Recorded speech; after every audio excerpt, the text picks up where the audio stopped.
Hello, hello. Welcome to the stream. Welcome back to Final Fantasy XIV. My name is Source Supreme. I've been playing 14 here on Twitch.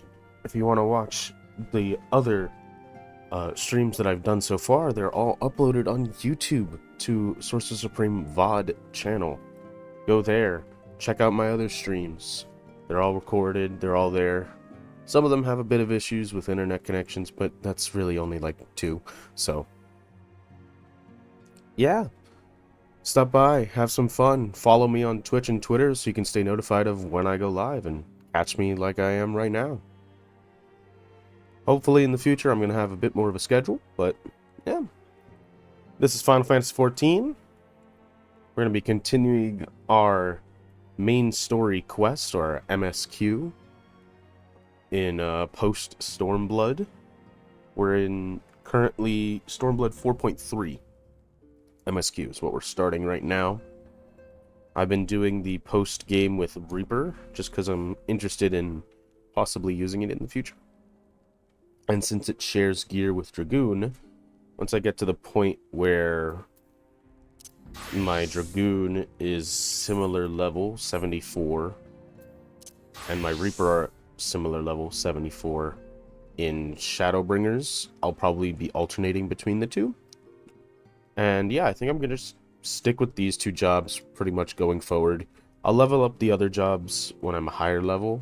That way I have access to more stuff that can possibly help me. And yeah.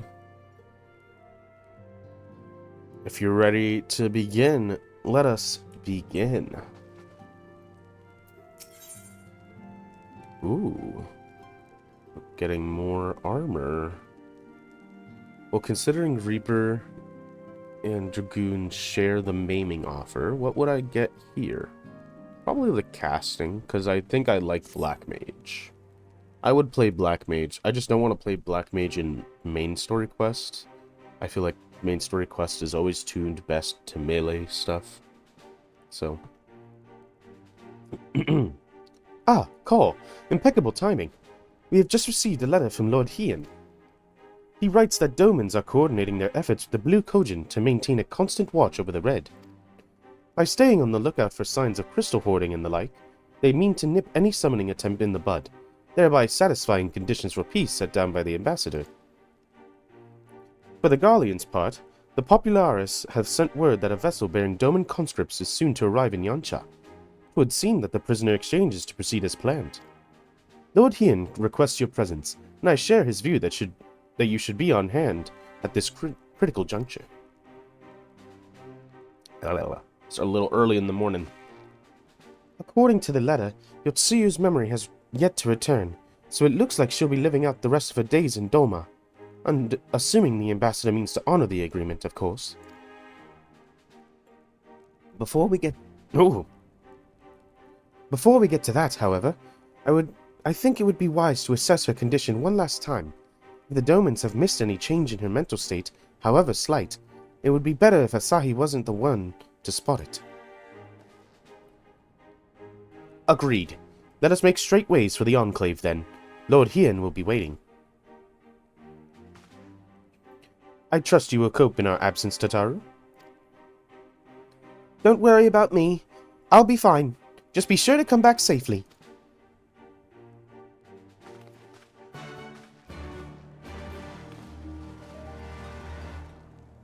Yeah, Hancock is just one of those characters that's kind of just like, the first time you meet him, you don't trust the dude at all.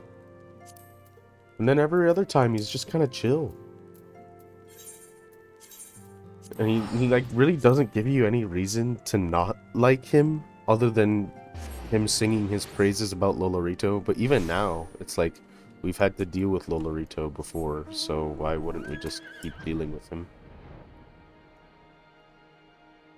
Yeah.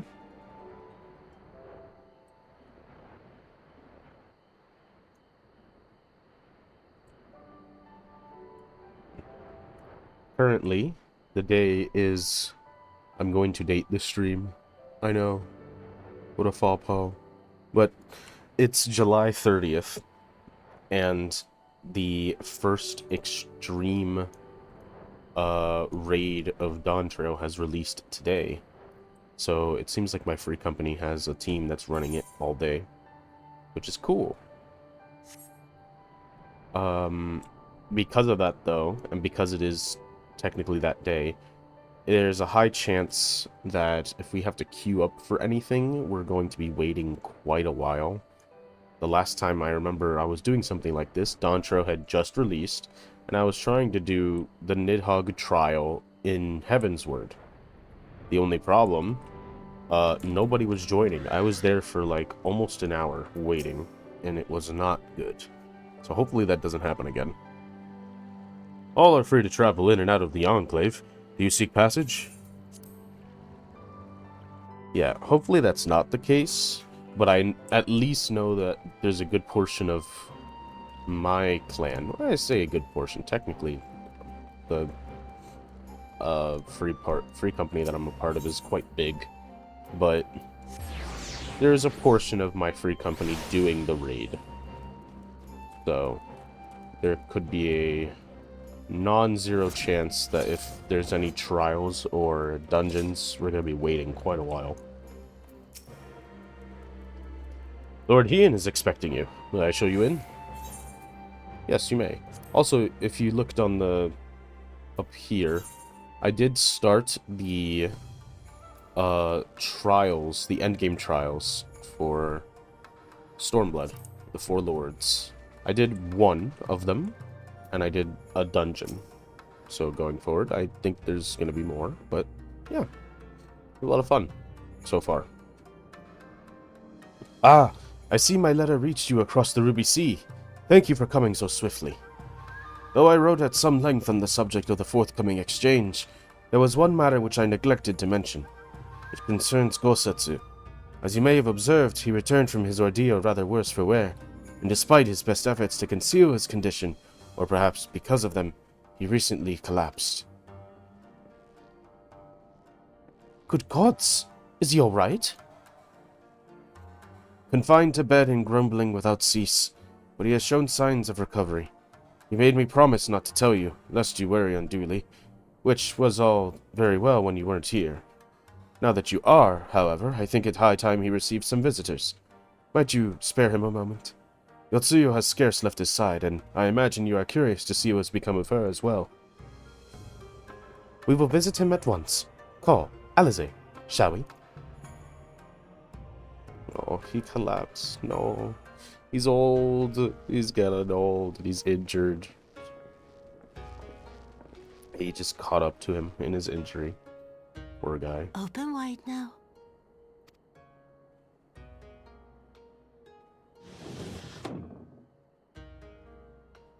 Pleased to you. I'm not so frail that I cannot feed myself. I grow weary of the taste of gruel.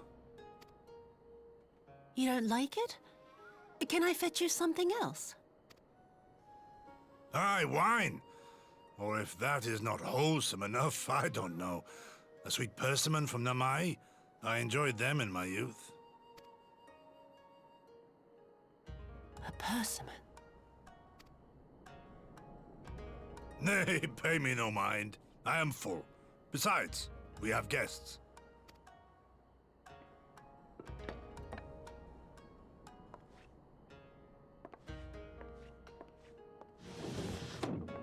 I hope we are not interrupting your meal. We had heard you were confined to bed and thought you might welcome some visitors. Confined to... A gross exaggeration.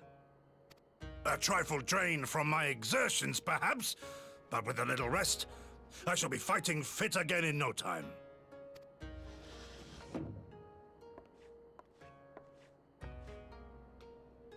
Take off your clothes. Gosetsu, is this how you've been spending your time? My lady, I assure you, this is not...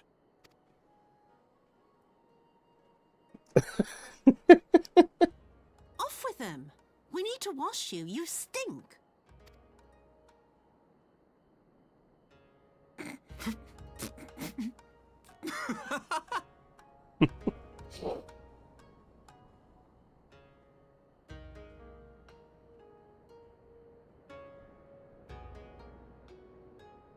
After all these scars, there are so many of them.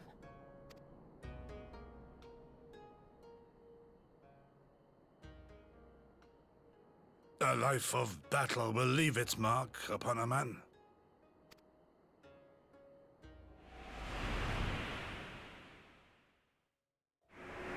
Oh, she's starting to remember. Is something wrong, Tsuyu? It's nothing. I'm fine.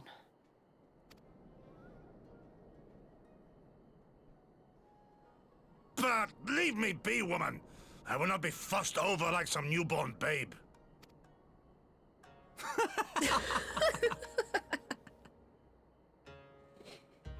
Hmm.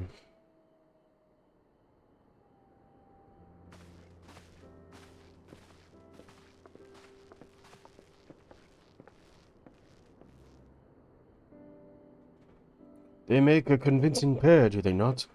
On first acquaintance, I would think them a darling grandsire and her model grandchild. And her a model grandchild. Indeed, someone had told me a year ago that I would live to bear witness to such a scene. I would have declared them mad. That aside, I am relieved to see Gosetsu has lost none of his spirit. But what a turn of events. I mean, for her, to suddenly be watching over him. You couldn't make it up. Although, I suppose Gosetsu is an old man. With the way he charges through life, it can be easy to forget. Aye, he has resisted decrepitude with the same defiance he showed in the enemies of Doma. But, no matter how adamant his will, no man can carry on forever. He has pushed himself beyond the limits of endurance too many times. Even if his health returns, the fact remains, he will never again be the warrior he once was. He has given his all for his liege and land, and we will ask no more. And what of his nurse? If Yotsuyu is feigning that, well, she certainly has me fooled. This is no pretense. Oh, this is no pretense. You, Giddy. Out of all of us, I would think that you the hardest to convince. So, what makes you so sure? I've been spying on Yotsuyu from the shadows, waiting for the misstep that would betray her charade for what it was. But her mask has never slipped, not once. She has remained in character from the first. One evening, I watched her as she sat in her chambers, unguarded and alone. She had taken the dishes from the cupboard and was pretending to prepare dinner right there in the tatami. A child's game. Even the wariest shinobi would not go to such lengths. I can but conclude that her mind is truly broken. Well, that's good enough for me, and everyone else, I would hazard. Aye, the matter is settled. Yotsuyu will become Tsuyu, and begin a new life here in Doma. Before that can happen, however, we will need to present her to the ambassador one last time, to prove that her memory is truly gone. But I would not risk parading her in front of our returning conscripts. Her presence at the exchange would only stir up mutinous thoughts. Understandably, she as good as fastened the chains around their necks. Ooh. Aye, which is why I mean to conclude the business with Tsuyu first, out of the sight of my countrymen. Will you help me? We are at your service. There is no higher purpose than the pursuit of peace. My thanks. The galleons are on their way, and we must prepare to welcome the ambassador. We will meet with you at the docks with Tsuyu.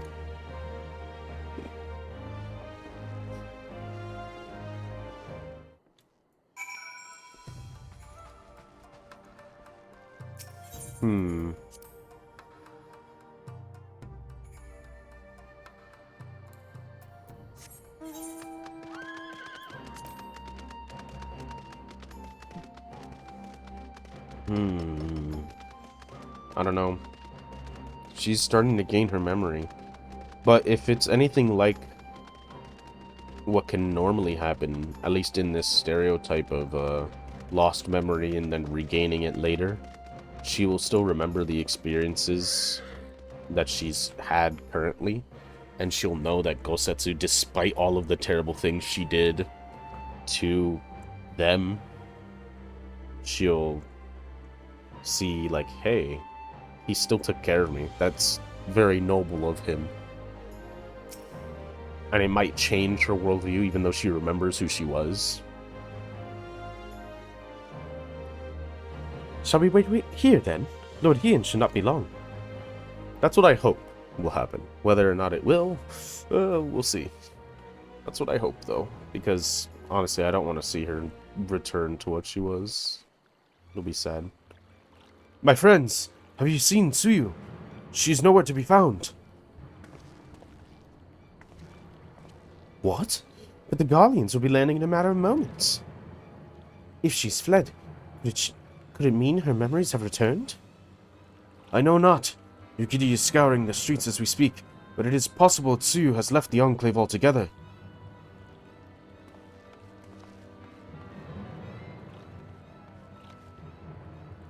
Captain, a word. Did you perchance carry a fair-skinned woman across the river? A fair-skinned woman, my lord? I do not rightly know. I think... Yes, my lord. Not that you mention it, there was a lady among the passengers whom I do not recall having seen before. Her face was hidden by the brim of her hat, but I remember taking her hand on to help her on the boat. White as a new fallen snow it was. Was she someone important, my lord? Have I done something wrong? Wrong? No. I was merely hoping to catch our guest before she departed. Be at ease, Captain.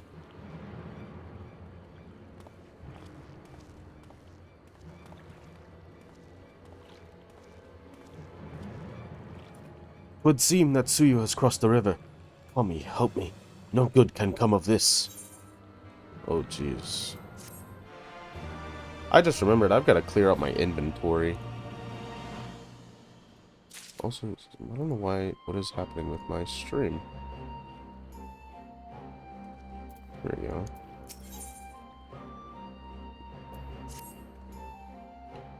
It seems Tsuyu has gone unrecognized thus far.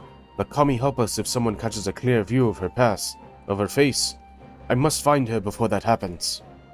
The responsibility for her disappearance, for all of this, lies with me. But I would ask for your aid nonetheless. We are at your service, Lord Hien, now as before. Let us make the crossing and begin our search. You go on ahead. Someone should let Yugiri know what we've learned. I'll join you on the other side. We have no way of knowing where Tsuyu is headed, so we had best divide our forces. I will take Kasakari and its surroundings. Alphino, if you would take the road to Castrum Fluminis. Paul, forgive me, but could I ask you to interrogate the residents of Yuzuku Manor? One of the Namazu may well have seen our quarry. If everyone is in agreement, let us board the skiff and hope the Kami smile upon our efforts. Uh-oh. Not good. At least the manor is, like, literally right here. So we don't really have far to go.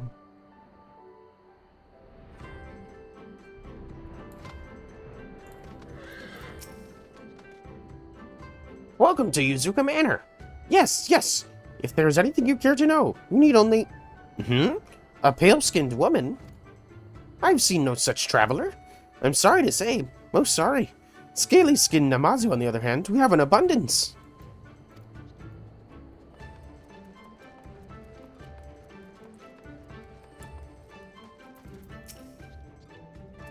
Unusually pale skin? Yes. I saw this woman on the way back from my fishing trip. She had just crossed the shadow east of here, and was headed in a northeasterly direction. For the most part. Her steps did not seem certain. If you hurry, you might still catch her. Oh boy. Northeast. Is she trying to head to Namai or something?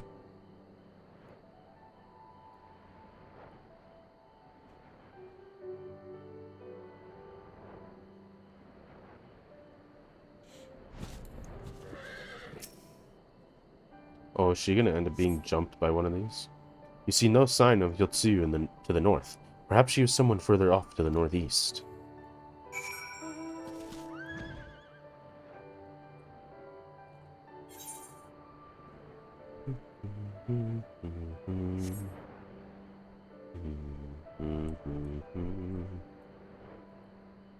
Hmm.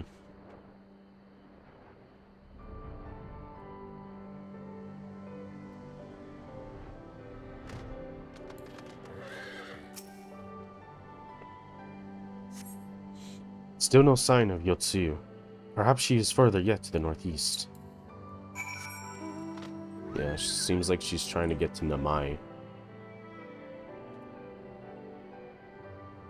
But the people there don't know.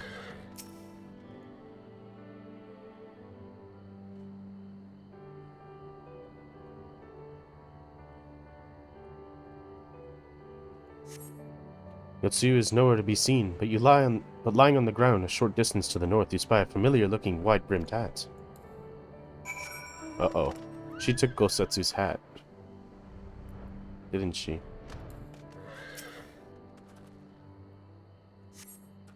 A cursory glance is all that's required to confirm your suspicions. It is the same hat Yotsuyu was wearing when you found her in Sakazuki. Oh no, it's the hat she was wearing back then.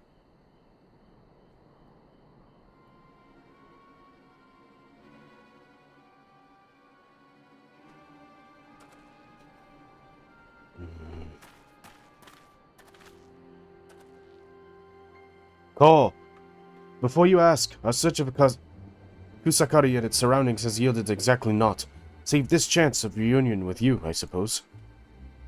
Mistress Alize has gone to assist her brother at the castrum. It was she who informed me of the situation.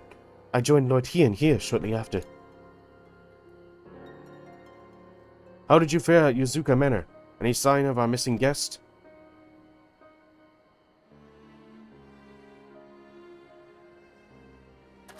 Towards Namai? By the Kami! If the villagers recognize her, it will not end well. We must hurry. Yugiri and I will check the paddies. The village square is yours.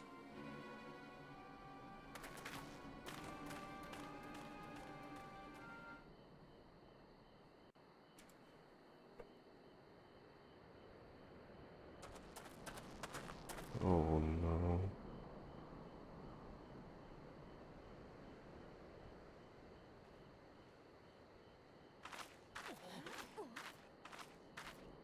Greetings.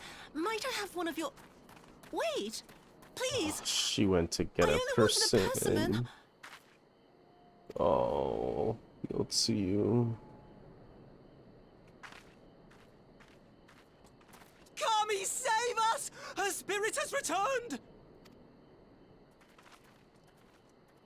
She's back from the dead to seek her revenge!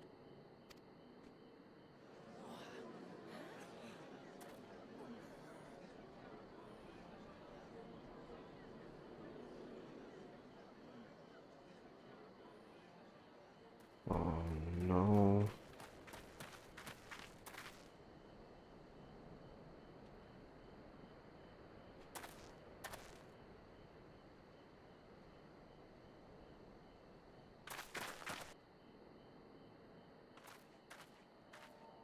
It can't be. She couldn't have survived.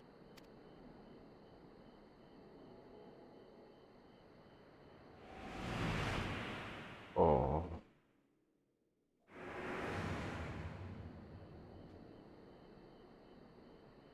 What did I do? As if you don't know! Good people of Namai, be at ease, I pray you. You have naught to fear.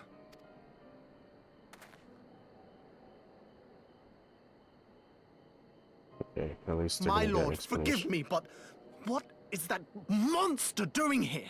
They told us she was dead! I too was surprised to learn of her survival. More even than you, I would hazard. 'Twas I who cut her down, I who left her to her fate. But it would seem the Kami had other plans. By some miracle, Both she and Gosetsu were spared when the keep collapsed, though Yotsugu's preservation came at the cost of her memory. You're saying she's forgotten? Forgotten everything she's done? Lies! Lies! My lord, she would say anything to escape punishment! What does it matter? We have not forgotten her crimes, and we demand justice! I beg of you, Lord Hien, draw your blade and rid us of this canker!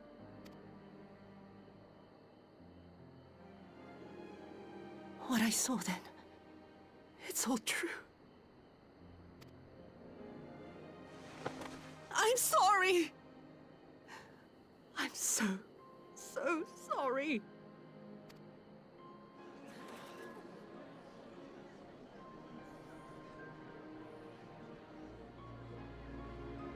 You're sorry? And what? We're supposed to forgive you?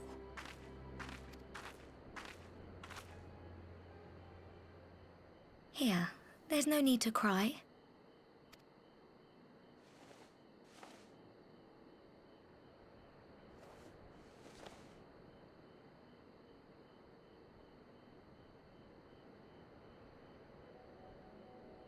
Can't you see how scared she is? How can you be scared of her? She's not the same.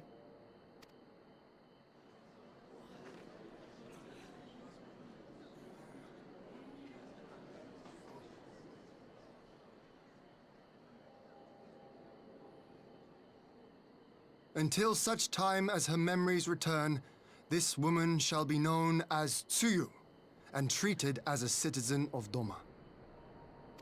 I will, however, see that she is watched at all times. Rest assured that there will be no more unannounced visits to the village. As your lord, I ask that you leave her fate in my hands, and suffer her to live, for now.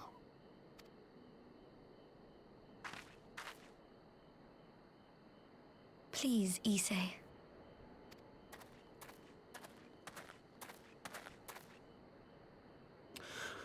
All right. I'll keep my peace.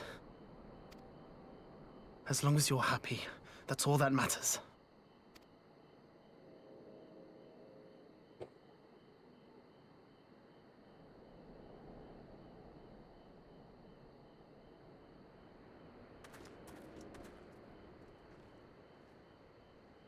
Ooh.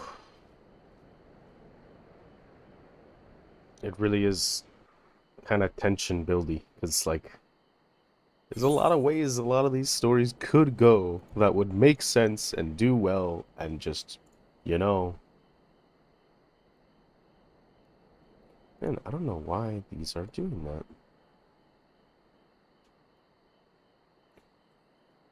Yeah, it's rough. It's rough out here. I like it though. Having a story where I genuinely don't know where it's gonna go is good. That's good. It makes for interesting dialogue, interesting reading. It's great. That would have been better avoided, but at least it did not end in bloodshed. And judging by Tsuyu's reaction, she remains oblivious to the events of her former life. This was no escape attempt. Nay, it seemed it was an offhand request of Gosetsu's which brought her to Namai. She came in search of a persimmon. Ha! And they say fruit is good for the health. I do hope Gosetsu finds the taste to his liking. Well, we have certainly taken the long way around, but let us continue on to Castrum Fluminus, and our meeting with the ambassador. Alphino and Alize should still be there, conducting their search.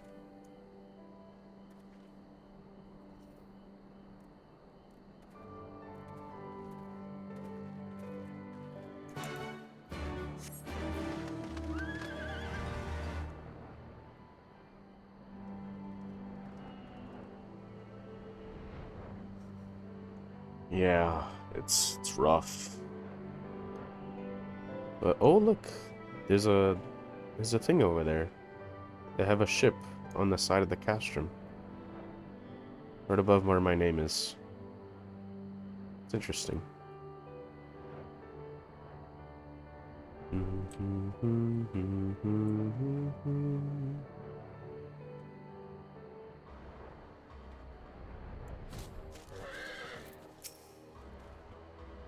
It seems our Imperial guests have already arrived.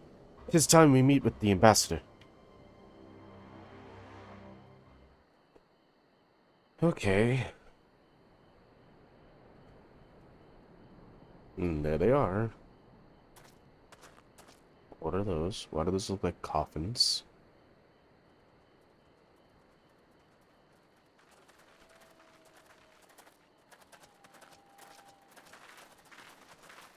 Those look like coffins. What a pleasure it is to see you once more, Lord Hien.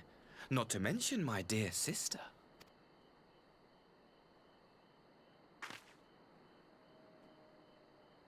A pleasure to see you too, Ambassador.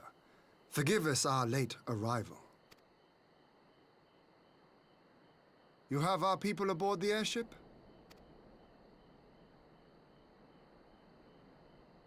Exactly as agreed. We would leave you in no doubt as to the purity of our intentions. I dare say it was the self-same spirit of cooperation which prompted you to bring Yotsuyu here today. Indeed. Before excluding her from the exchange, I thought it only fair that you see her condition for yourself. Physically, she is in fine health, but her mind is unchanged. So I see. But all need not necessarily be lost. In anticipation of this tragic turn of events, I took the liberty of inviting some special guests. Oh gosh. Oh no. It's gonna be Xanos.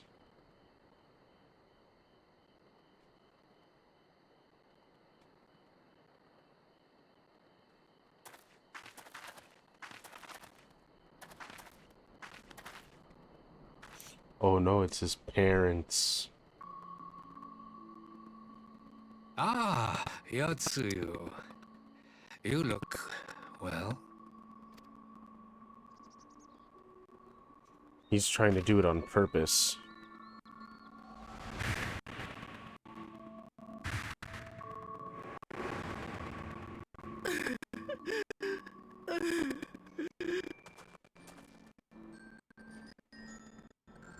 Of all the people.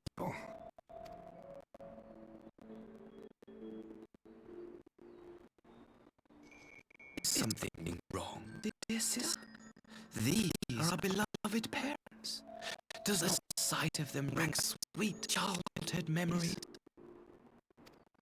This is messed up.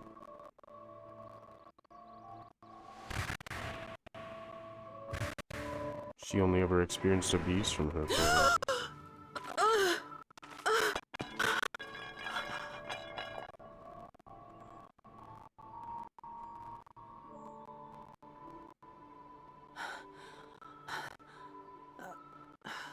Gosetsu.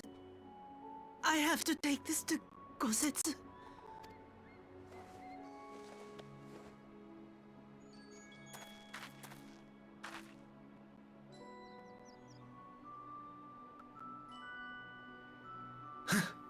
It would seem my little surprise was not sufficient.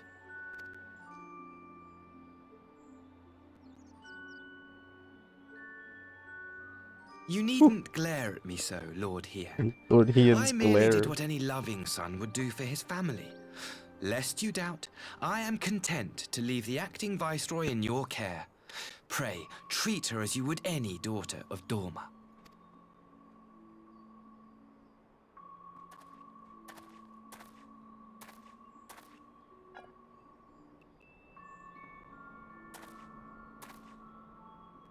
Do not grow too fond of this place, dear sister. You will come back to us ere long.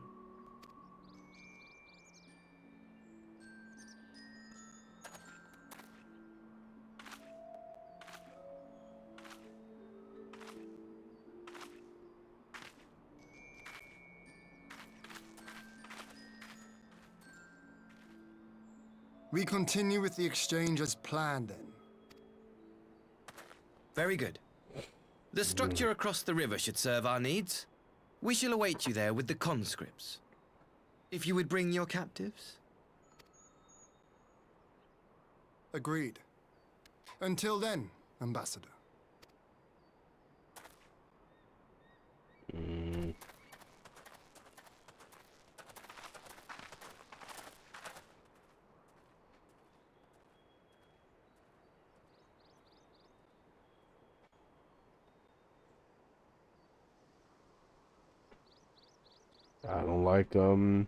I don't like what he's plotting.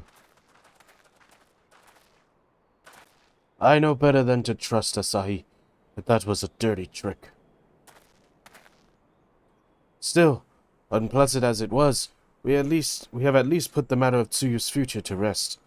I have sent her back to the Enclave of Yugiri to give Gosetsu his precious persimmon. Come, let us follow them.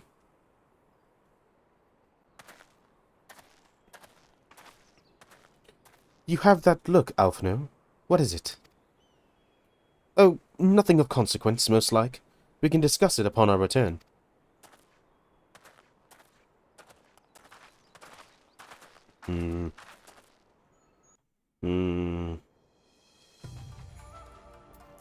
Nice of it to teleport us back.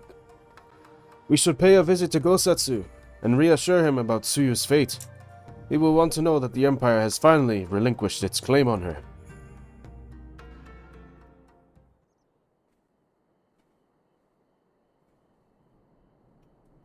Gosetsu, are you awake?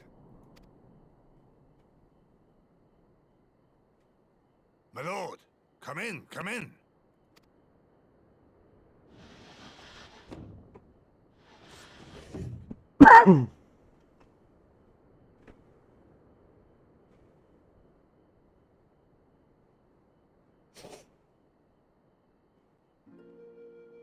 When Tsuyu returned, her eyes were red from weeping. She spoke not a word, simply sat and peeled some fruit she'd brought for me. She then claimed weariness and retired to her chamber. Tell me, what happened to upset her so? The ambassador arranged a surprise reunion with her foster parents. A misguided attempt to restore Yotsuyu to her senses. It was plain their presence caused her great distress, but she seemed otherwise unaffected. Yotsuyu was mistreated as a child, was she not? It was a cruel trick to use her tormentors like that, knowing the pain it could cause.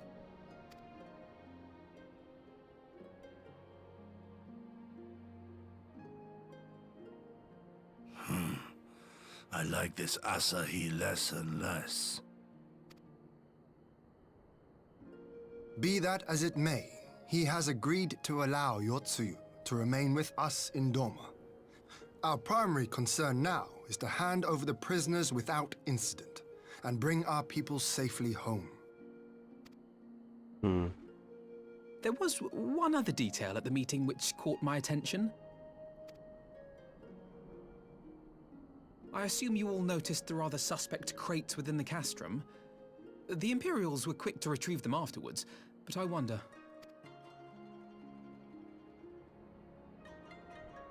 Out with it, brother. You fear they might contain bombs or war machines? If the ambassador wanted me dead, he has had ample opportunity. No, assassination is not his intent, but we should be on our guard for other acts of treachery.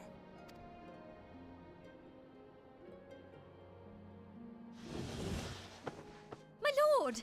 Forgive me, but the Lady Yotsuyu, she's gone!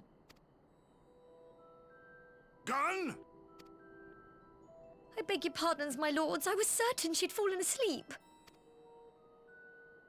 No, the responsibility is mine. 'Twas I who gave her a room instead of a cell. She may simply have wandered outside. We will organize search parties.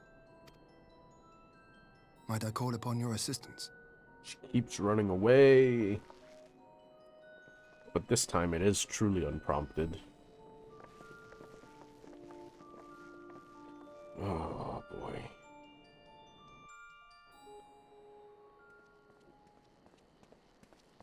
I do believe she hasn't returned to her previous state of mind. I don't think that's gonna happen. Help! Help!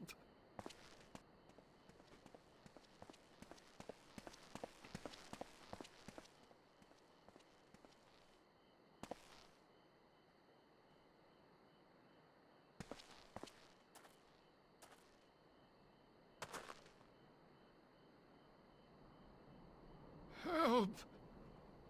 Help me!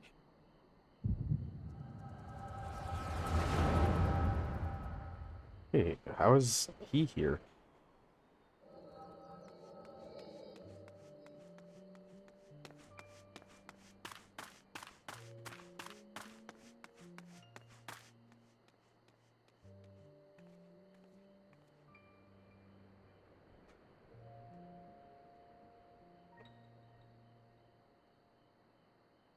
Did they try to attack her?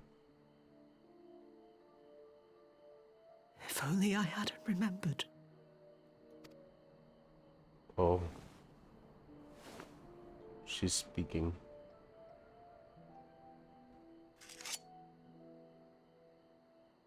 He should hate me.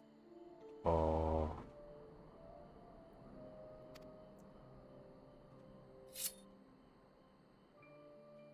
But I will not suffer his kindness.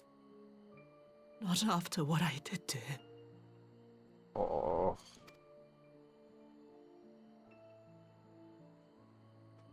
Who's there?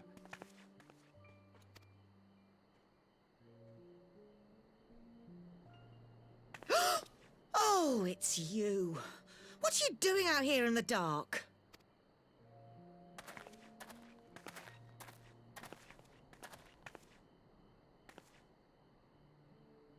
This is the Enclave, is it? When the soldiers dragged us back to Doma, you were the last person I expected to see. You're the bane of our existence, Yotsuyu. A font of misery.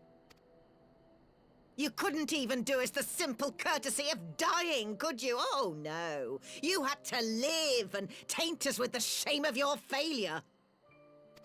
We had a perfect life in the capital, and now they're making us wallow in this muddy ruin like common swine. I don't deserve this. Now, dear, that'll do. There seems little point in berating the girl when she scarcely remembers her own name. Our time would be better spent contemplating how we're to survive this unhappy predicament.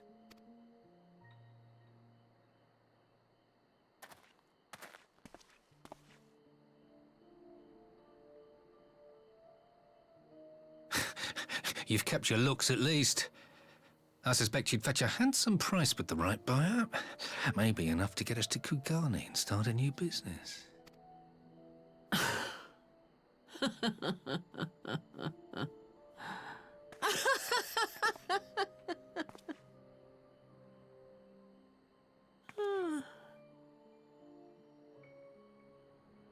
Ah, my beloved parents.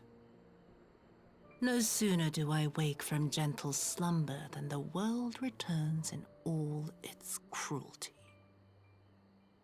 Oh. Yes, this is how it always was. How it was meant to be.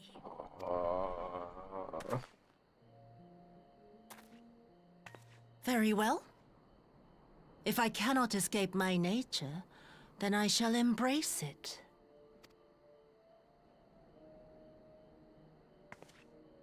To the very depths I have sunk, my soul steeped in spite and rotten to the core. The self-righteous hide behind justice, but I need no such mask. Father, Mother, was it not you who made me into this monster? Who taught me the truth of this miserable world? For years I knew naught but the taste of pain and humiliation. But the time has come to savor my vengeance against Doma. Against all my enemies. And it begins with you! Yotsuyu! What? Oh no. No!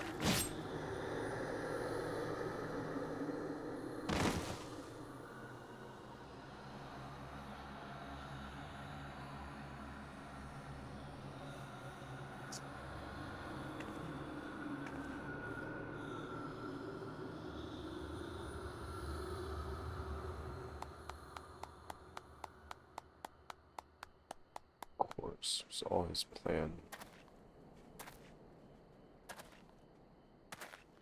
Well done, dear sister. Did I not say you would come back to us? Brother dearest, what a surprise.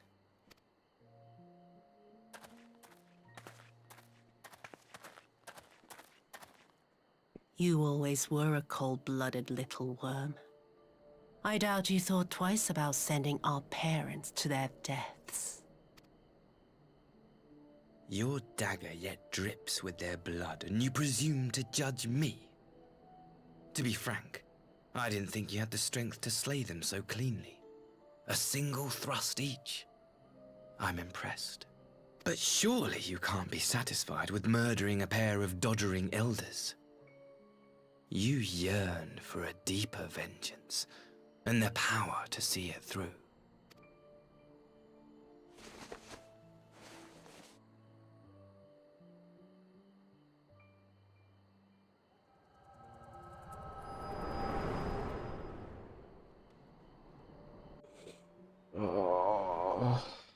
No. Please. I don't want to die.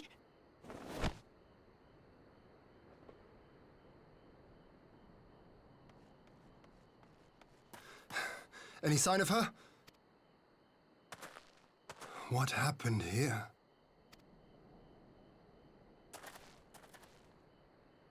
Well, I can tell you, because I'm a master detective. I knew what would happen if she recovered. And still, I did nothing. You say she left with her brother? Whatever he wants with her, he was willing to pay for it with his parents' lives. But this is neither the time nor the place. We must gather the others.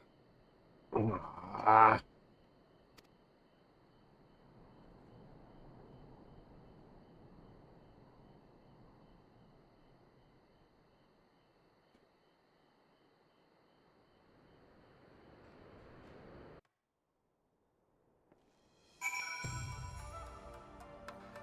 It's just so bad. We have recovered the Nairi's remains and will hold the cremation anon. Ah, would that they have never set foot in Doma. I broke the news to Gosetsu myself. He was quiet. I think it best he be allowed some time alone with his thoughts.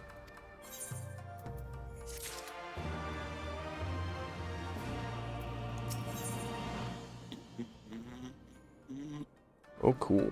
These are cool. I think I want strength.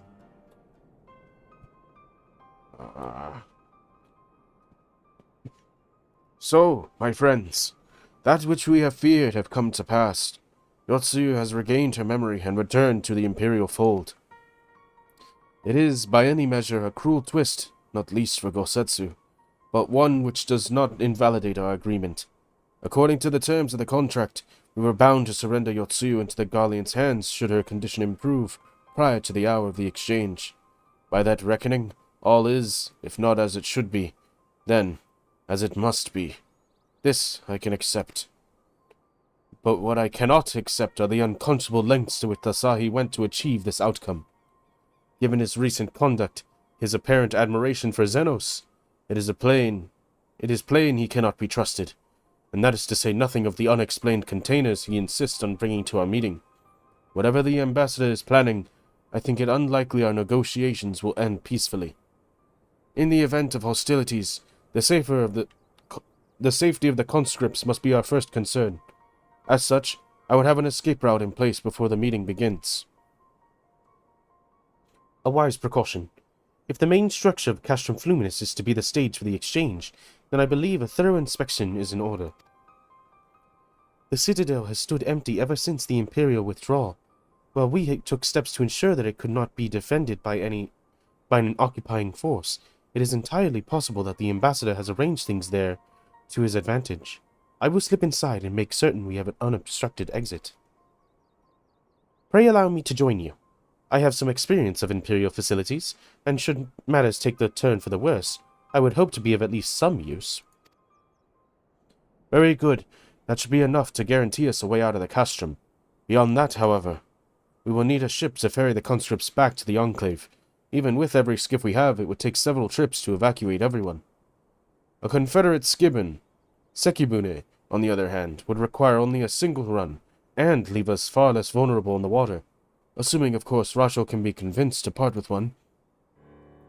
Might I take the lead on this? I've had dealings with Rasho and his pirates before. And I won't be alone, will I, Carl? You can count on me. Much appreciated. I quite fancy parleying with pirates again. It's just a shame Lise won't be here to reprise her role. I'm certain you make a persuasive pair, but I think I will accompany you to these negotiations all the same. My lord, the ruler of Doma should not be seen consorting with common brigands. Come now, Yugiri. They stood with us against the Empire. If we would ask their aid once more, we must treat them as an equal. My presence shall serve to demonstrate our sincerity. Indeed, my lord. Pray forgive my presumption. By your leave, Master Alphino. Master Alphino and I shall be on our task.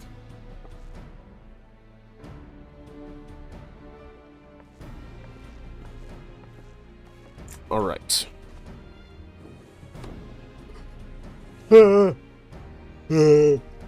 Excuse me. And we should be on our way to Onokoro. Time is short, and Rasho may take some convincing.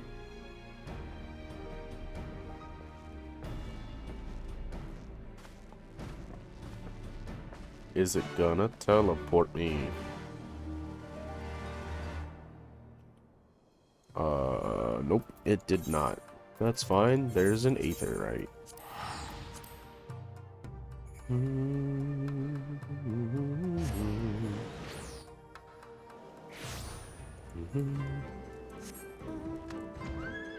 Hello, heaven on high. Still need to reach level 50 and pass the deads before I can do that. It's only difficult for me because I haven't gone into Palace of the Dead with a party. I've only ever done it solo. Now there's a face I did not expect to see. What brings the noble lord of Doma into the company of bilge-rats such as we? And you've come to offer Doman chains in place of Garlean ones? Then I'm afraid you've wasted a trip. Ah! And what fine subjects you would make. With your fleet at our disposal, our restoration efforts would be hastened tenfold. But let us speak seriously. I stand before you not to demand your fealty, but to request your aid once more.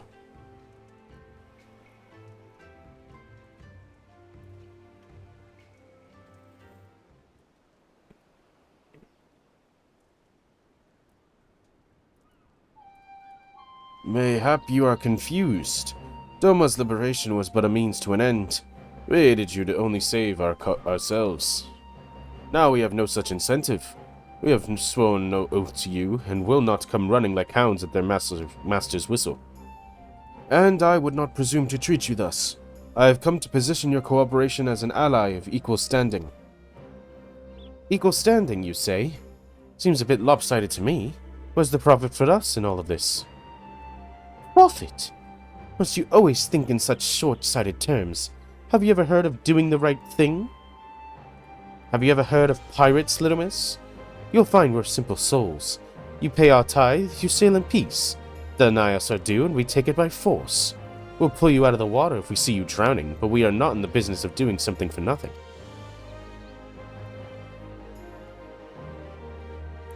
Calm yourself, Mistress Alizé. We did not come here to moralize. We came here to talk. And there is more to be said. According to records recovered after the liberation, relatives of your Doman-born brethren were among those conscripted into the Imperial Army. And as you may be aware, we have recently negotiated the return of such conscripts. Many, alas, will arrive to find no families waiting for them, no homes to grant them shelter. I would ask that you offer them a place at the Confederacy. You will not be rescuing strangers, but welcoming brothers and sisters into your ranks. And does not the Confederacy be in need of new recruits? Why, that looks sped up. You seem well informed of our affairs, Lord Hien. The losses we've suffered at the Garlean's hands are no secret, but since we drove them out of Doma, the Ruby Sea has become alive with traders and travelers. So many vessels to tax, and so few pirates to tax them. We could do with some more hands on deck, and doubly so if they're familiar with the inner workings of the Empire.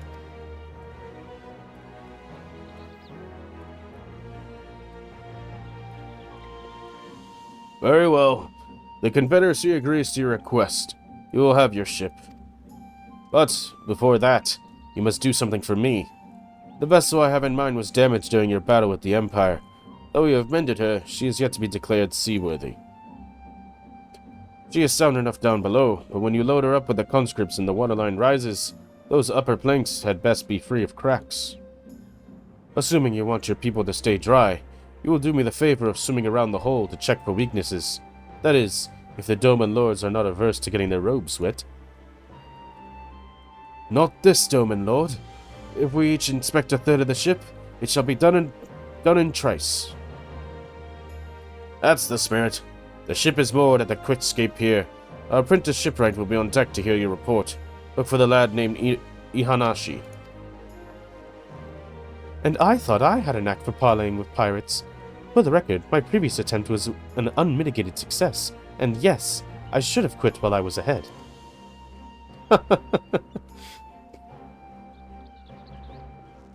And yes, I should have quit while I was ahead. Funny. Well, well, I thought the rumors exaggerated. The young lord lives up to his reputation.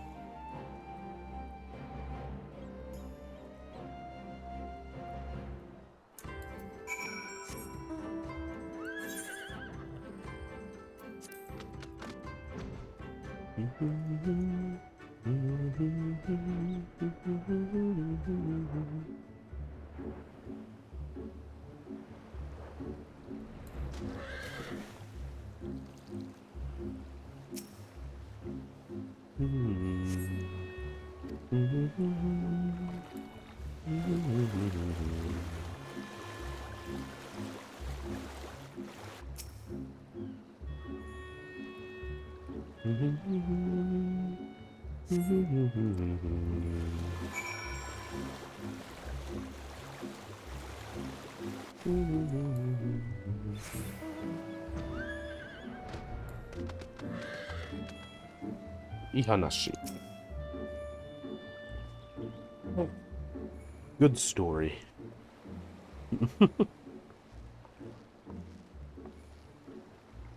I am the shipwright, apprentice shipwright.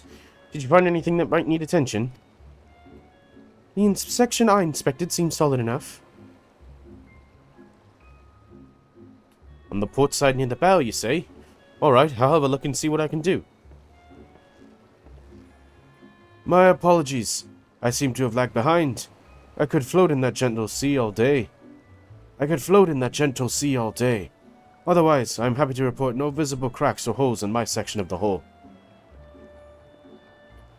You're Lord Hien. The captain sent you to inspect the hull? Oh, may have mercy. Forgive us this discourtesy, my lord.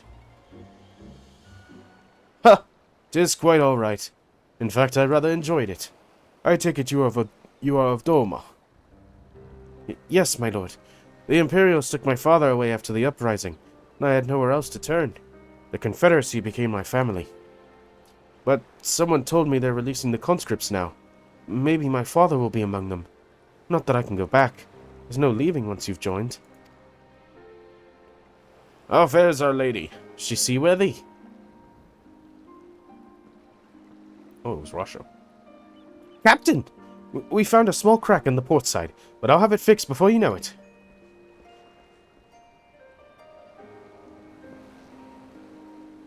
I see you have met the boy. Did he tell you his story?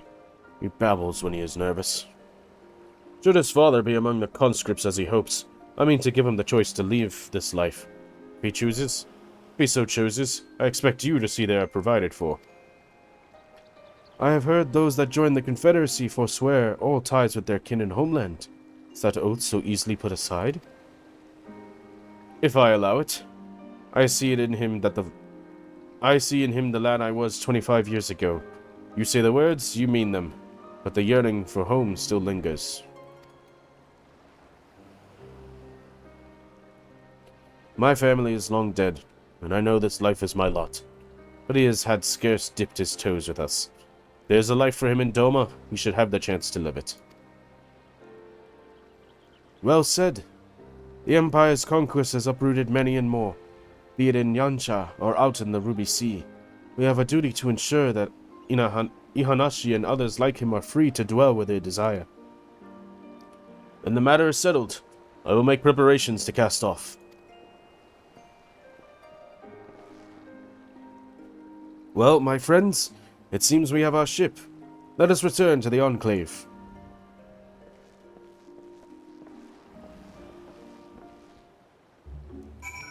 Boom, boom, boom, boom, boom, boom, boom, boom, boom, boom, boom. Kind of annoying you can't just teleport directly. Wait.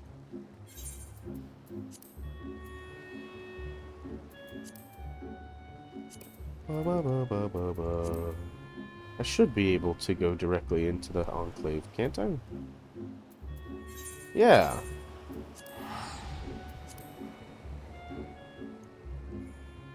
Why doesn't it just show up? That's kind of weird.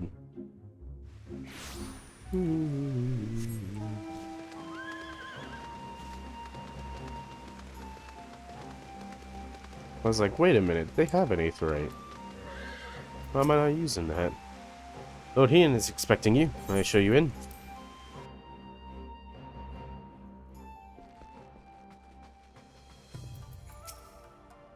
It seems Yugiri and Alphino completed their task before us. They have been waiting. We secured the structure and determined the swiftest path to safety. In the event of hostilities, we will lead the conscripts outside with all possible haste. From there, the Confederacy has pledged a ship to ferry us across the One River. Now we have but to attend the exchange, and pray to the Kami these precautions were unnecessary. Oh boy. Look at my inventory was so good. I had practically nothing. Then I did the Alexander raid.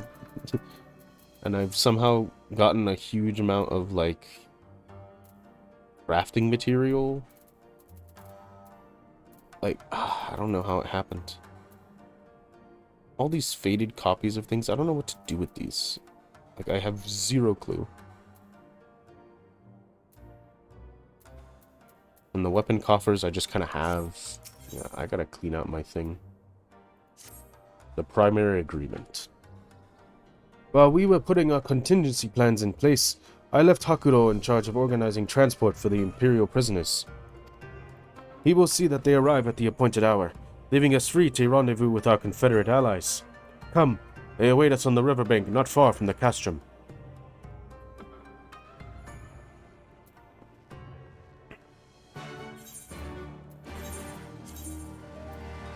Actually, it's probably better to use the Aether Current.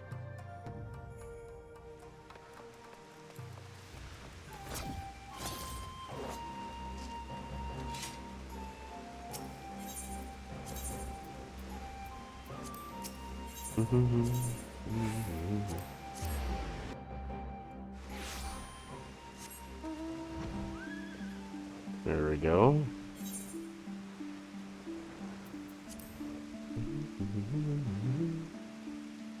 All right.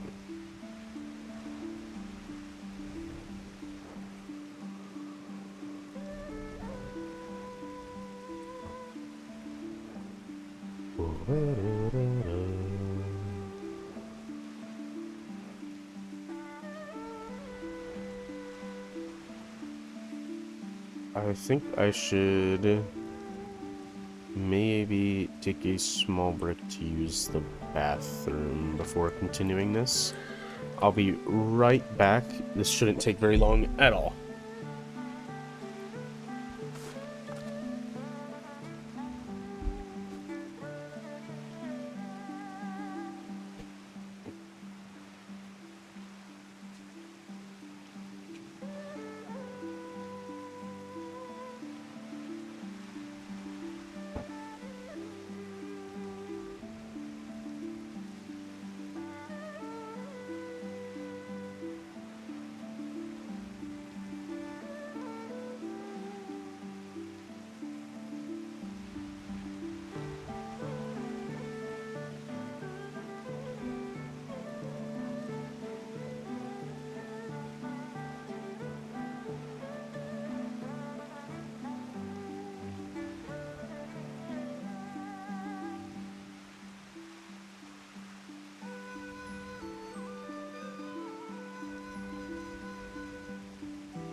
Okay, well,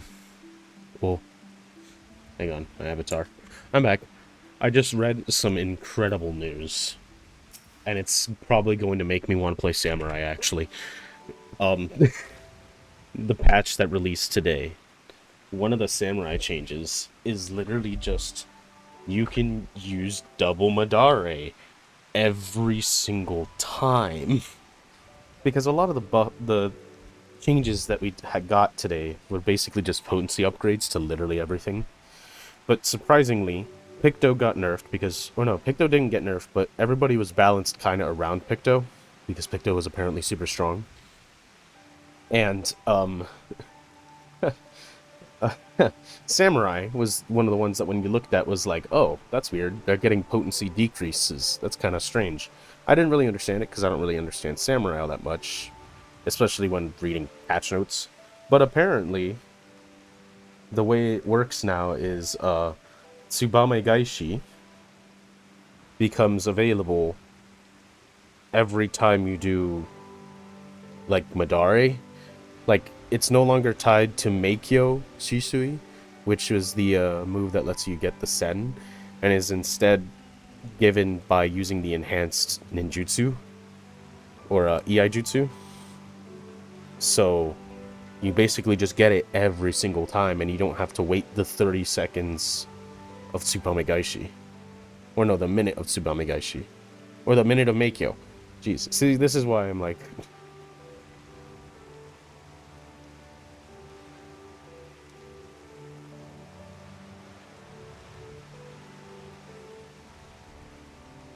It's awesome. That's super cool. I liked Samurai. I like the aesthetic of Samurai. I like the, like, moves that Samurai does, right? The rotation is something I would definitely need to get used to, but I'd want to play it more now, actually. So, cool. Aye, and ready for what lies ahead, I trust. Lest there be any confusion, though, the tower across the water is to be the scene of the exchange. That, and whatever else Asahi has planned. But regardless of the ambassador's intentions, we will bring our people home. Yugiri, you are to evacuate the conscripts at the first sign of trouble. Yes, my lord. We, meanwhile, shall cover their escape, and lend what support we can. Your ship awaits at the Castrom's loading docks. She will see you safely home. Then all stand ready to play their part. Come, let us be about it. Alright. Yeah, that makes me want to level up Samurai, so I could actually try to use it in Shadowbringers, or have it as an option for Shadowbringers.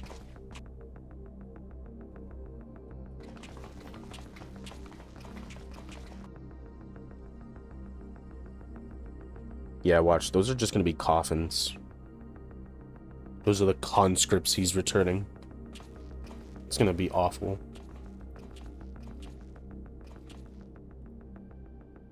At last, the hour has come.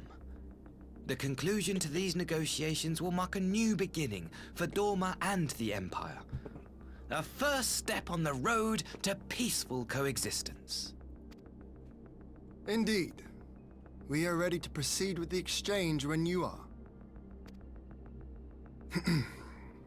Forgive my curiosity, Ambassador, but is there a purpose to these containers you bring with you?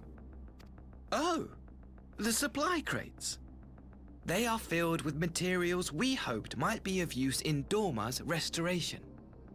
I meant to gift them to you at our last meeting, but we had so much else to discuss. Oh, they're crystals. It's 100% going to be Aether crystals. How very generous. I confess I had not expected such compassion, welcome though it is. But then I was also surprised by the news that one of our captives had delivered herself into your custody ahead of time.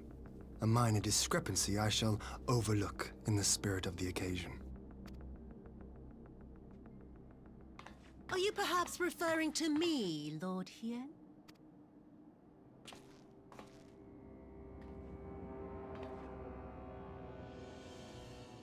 Yotsuyu. Orphan of the Nairi, widow of Sashihai, and acting Viceroy of Dorma. You and your people are mine to govern, mine to punish. Well, well. It would seem your shattered mind is mended. As per our agreement with the Ambassador, you are free to return with him to the Empire. Your authority as acting Viceroy, however, is no longer recognized here.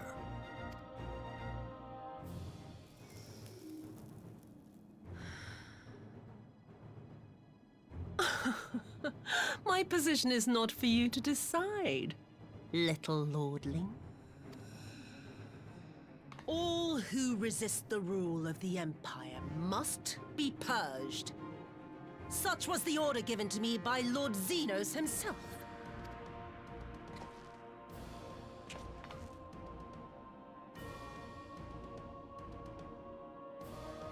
I will reign here in this putrid, pestilent swamp until the last of you has been broken.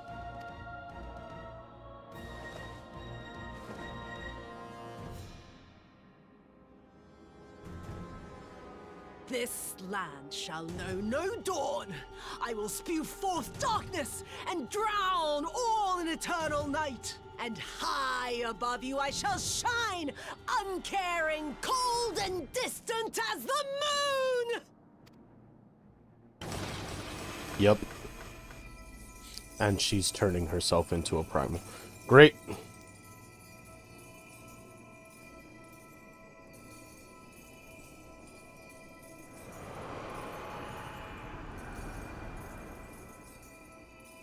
What has she done? Oh gods, this is a summoning.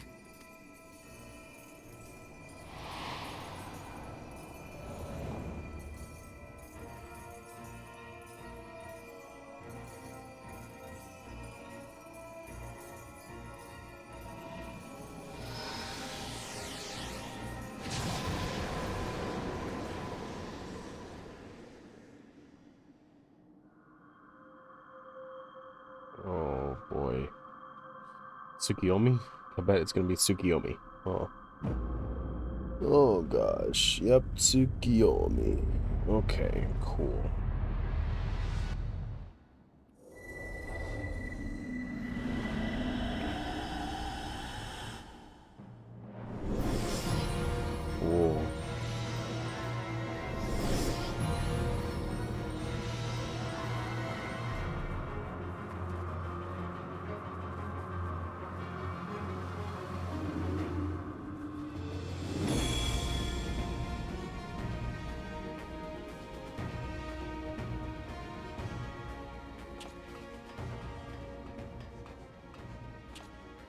A Dorman citizen has called forth an icon in direct violation of our primary agreement. The negotiations have failed. Abandon the captives and make preparations to withdraw. But Ambassador! Disobey me, Pilus, and you disobey the Emperor. Make preparations to withdraw! Now! As you command. Sick. Turn his sister into a primal purposefully. Also, and have these contingent wordings. My lord, you must fall back! You ask me to run? Leave this to me. Against such a foe, I would be more hindrance than help. The field is yours.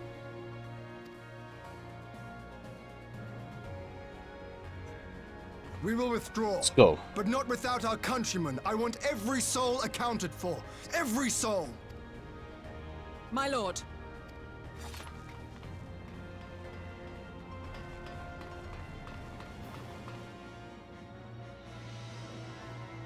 I knew you would not flee. I see now the strength which flows from that baleful light of yours. She literally became But like I am become Kaguya Tsukuyomi, or Tsukiyomi. Yeah. goddess of the moon and divinity of night. What power can compare to such celestial majesty? Cool, I was able to get the name right, but she's kind of like a I shall Viera. plunge all I despise into darkness. And within that black abyss, even your light shall flicker and fail. The reason I wanted to also call her Kaguya is because she has the bunny ears. She's like Kaguya. Come, let us cast the stalks and look upon the fate of Dorma. I see a future in which the sun sets on this wretched land. Once and for all!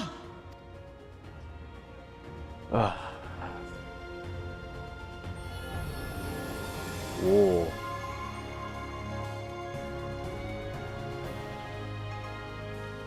This is gonna be a cool fight, isn't it? Castrum Fluminous. Oh, this is gonna be a trial. I hope I'm able to, you know, do this. As if this is anything like Nidhogg was. Oh, it's the wait time. More than 30 minutes. Yeah, that's not good. That's not good at all. Can I leave? I can. I think I have to leave. Because I don't think I can listen to this music without it probably getting copyrighted. And there's nothing to do in here. Well, let's look at Samurai, huh? I'm gonna lower the stream audio quite a bit. And we're just gonna look at Samurai. So, the changes. Tsubame Gaishi specifically is the ability that lets you use a copy of an EI Jutsu again. Previous to this patch, you could only get it after using Meikyo Shisui. However, I think that has changed. Let's see, 74. Yeah. So now, EI Jutsu is the cast time. What this used to do was just the cast time reduced to 1.3. Now it also grants Tsubame Gaishi ready. After everything except Higanbana, because you can't use it on Higanbana. Meaning, every time you use an EI Jutsu, after level 74, you can use Tsubame Gaishi. So every time you do Setsugeka, anytime you do Midari Setsugeka, you get Kaishi Setsugekko. And every time you're going to be doing Tendo Setsugekko, you're going to get Tendo Kaishi Setsugekko. That's crazy. Tendo Setsugekko, you're going to get Tendo Kaishi Setsugekko. Every single time. That's insane. Like, the damage of this is just going to be huge. You still have Namakiri, you still have Ogi Namakiri, you got all your other spenders, but now every single time after level 74, you do a thing, you're going to do 2 EI Jutsus. That's huge! And that does make me want to level this up to 70, because then I can play it in Shadowbringers, and I will unlock this in Shadowbringers. So that made me from liking Samurai and wanting to play it later in the later in my time playing to, oh, I want to start playing it now. So I think the plan is simple. I'm going to get through the Post-Stormblood MSQ, like how we've been doing. And then when I get through it, I'm going to level up Samurai to level 70. Do most of the content I have left that I want to do, like Omega, maybe even Bahamut, some trials that I haven't finished, the extremes and stuff. I'll do that. Oh, that was so quick. Yes, that's good. That is so good. Okay. But yes, we're going to do it all with Samurai. And I have to look up what Samurai actually gears towards. I think it's relatively the same, but I don't think they can use maiming armor, which is... I forget what armor they share. I think they share with Pugilist and Monk, which isn't great. Oh, let me re-put the audio back. I think it was about there.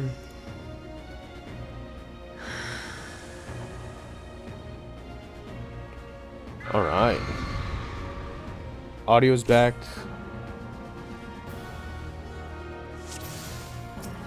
Alright. Oh, it's going to be a long night.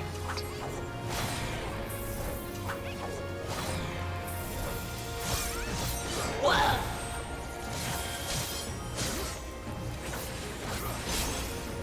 So that's a cleave. Interesting.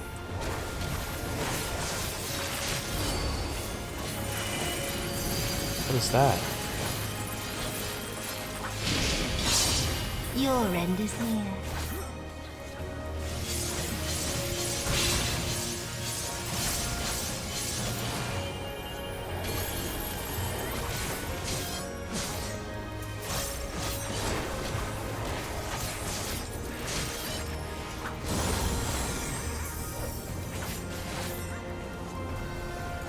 Okay. I have to focus up because I don't know what's happening, so I need to lock in a bit.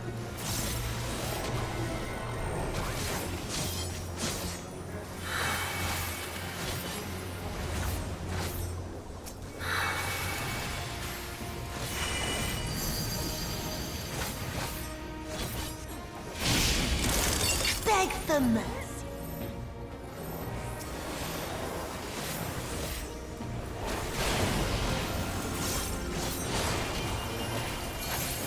Your death will be all the sweeter.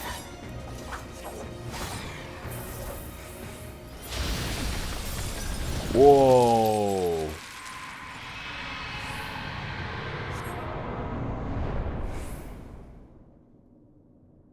Oh. Oh.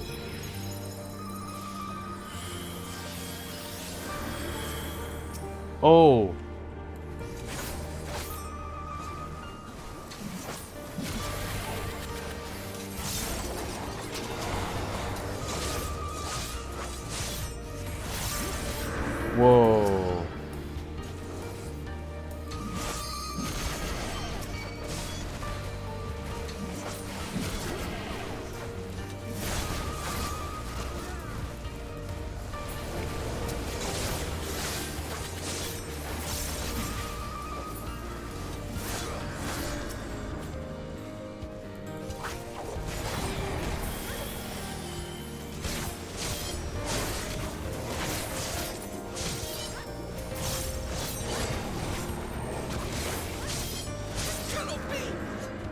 Oh.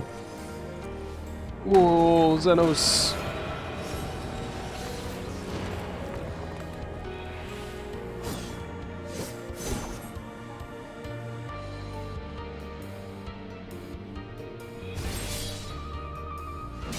Oh.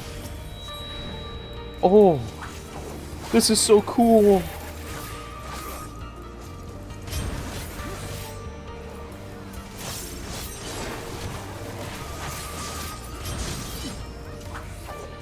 Oh, this is so cool. There's so much, like, emotional meaning behind this trial. That's insane. Must survive.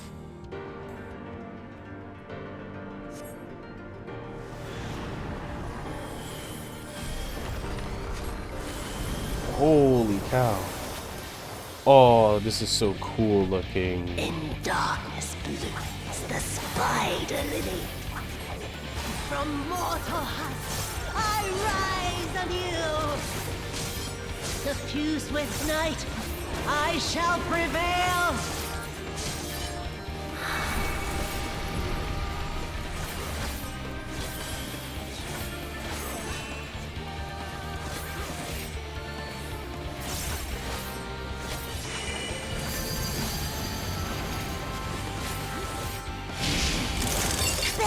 Oh, why did I do that?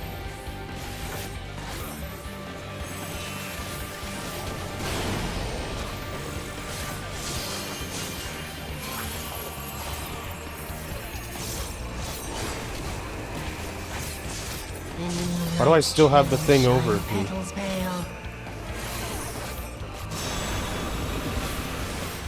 I don't know what I'm... Oh, I'm dead. I don't think I did that right. I don't think I did that right. But why is the healer standing there? What are they... Oh my gosh. We're dead.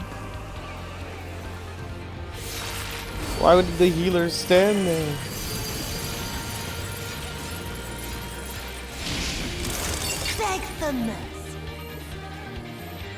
Well, that's crazy. You gotta walk with them. Oh, that's crazy. Alright, I think we died, buddy. That's just the 2 tanks. And the 1 Picto.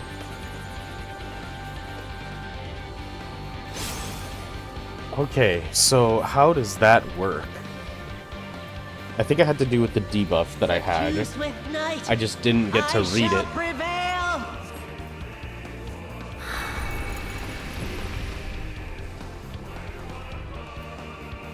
Okay, so under the influence of the new moon versus under the influence of the full moon.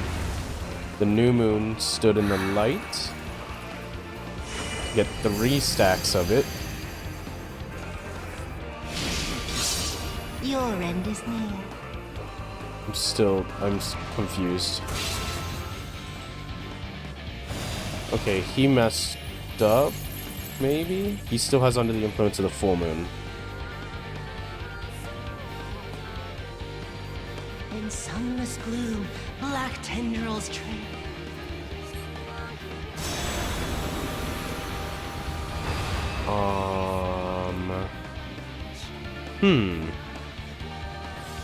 Interesting. This is a cool trial. Are we just gonna go forward again? Oh, okay. It's going Sure. to be a long night.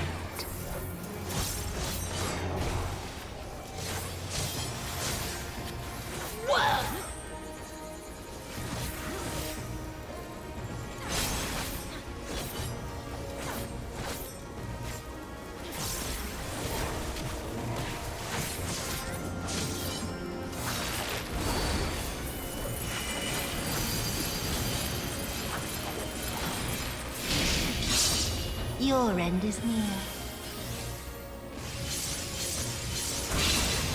Ow.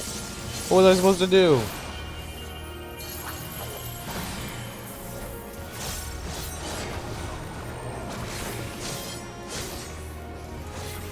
Great, now I have vulnerability up.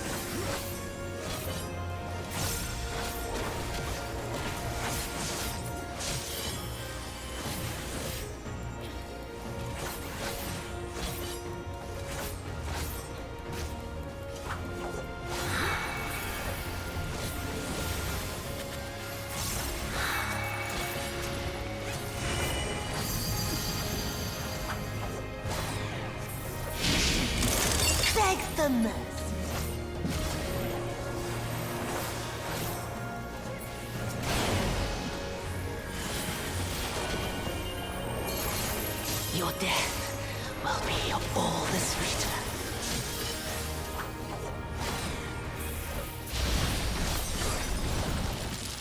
Oh.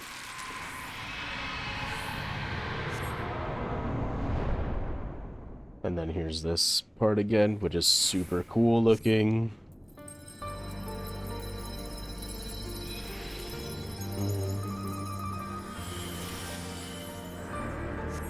This is her guilt.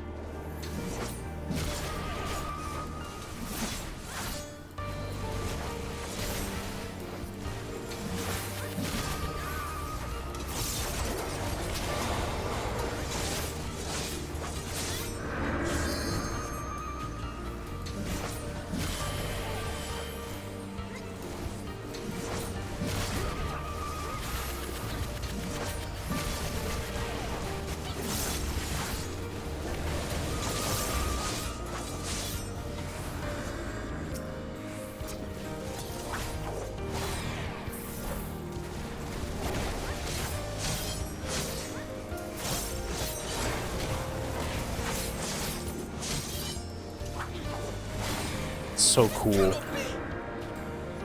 Here comes Xenos.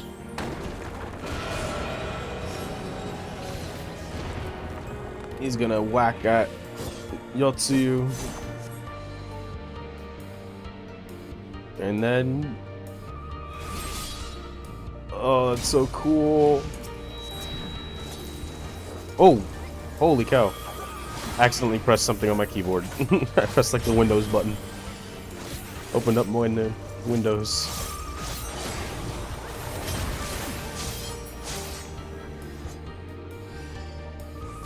Close that. Okay, there we go.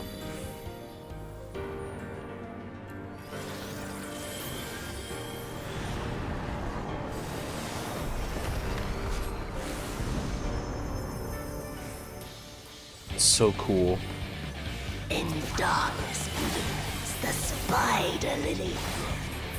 From mortal height, I rise anew. Suffused with night, I shall prevail.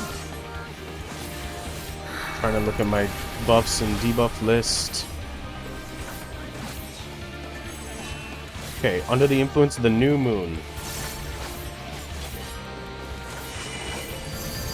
I have 2 stacks of it.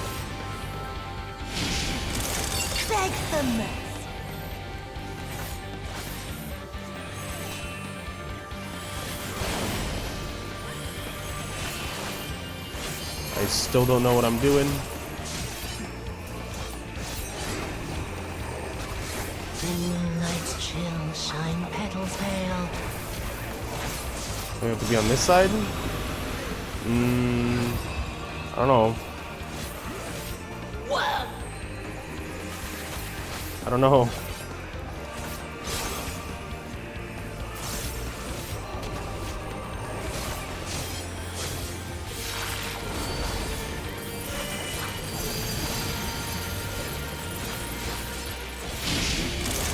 Beg the mess.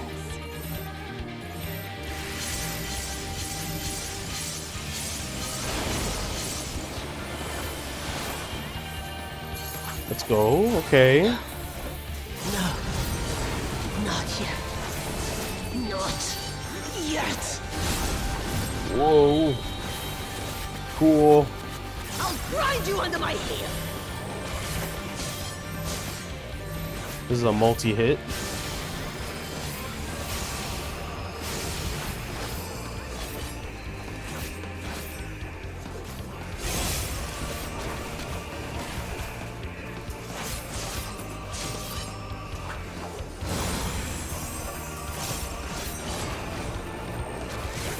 Come on, I think we got this.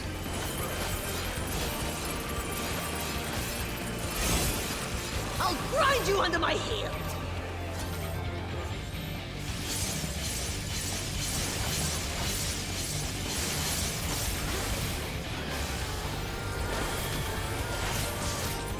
Let's go. Aw, I didn't get to do it. That's fine.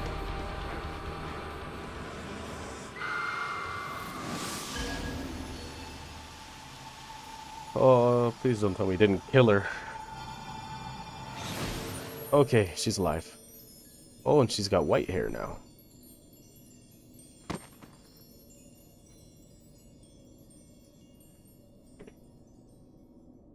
Alright. Whew. What an intense fight. That one definitely has a mechanic I did not understand. That different phases of the moon. That's the first time they've had us actually look at the debuffs to... Oh no, I guess technically the first time would be Castrum. Or not Castrum, Sunken Temple of Karn. But it's the first trial where it's like really important.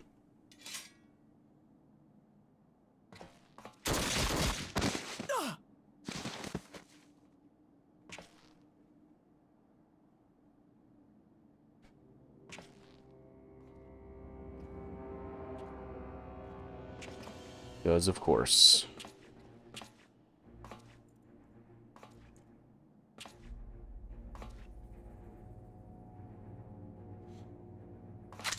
I'm gonna beat this guy up.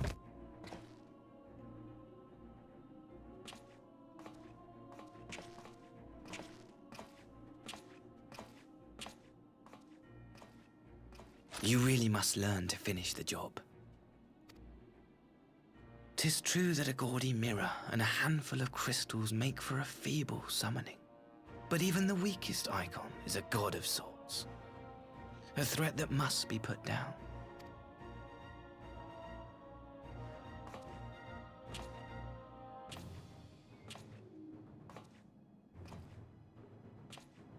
My, such hostility! These beings are the sworn enemies of the Empire. I merely did my duty as an Imperial officer.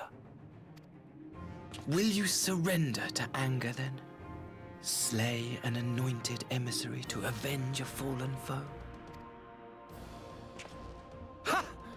You cannot, of course! To do so would burn the bridges we have labored so hard to build. Oh, but I'm forgetting. They're already ash. This Dorman woman has seen to that. The Empire cannot ally itself with any nation that refuses to renounce summoning. I believe I was most clear on that point.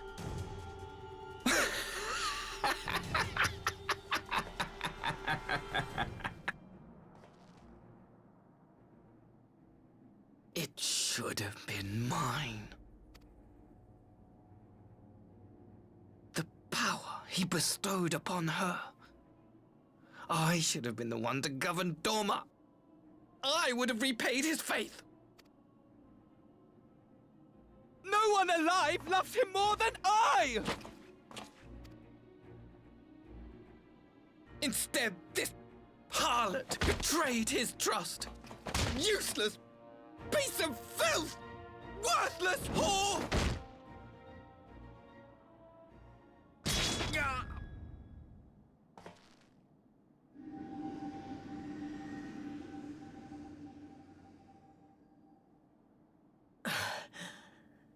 Thank you, dear brother, for this precious gift. Vengeance.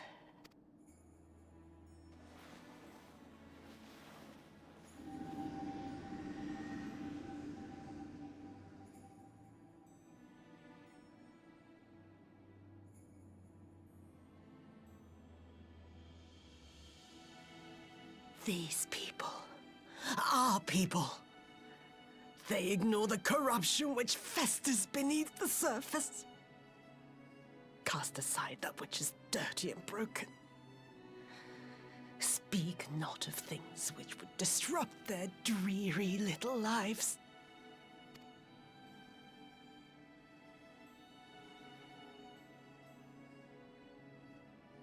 Like you, Asahi. Always pretending not to see. You were the first. The first I swore to kill.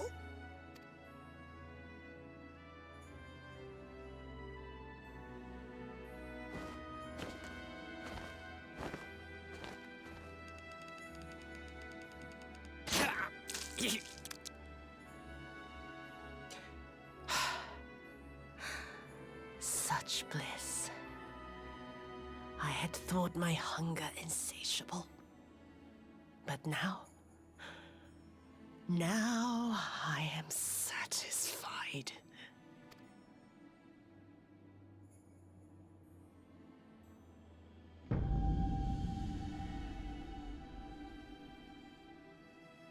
You should feel honored, dear brother. I saved the last of my strength, just for you. Oh, gosh.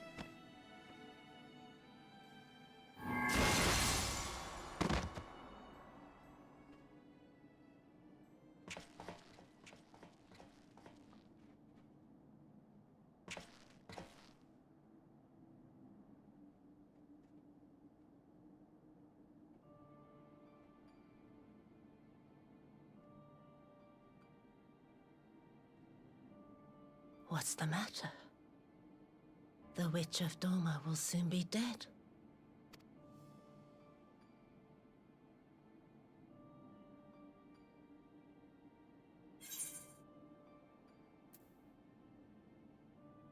So you deserved a kinder fate.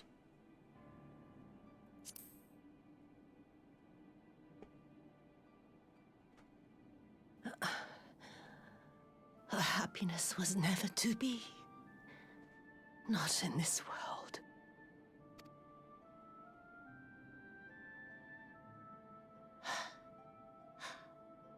I wonder, was the fruit as sweet as he remembered?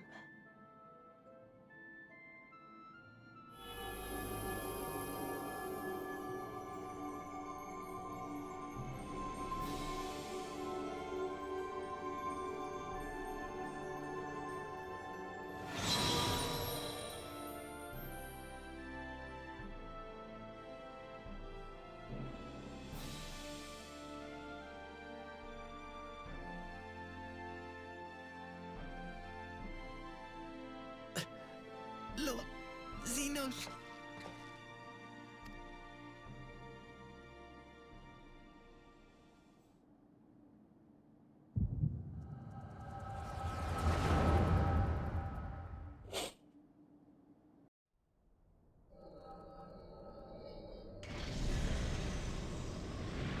Lord Xenos.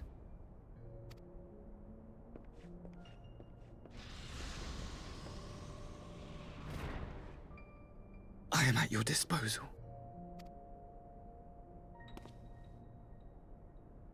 Asai, you were born of Doma, yes? Yes, my lord. I am honored that you would remember me. How may I serve? You are hereby appointed Ambassador Plenipotentiary, and empowered to speak with the voice of the Emperor. Return to your native land of Doma, and announce your intention to sue for peace. For peace? Once negotiations are underway, you are to locate the acting Viceroy. She lives? That is to say, I will, my lord. When you have found her, you will initiate a ritual to call forth an icon. I will instruct you in the necessary steps. Yotsuyu's faith is unreliable, but as a child raised to believe in the Kami, she will serve as a vessel for one of the Kojin's gods. She need only wish it to be so.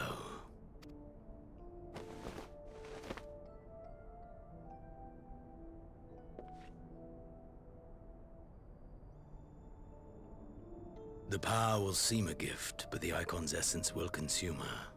She will be no more than a husk, a slave to whim and desire.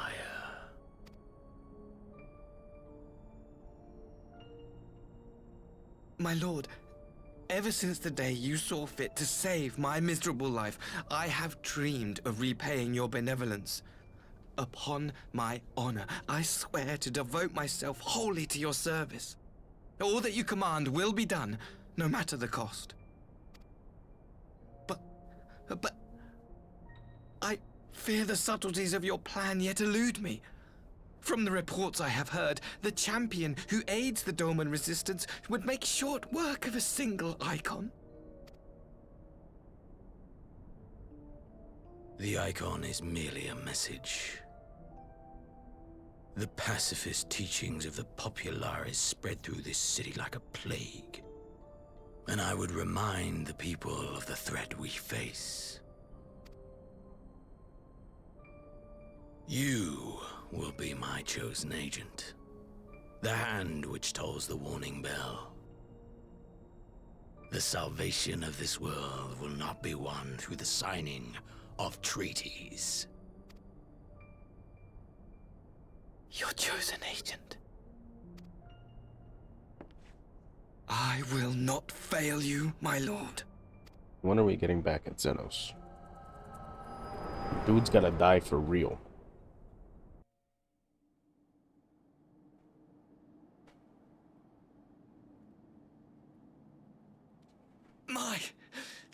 My master, Lord Xenos, he will come for you.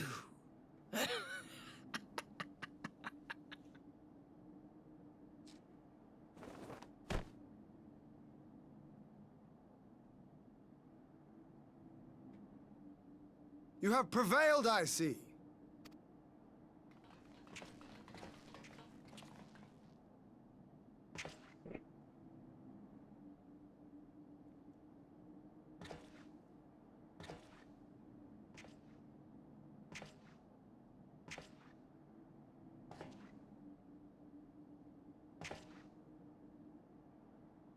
She is gone.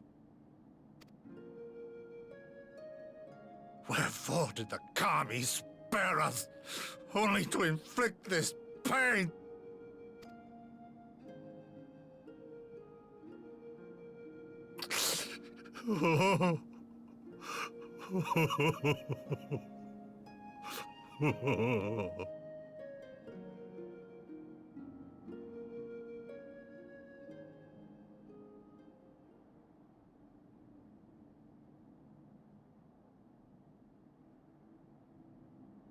Death shall not want for company this day.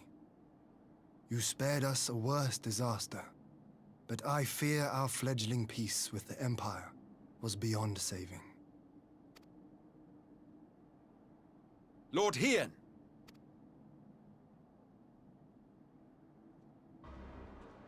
Was this guy actually one of the pacifists? Maxima, is it not?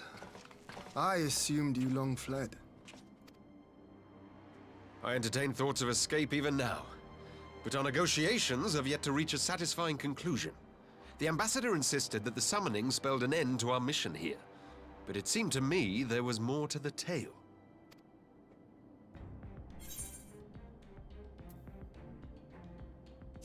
I saw a vision of Asahi's past.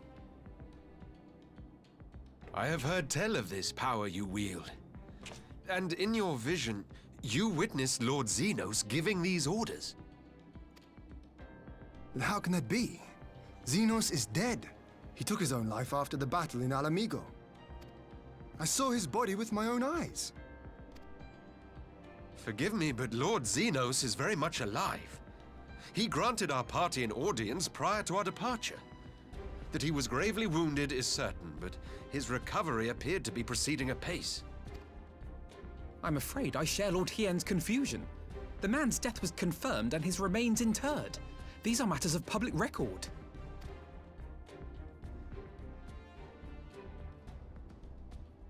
I have no doubt you believe what you say. But what then is the explanation? That an imposter has infiltrated the innermost circle of the Imperial Court? The idea is inconceivable, absurd. But worthy of investigation nonetheless.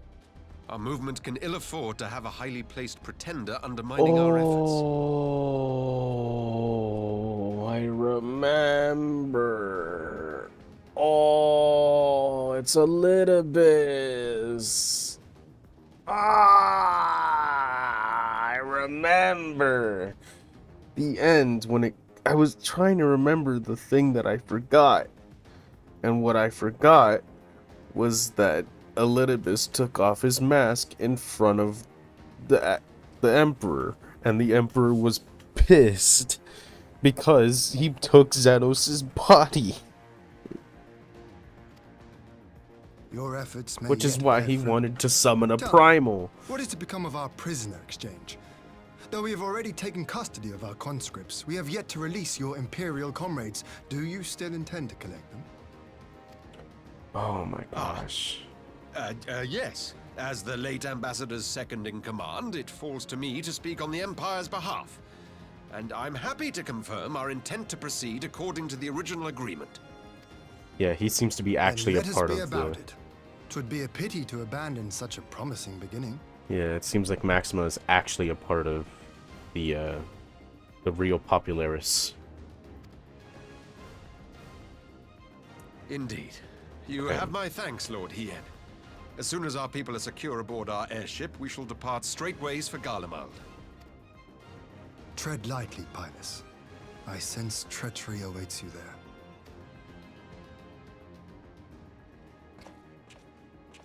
Might I accompany you to the capital? Whoa. Oh. Alphino, have you gone mad? Imposter or no, if Xenos was instructing Asahi on the finer points of ritual summoning, then experience tells us there is an Ascian waiting in the wings. Without our knowledge and expertise, our new friends will be hard-pressed to contend with a foe for whom death is but a minor inconvenience. They need our help. Were you indeed willing to share your knowledge of this enemy, we would not shun your counsel. Holy, actual You truly mean to do Garlemald. this? In full knowledge of the danger? Actual Garlemald intervention? Holy cow. It's real. I have seen the Warrior of Light risk his life on countless occasions. Next to him, I'm scarce more than a distraction on the battlefield.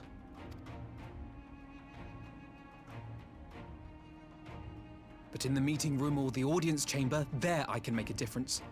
I can strike bargains, forge ties, and change minds. And where better to do these things than in the home of our old enemy?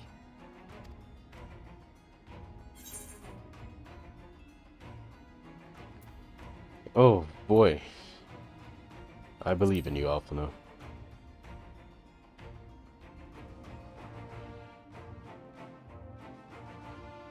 'Tis not for me to stop you. But I would have you consider an alternative arrangement. Rather than braving the Empire as a simple traveler, go forth as an emissary of Doma. Such a position should offer you some measure of protection.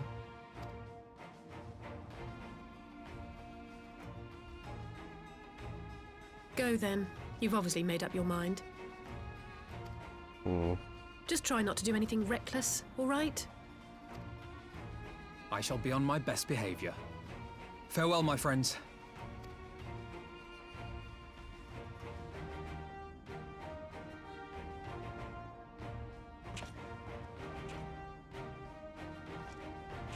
Oh, jeez.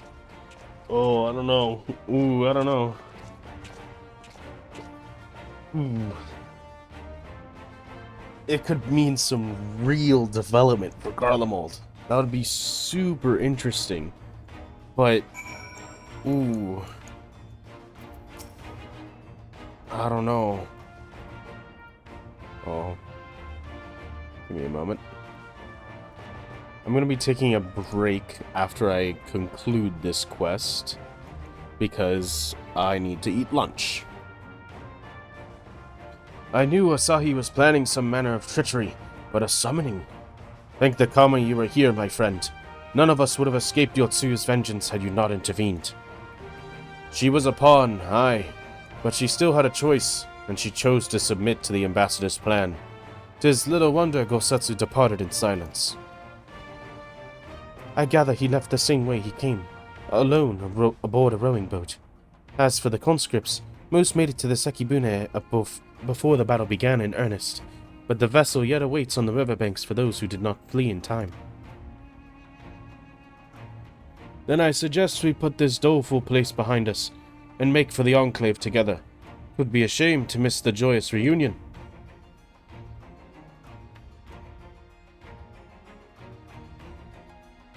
Wow. Wow. Are we going to Garlemald? Like, soon?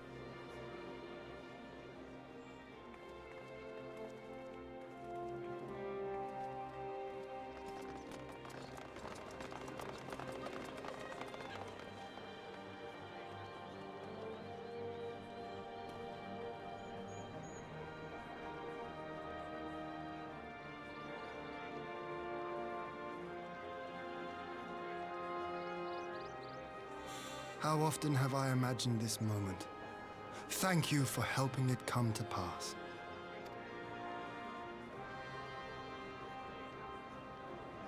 Ooh, I'll be right back. Give me one moment.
Okay, I'm back. Ah, there you are.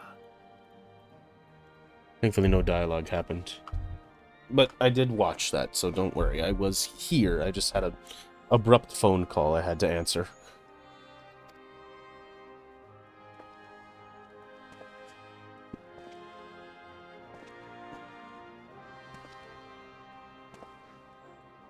In his robes. Oh, and shaved head.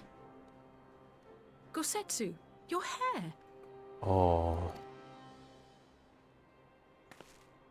My friend, what have you done?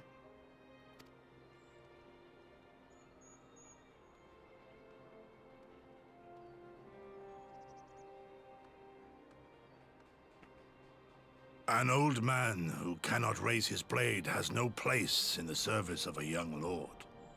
Thus did I decide to devote my remaining days to pilgrimage. I will walk this land, offering prayers of repose for all the souls who left this life in suffering.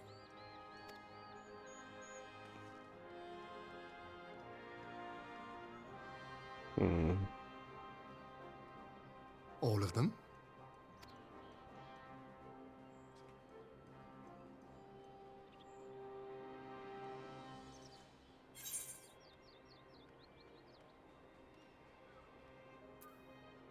Safe travels, Gosetsu.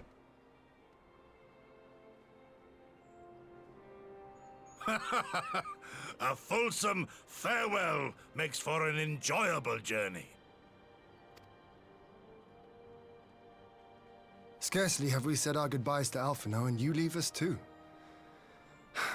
But 'tis well that my companions find their own way forward. I must endeavor to do the same. I have faith that you will find the best path for Doma without me, my lord. Pray forgive me this last act of selfishness, and grant me your blessing.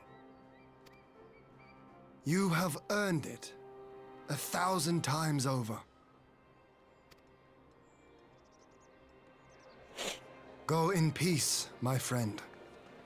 I shall make of Doma a land where children laugh and none need live in fear. There is no better way to honor those who went before.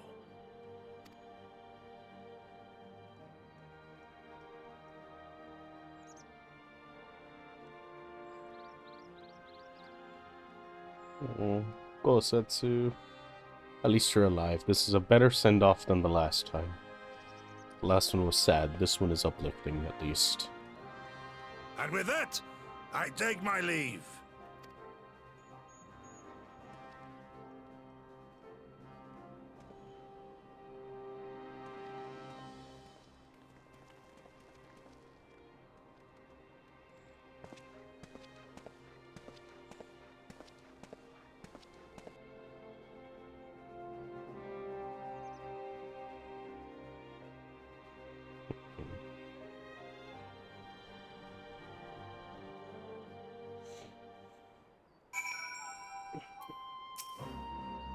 Ah, Gosetsu. Fair journey to you, my friend. A bittersweet occasion, but there is yet ample cause to be grateful. Pray join us in the Kin-Kan. I would thank you properly.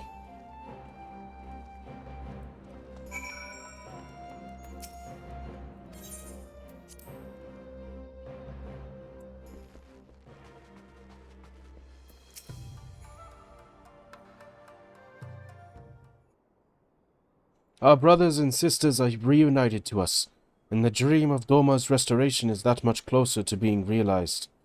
It is a day that will live long in memory, and one that would never have dawned without the courageous actions of the Scions. On behalf of Doma and her people, we give you our deepest thanks.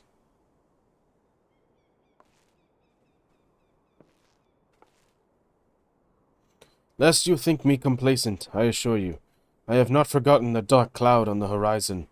That Xenos lives is a source of grave concern, mayhap the gravest. Yet there is little to be done but wait for Alphino to send word. Until then, I plan to devote myself to fulfilling the promise I made to Gosetsu by building a nation in which none need live in fear.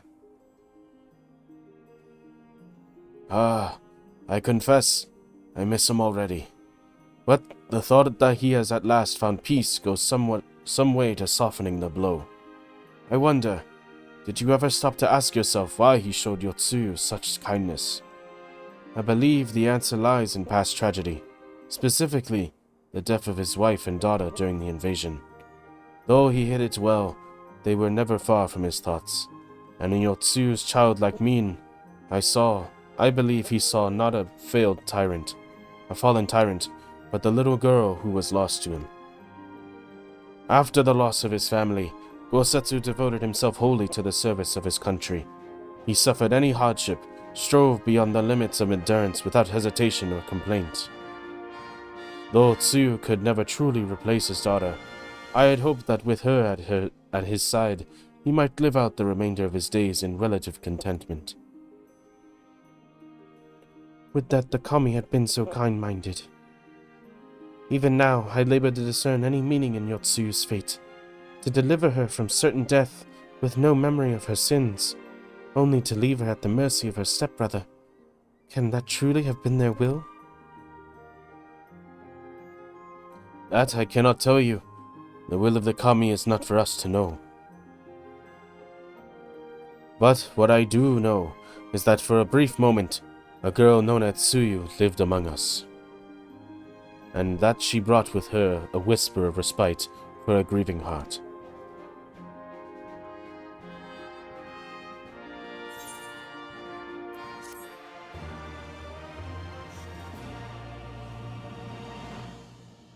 Dang.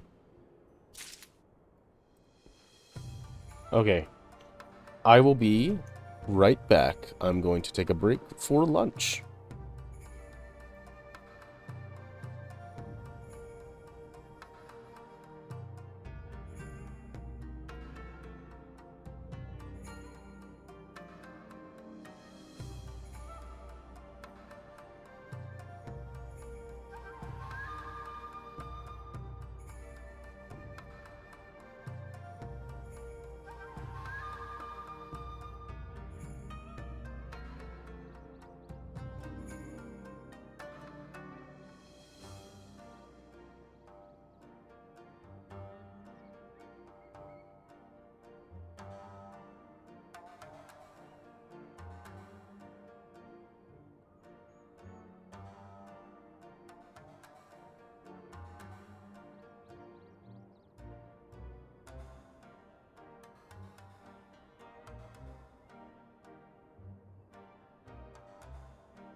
Hello.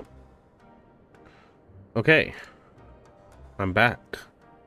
Hello, hello, hello. Welcome back. Let me bring up this. Let me adjust my seat. Awesome. Alright. We're back, and we're gonna continue with the MSQ. How long will I continue? I don't know. Under the moonlight. Alize seems ready to bid farewell to Doma. I think it's time we were going, don't you? We've done all we can here, and we have a lot to report.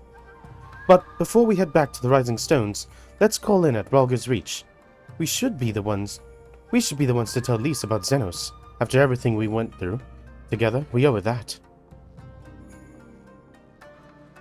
Yeah, that's pretty fair.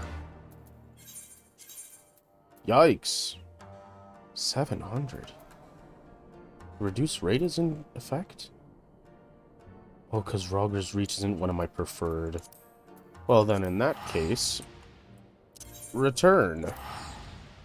This'll be cheaper.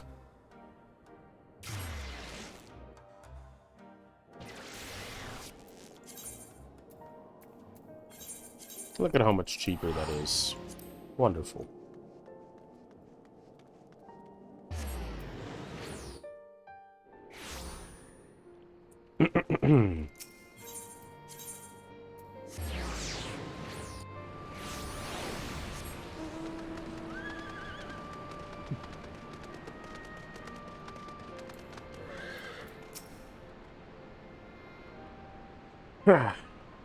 All right. What's been happening?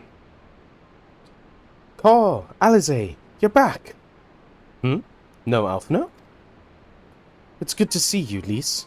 As for my headstrong brother, he's off on what will most certainly turn out to be a once-in-a-lifetime trip to Garlemald. It's a long story, but we have evidence that Xenos might still be alive. What? But that's... If this is a joke... Gods, this had better be a joke.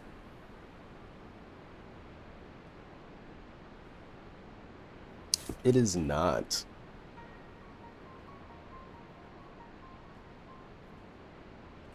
Look, I know what we saw. All, right? We all saw it. And here you are, saying he's alive and well and living the high life back in Garlemald? I know how ludicrous this sounds. I'm still having difficulty believing it myself. But while I might doubt the word of an Imperial envoy, I'm inclined to trust calls. He saw the Crown Prince through the Echo, in a meeting that could have only taken place in the recent past.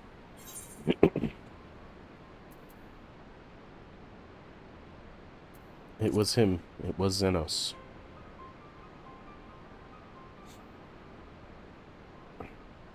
No, it must have been, I don't know, some kind of really convincing imposter. Xenos is dead. He had a great big hole in his neck. We buried him. Aye, and someone went to the trouble of desecrating the bastard's grave, remember?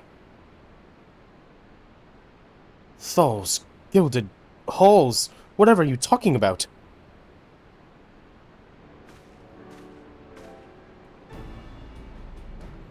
Thancred, what brings you to the Reach? Alphino had me lending a hand at the Sultry, keeping an eye on rebuilding work and so on, just until operations were up and running. And now that they are, I thought I might look in on you before wending my weary way back to headquarters. Forgive me if I misheard, but is there some suggestion that the late Crown Prince have gotten better? If so, might I suggest a quick look inside his coffin as our first order of business? As much as I hated the man, it doesn't feel right defiling his grave. But if it will put this rumor to rest, I suppose we have to. And when there are no more curious eyes about, if we can manage that. Excuse me. Xenos is buried up at Bloodhowl and the Locks. His grave was set apart from the others and left unmarked, so as not to upset the locals. so as not to upset the locals. Then it shouldn't be too hard to find. Nago, you're in charge until I get back. Oh man. I've got those post-eating hiccups. Maybe that's not a common thing. Whatever, I get those occasionally.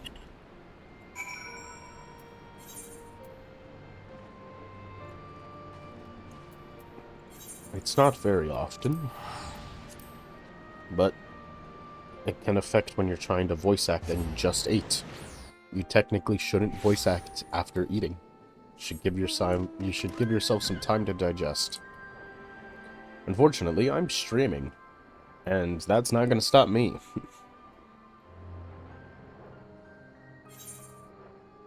Okay, we're going to visit his grave, and surprise, it's probably going to be empty. Because Elidibus took his body. A concept not used since Thancred and La Habrea.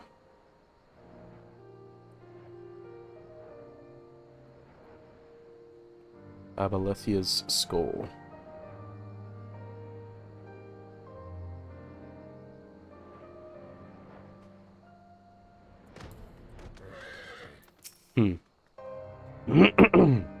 This is it. Gods, he'd better be in there. Someone scrawled all over the stone a while ago, but I had scrubbed it off and thought no more about it. So, no one thought to check if the coffin was still occupied? Well then, we are presented with but one course of action. And we had best be sure we're not observed in the doing of it. Shall we begin?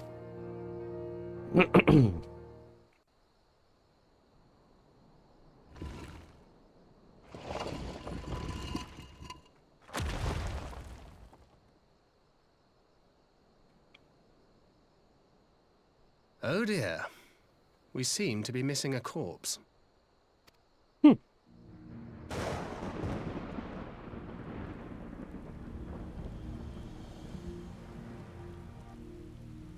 Well, it must be somewhere. I only hope it isn't walking around.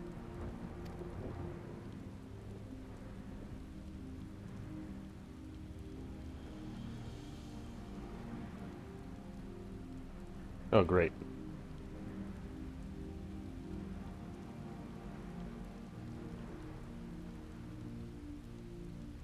Why are you smirking? Who are you? Who are you? Why are you smirk? Get back here, sir. Sir. If there's no corpse, then are we to conclude the rumor are true? Ah. Let me drink some water.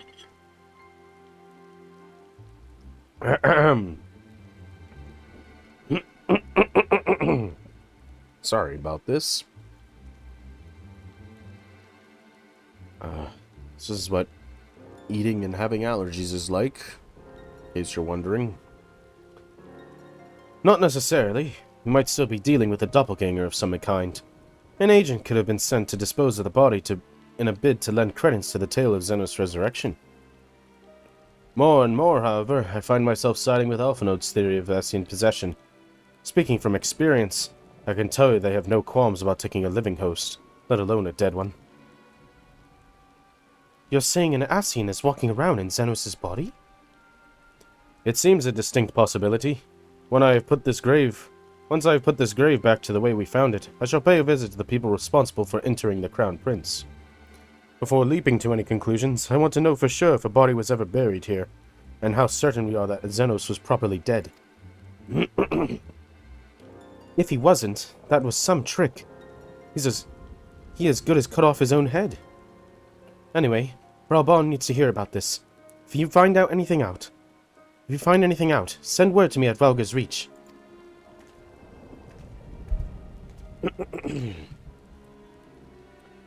I don't know why I'm surprised.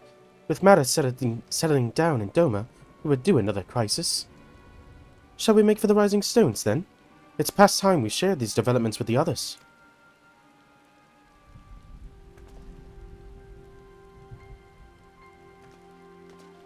Well, guess it's...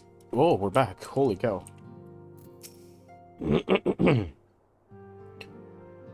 While I was waiting for you to arrive, I spoke with Urianger over Linkpearl and gave him a full report. Y'shtola is on her way and should be here any... Ah!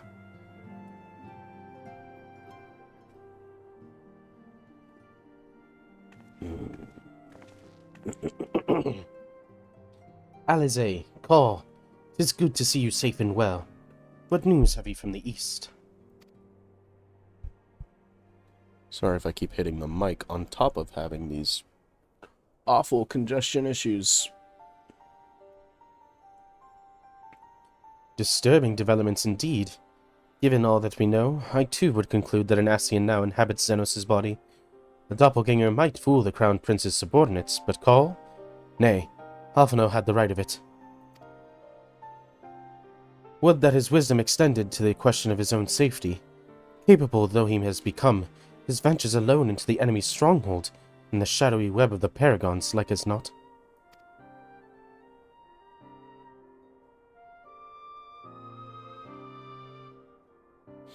When it comes to making rash decisions, I'm hardly in a position to criticize. Redo that. When it comes to making rash decisions, I'm hardly in a position to criticize, but... I'm worried. I just wish there was something I could do for him besides pray.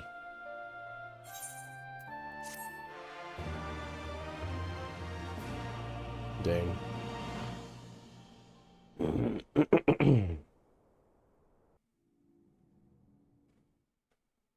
Meanwhile, in the Imperial Palace.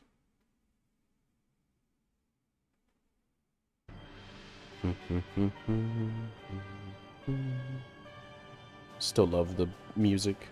And there's the Emperor. And there's Xenos. We cannot suffer icons to exist. Was I not clear on this point?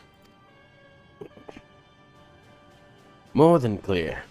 The icon in question was summarily dispatched by the Warrior of Light. The summoner is dead, and the right beyond repeating. Everything proceeded according to plan, every party behaving exactly as required.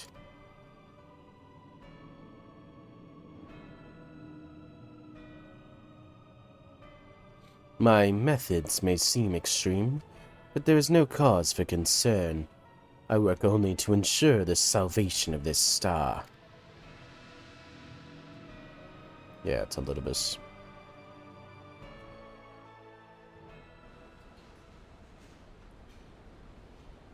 Garlemald's junk.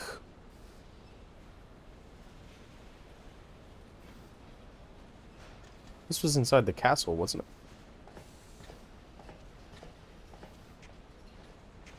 it? What are you doing fiddling with that thing? I asked you a question, soldier.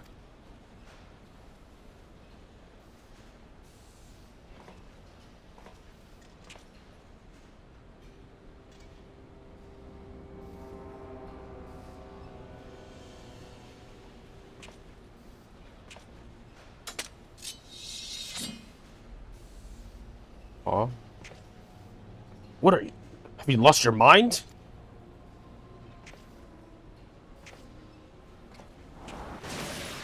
Ah!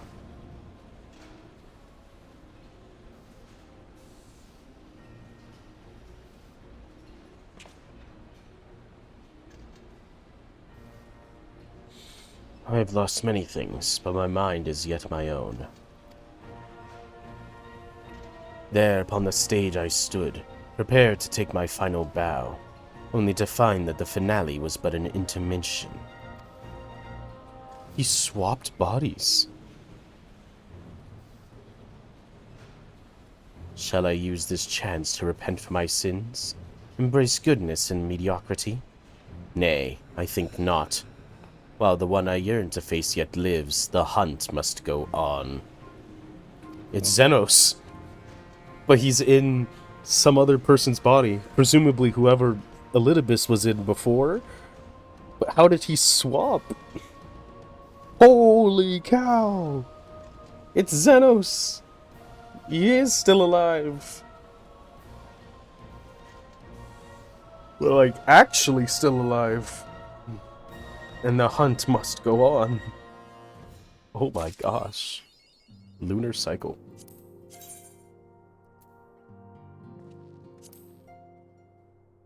Under the moonlight. Aw, that's cool. Emissary of the Dawn. Ponder. Hey, Roblox looking face. Okay, let's continue. It has been an eventful few days, hasn't it? But I suppose all we can do now is wait for a word from Alphino. I don't recall the last time I had nothing depressing to be getting on with. We should make the most of it. We should probably make the most of it. Shall I put on some tea? Tea would be lovely. Oh, I didn't realize your Stola's... oh gosh. Tea would be lovely. You may regale me with the tale of your adventures in the Far East, and of your encounter with this new Primo especially. I'll put the kettle on then. That table looks free if you'd like to take a seat. Stola, we were perfectly... oh. Upon sitting at the table, several cutscenes will play in sequence. Oh. We're gonna get some lore. We're gonna get some exposition. Let's go.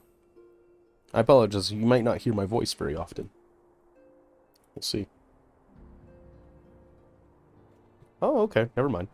Interesting.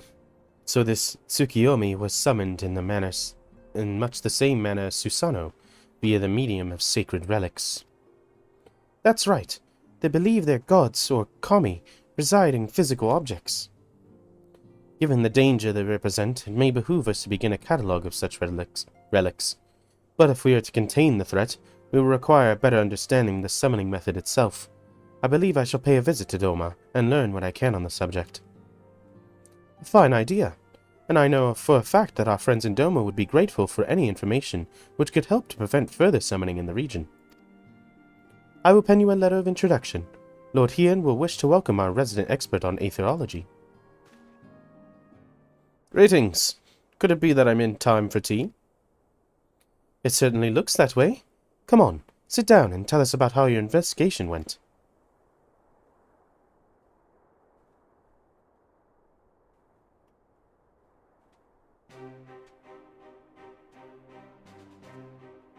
After you left, I went about questioning Bloodhouse gravekeepers.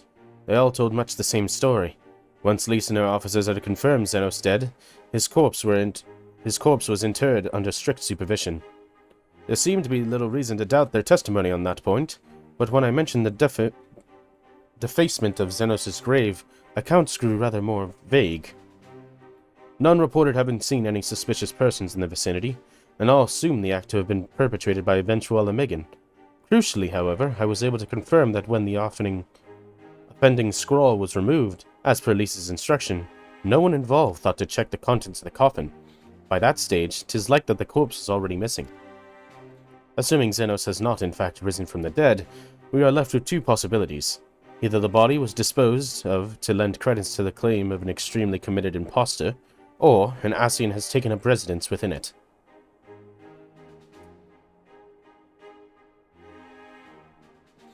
If Asahi was as fervent a devotee as you believe, he would not have been fooled by an impersonation. However committed, we must assume that we are dealing with an Ascian, and proceed accordingly. Agreed. The question is, how many more such monsters are waiting for Alphino in Garlemald? Their presence was his chief reason for going. He understood the risk. I only hope he did not underestimate the extent of this infestation.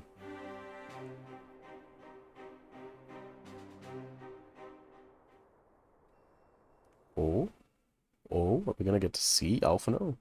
Meanwhile, on the Imperial Hypersonic Assault Craft L-25. Oh, 5025.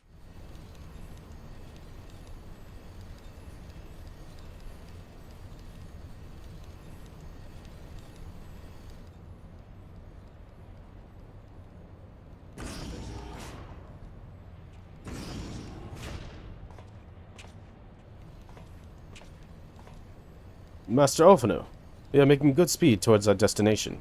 Is Artemis? Nay, 'tis just. I can see naught from my cabin, and was curious to know the land over which we flew. Ah, I'm afraid our military craft are built with little thought for such niceties. I'm happy to indulge your curiosity, however. We are presently passing over the burn on the western edge of Alford. Even with the benefits of a portal, your gaze would have been met with great naught but malms of lifeless earth.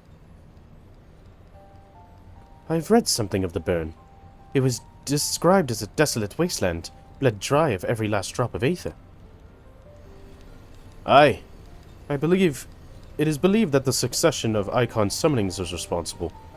When Emperor Solus first came to Alford and beheld this blight, he is said to have reeled at the scale of its devastation. He declared Icons a threat to the very star's existence, and issued an empire-wide decree ordering the eradication of all such entities.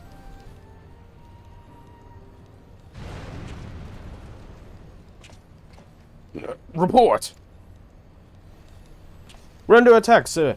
Magitech armor. No visible designation. Magitech? But who? Ah!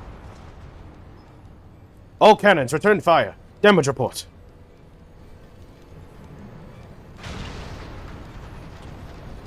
The main reactor's been hit. Helm unresponsive. We're going down, sir. Damn it. They knew exactly where to hit us. All hands, brace for impact.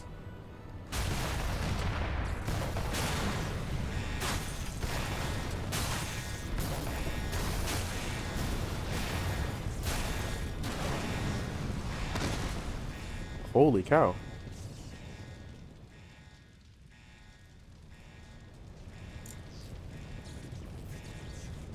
Glad to have you back, Master Alphino. We've landed in one piece, more or less. But the air filtration system is damaged, and the ship is filling with smoke. We must gather the survivors and get out while we still can.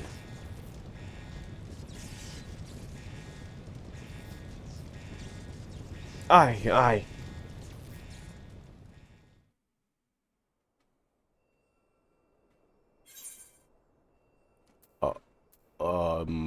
Okay. Oh, whoa. In the coming battle, you will fight as Alphino.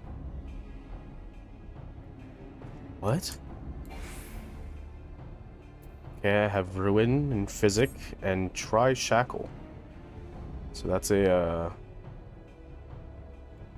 holy cow.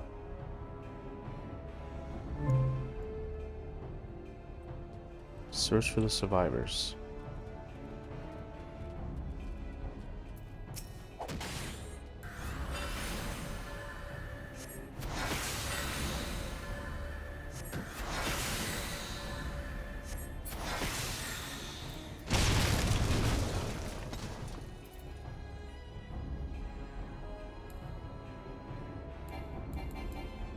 Is this not alt?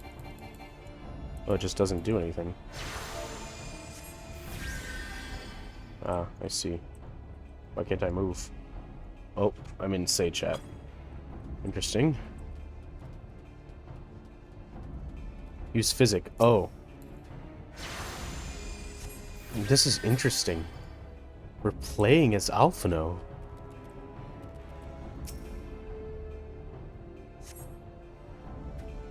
My thanks. I don't think I would have made it.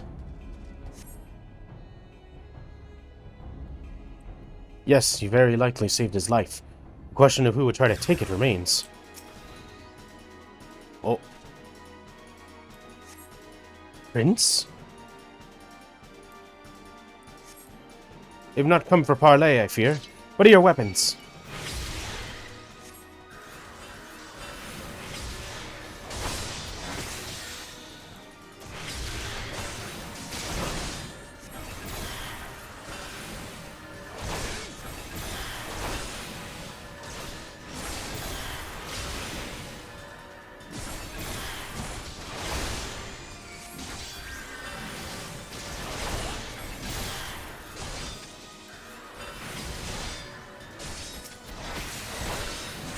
Maybe I should focus on the smaller ones first. Yeah, smaller ones first.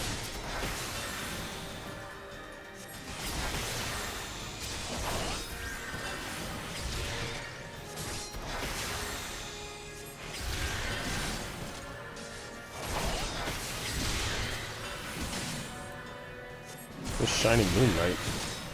Oh. I should have been standing in here the whole time, huh?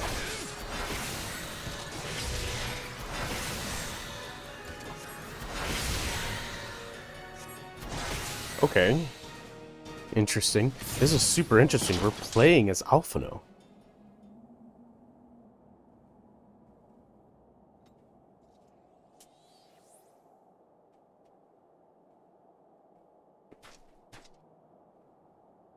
And he's not half weak.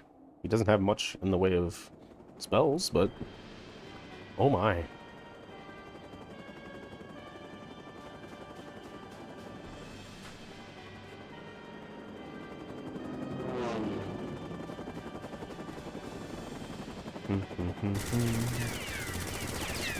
Holy cow.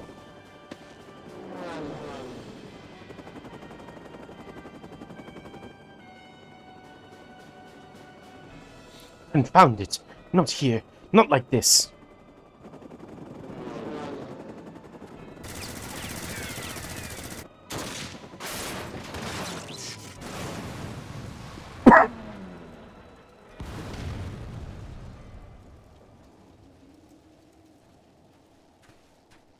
Oh?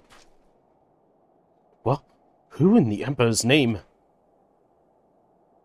Enemies of our enemies. Introductions can wait. You are so calm in a crisis, Master Alphino. Let us finish this then.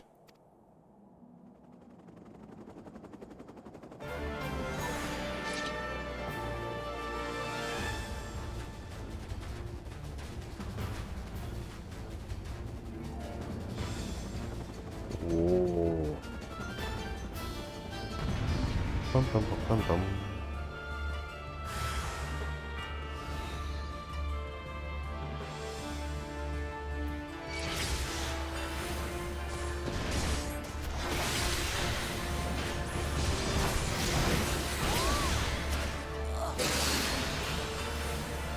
Wow, he's got a...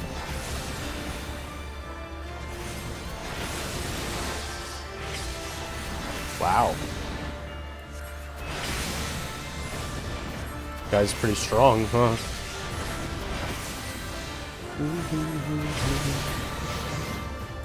They really wanted to make Gunbreaker the Garlemald's gun sword. Too bad it's not really the same at all. Storied Lancer. Storied Mage. Menacing Mercenary. That man is a fiend.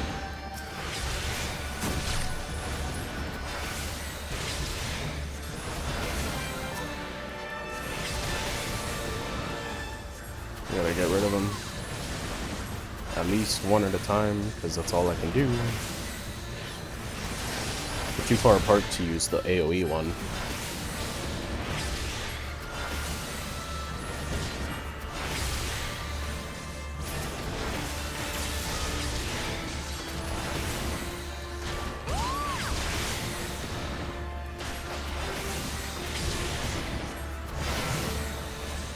Whoa. I wish Gunbreaker could do stuff like that. That would be cool. A Lino AoE with the X attack. It would look cool.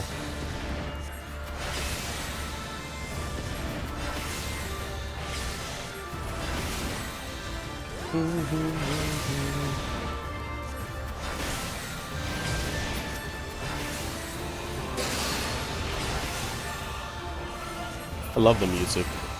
The fighting music in Stormblood is great. The like boss and solo duty fighting music, that theme that we just listened to is great.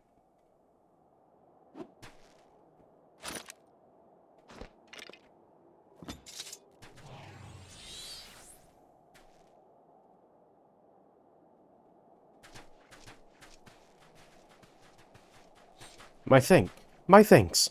Your intervention proved most timely.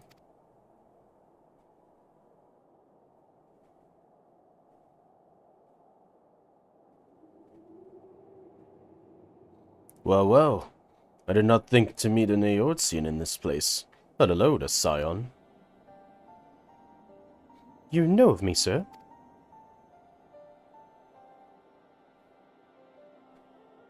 I have some small history with your order.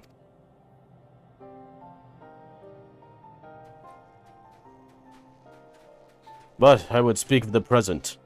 Know you your assailants, and the severity of your predicament? The soldiers bore the insignia of the Emperor's personal guard. And I could venture a guess as to their motive, but you have yet have us at your disadvantage. But you yet have us at a disadvantage, sir. Will you not tell us who you are? I think it's Gaius. Our names are not yours for the taking. As for our purpose, let this be your answer.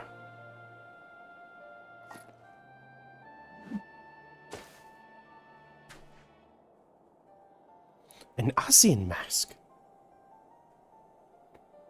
The face of our prey. I think it's Gaius, and here's why I think it's Gaius. One, I don't think he died. It would have been a goofy death. It's possible. Plus, he uses that type of blade. And if he knows Alphanode and he has history with Alphanode and the Scions, come on, it's probably Gaius. That'd be cool. I wouldn't be mad. That would be honestly pretty fun. We must be away before more arrive. Come with us or stay, but make your choice now. Even should we manage the long trek out of the burn and secure passage to the capital, we would no doubt be greeted by the Emperor's guard. Indeed. We accept your gracious offer,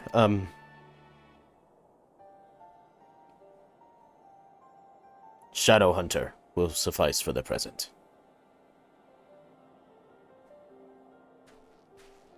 Come.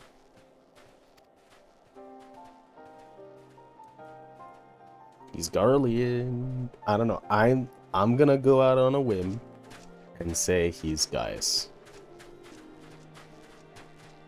I think it would be interesting. Holy cow, look at how many masks he has. And he's got some red ones, too.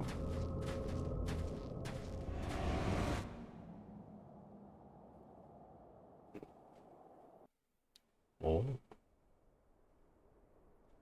That was really cool, playing as Alphino.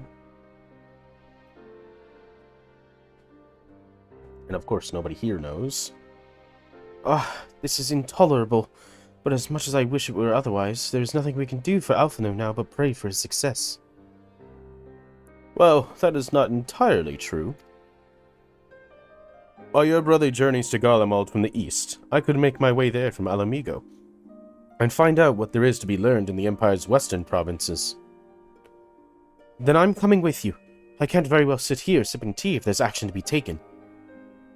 Forgive me, Alizé, but the provinces are hostile territory, and stealth is all important. It is safer that I go alone. I can sneak well enough when the situation demands it. Don't patronize me. I'll go with him. And how exactly would that be any better? Ahem. I must have refused your company as well, my friend. Formidable though you are, the success of my mission depends on moving unnoticed. And lest you forget, you have grown rather famous. I trust you understand.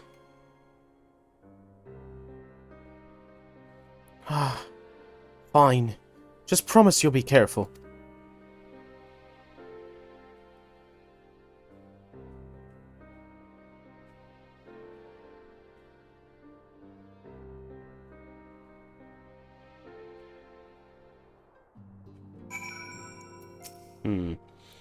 It seems that praying is to be the extent of my contribution after all.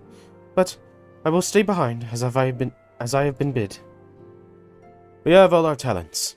Mine just happened to involve a silver tongue and soft souls. I promised to send word the moment I learned aught of consequence. See that you notify me too. I mean to depart for Doma as soon as I find a suitable Eastern Alinard vessel to bear me thither, but I shall return if I am needed.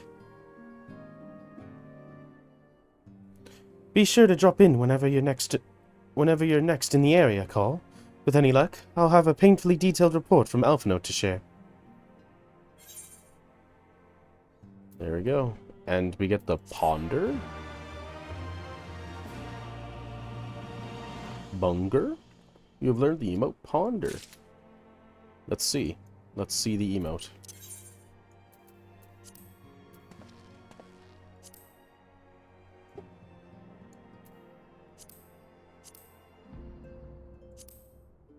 Straight face. Smile.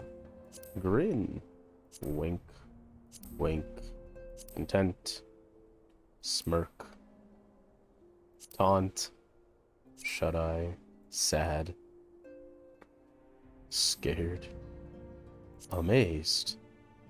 Ouch! Annoyed. Alert. Worried. Sneer. What? Concentrate. Confused.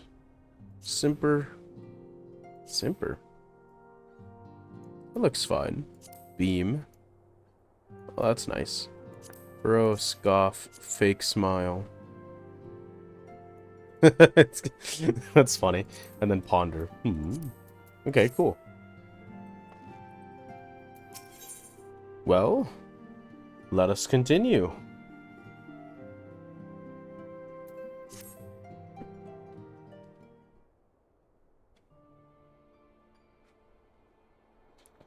Oh, Call. If you've come here hoping for news, I'm afraid there isn't any. Everything is exactly as it was. Y'shtola is still investigating primals in the Far East. Thancred is still gathering intelligence in the Imperial provinces. And Alphanode is still out there, somewhere.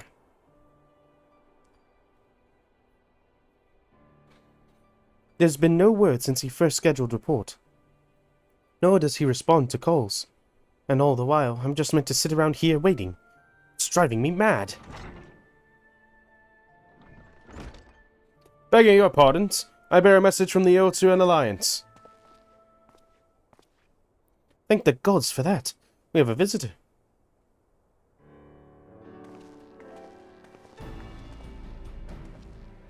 Welcome to the Rising Stones. If you have a message, I would be most eager to hear it.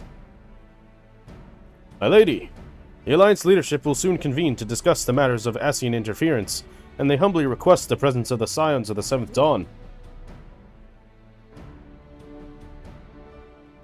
Having assessed intelligence provided by the Alamigan resistance concerning the whereabouts of Xenos' remains, they too suspect Ascian involvement, and wish to deliberate a suitable course of action.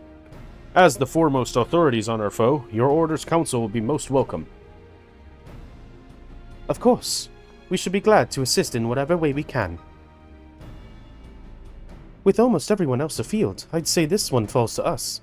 By which I mean I'm not going on my own. You'll come with me, I trust. Of course.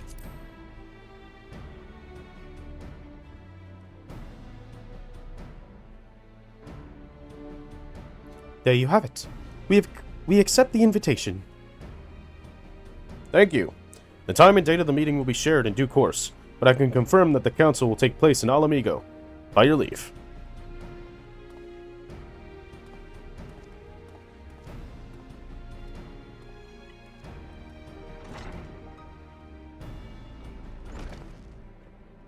I somehow doubt we'll have anything useful to offer, but standing mutely at a meeting would still be better than nothing I've been doing of late. And then the nothing I've been doing of late. Let us make ready to depart, shall we?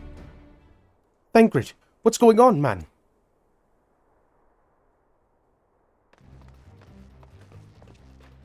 Alright, just be careful on the road back, you hear? Did I hear right, Real? Is Thancred coming back? Aye, that he is. Says he's acquired some important intelligence. Being in Gallian territory, though, he couldn't risk sharing the particulars in case the Imperials were listening in. So he said he'd be heading back as quick as he could. and make sure that someone was to make sure someone was waiting for him in the Alamigan Quarter. Understood. Cole and I will go. We're bound for Alamigo anyway. There's sure to be time before the council begins. Come, let us be off. This is new music.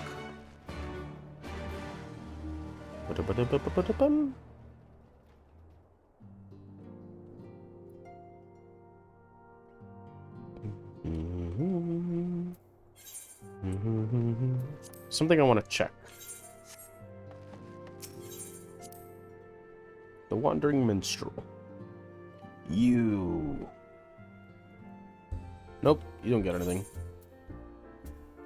Simply to die for. Nope, nope, nope, nope, nope. Okay, to Alamigo then. Alamigo then.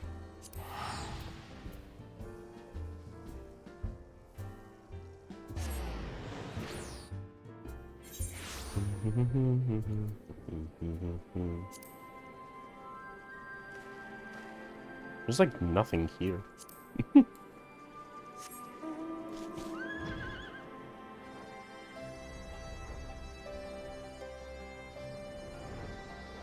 Oh, there he is. Thancred. You two are a sight for sore eyes. Now all I need is water for my parched throat. Fetch me a cup, will you? Try piecing through Imperial territory is thirsty work.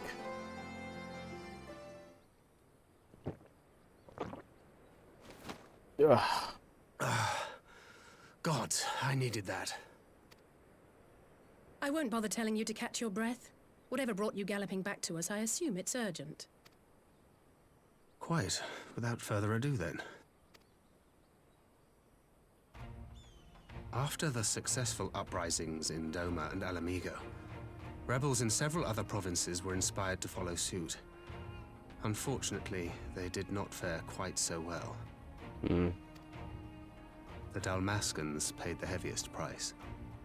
For their defiance, the Emperor made a show of razing their capital to the ground, prompting many of their neighbors to abandon thoughts of resistance.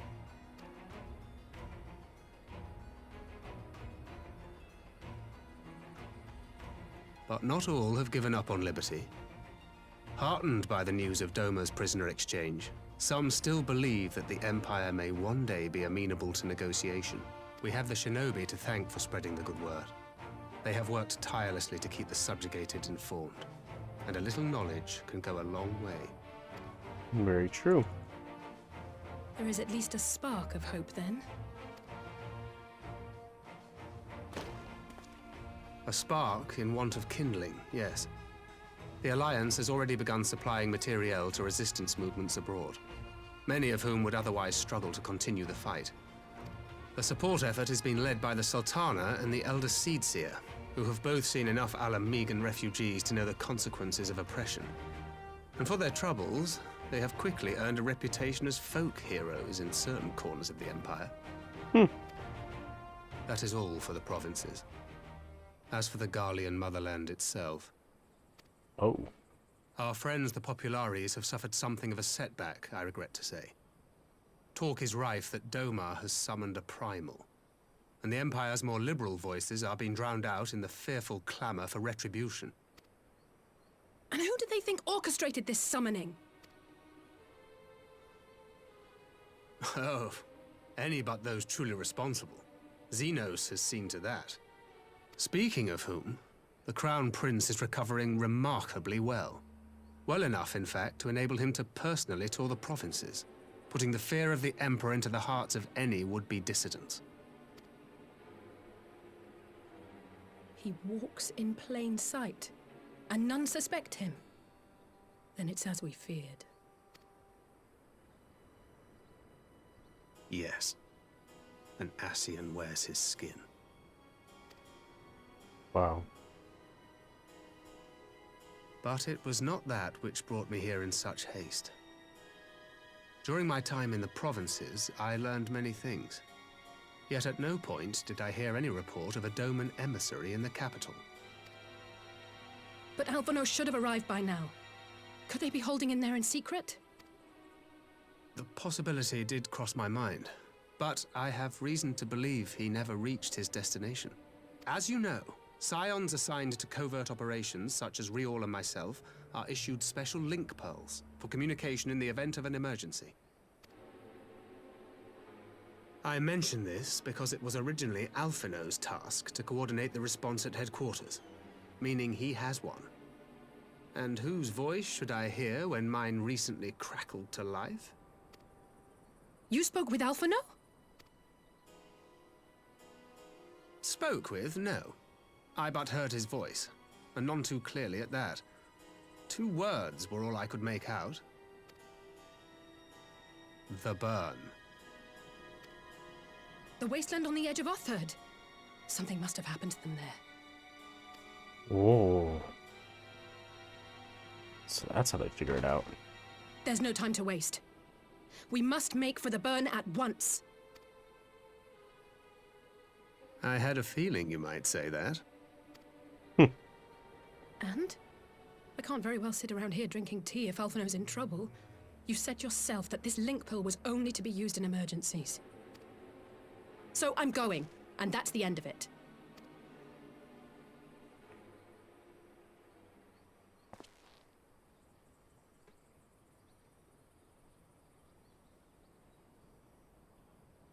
Oh, far be it from me to change your minds. Good, because you're not. We going. At least, I think. Loath though I am to neglect making preparations for the council, we must act swiftly before Alphinaud's trail goes cold. I propose we first pay Hien a visit. He's sure to want to hear about these developments, and he may well be able to advise us on how to best reach the burn. A sound plan, a sound plan. And your Stola is in Doma, is she not? I dare say she'd join you in the search if you asked her nicely. While you seek to do all that, I shall go and report my findings to the Alliance. You may leave any preparations for the council to me. Perfect, so we're relieved of that as well. Thank you, Thancred. Right, to Doma then. We have much and more to share with your Stola.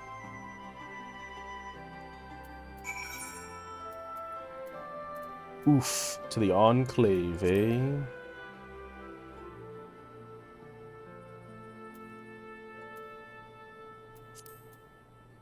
Why does it not show up when I'm here? Why do I have to click here? Because it's specifically the Dome and Enclave, I guess. That's a lot of gil. We can pay it.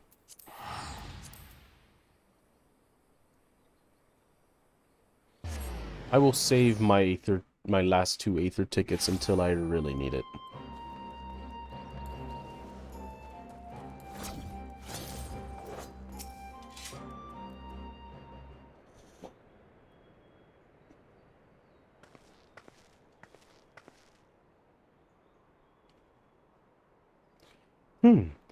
That is curious indeed. While other matters demand my attention at present, I shall bear what you have told me in mind. Should you notice any change, do not hesitate to seek me out. Thank you, my lady. You are most kind.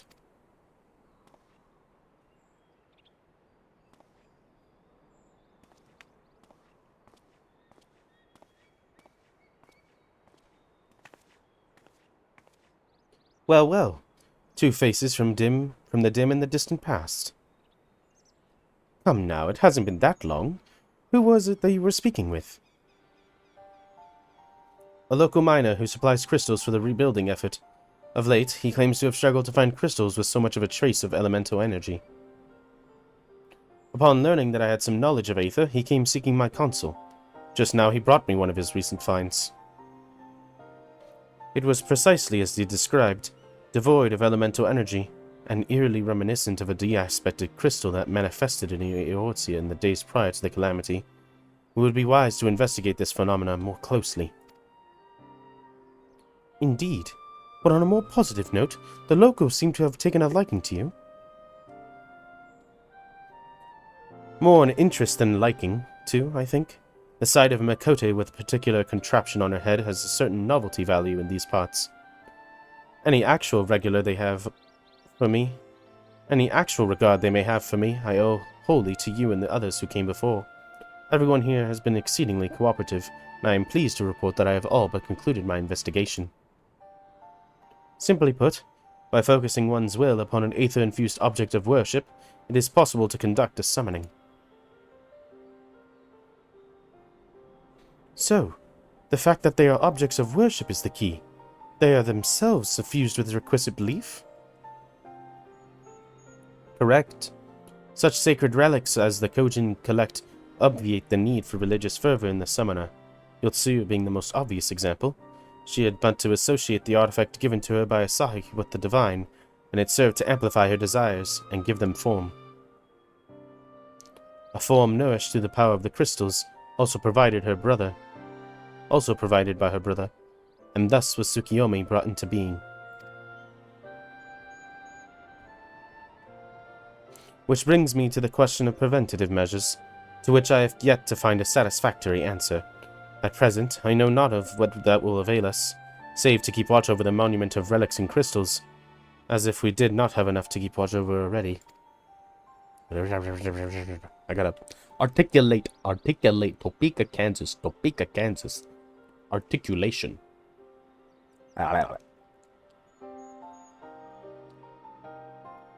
Okay.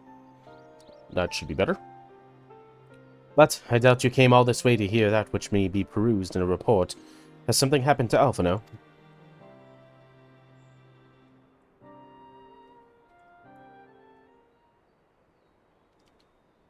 Ugh.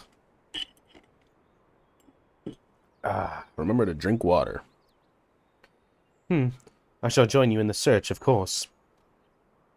Thank you, Y'shtola. I should be glad of your help. Truly. Now, if there's nothing else, I shall go on ahead and request an audience with Lord Hien.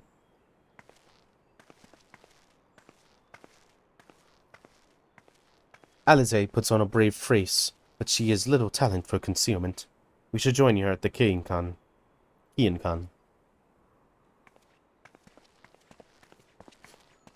Poor Alize.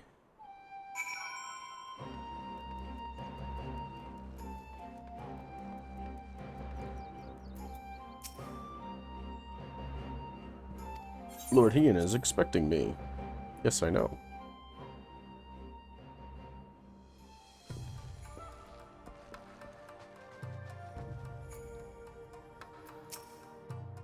Greetings, my friends. Alize has explained all to me. Needless to say, you shall have our full cooperation in the search, even if Alphino's trail does lead to the burn of all places.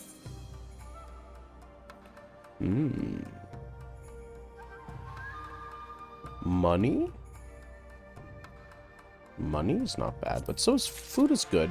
Food is food. We like food. Having all this variety takes up space, but I mean.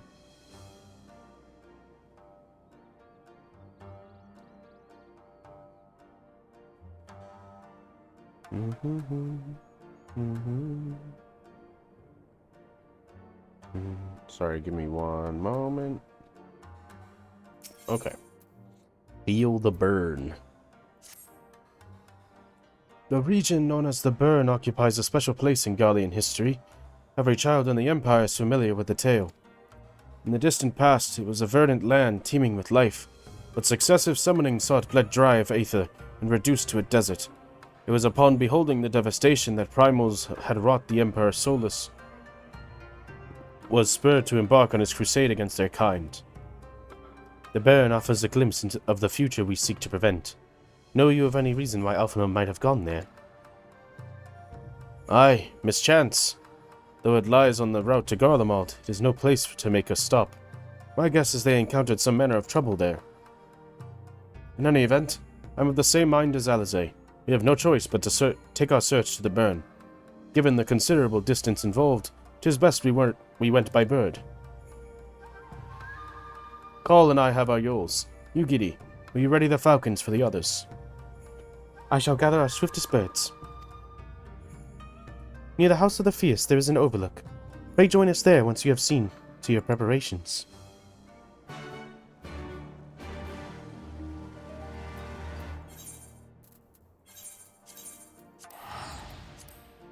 We have our Yols. We do. But I have many other mounts. But you know what? Because I'm feeling like I want to change of a mount. Let's go ahead and do the mole. Or the Yol. Let's do it. I miss Burb. Burb is good. Burb is cool.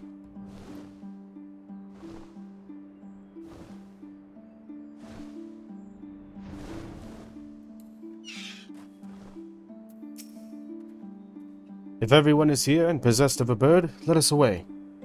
Remember, our destination is a barren wasteland. There is no civilization to speak of for 100 malms in all directions. Take care you do not lose your way. The bird, now accessible. Ooh. Let's do it with other people. Why not? Well, actually, let's see how long it takes. Estimated time, less than 5 minutes. Okay, that's not bad. I can continue looking at Samurai, which is what I was doing before. So, I want to level up Samurai. And that's going to be my priority now, going forward. I'm no longer going to be prioritizing tanks, even though I haven't fully leveled up Warrior to 50. I should probably do that. But, I can save it for later. I want to focus on this. We do have, it seems, our job quest, because we're at 52, and we unlocked Shinten. Aha. Then we're going to unlock Gyoten, Yaten, Meditate, which really doesn't have much use, but it's there. Maybe I should do this, because it has so little use. We'll just use it in the very off time. Q10, which is an AoE spender of Kenki gauge instead of the single target Shinten. Hagakure, which is useful in, I think, GCD aligning for bursts and stuff. Ikishoten, which increases our Kenki gauge by 50, which is huge. That's super useful, super cool. And later, it becomes, I think, Zanshin, which is also cool. Guren, which is a AoE Kenki cost.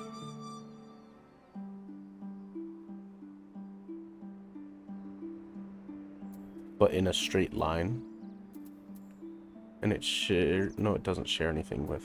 Oh no, but these can only be used once every... I see how it works. Wait, that's withdraw. That's not what I wanted to... I didn't realize I still have the trial checked. I only want to have the burn selected. More than 30 minutes. Okay, well, hopefully not. Okay. So the difference between something like Shinten and Seine is that Seine can only be used every 2 minutes, versus Shinten, which can be used over and over again at the cost of 25 Kenki. So this would also cost 25 Kenki, but instead of using Shinten, you would prioritize Seine or Guren. I see. Okay. And then 74 is Tsubame Gaishi. Tsubame Gaishi. Which lets you do Kaishi Setsugeko or Kaishi Goken or Kaishi Namakiri at 90 when you learn Ogi Namakiri, which in and of itself, where did I put Ogi Namakiri?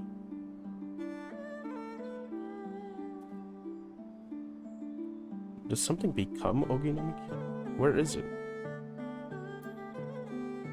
Why is Zanshin here? Zanshin doesn't need to be there. This is given by Zanshin. Where's Ogi Namakiri? In my bar. It's not here. That's what's got to be put here. Interesting. Okay, I don't know why that wasn't there, but... Ogi Namakiri becomes Kaishi Namakiri, which technically now you'll be able to do that every single time you have this up, you'll be able to Kaishi every single Ogi Namakiri because of the new changes. That's cool. Or actually does it? Ogi Namakiri changes to Kaishi Namakiri when requirements are met. Grants Ogi Namakiri ready upon execution of it. I see.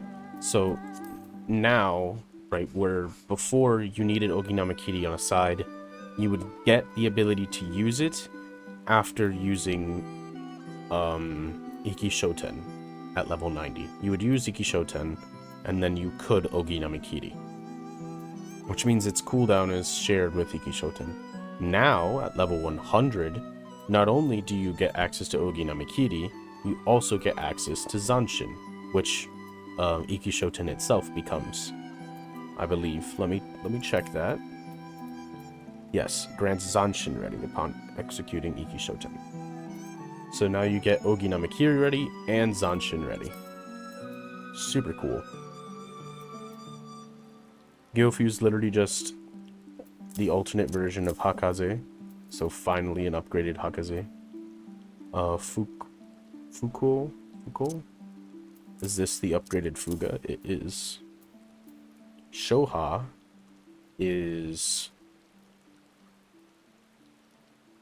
your general 3-stack meditation spender? Your AoE spender. Delivers a critical hit in a combo for you. First enemy damage dealt increased when the effect of a critical hit. Grants a stack of meditation up to 3. Can only be executed while under the effect of Ogi Namakiri ready.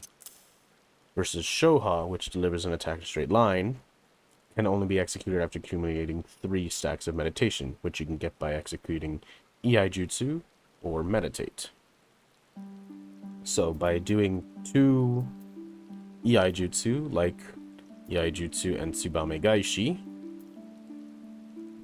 I believe that gets you 2 meditations, and then you could Ogi Namakiri to get your 3rd one, and then Shoha, and then Ogi Namakiri Kaishi for another one. Oh, unless these don't give you another... If these don't give you another meditation stack, then it won't work that way. But if they do, and because of the way EI Jutsu works now, that would be insane. You'd get a ton of meditation gauge now, which means you'd be doing Shoha a lot. That's cool. And then at 100, you get Tendo Goken. Something happens at 100. Enhanced Meikyo Shisui. Grants Tendo upon executing Meikyo Shisui. Tenka Goken changes to Tendo Goken, and Midari Setsugeko changes to Tendo Setsugeko. Okay. And all of those, Tendo Goken, Tendo Setsuga, has a Kaishi version as well. So it's just a buff, a bigger damage one when you use Meikyo to do it. Okay, that's fine. There's just a lot of rotating buffs. I like it, it's cool. I think Samurai is going to be super fun to play.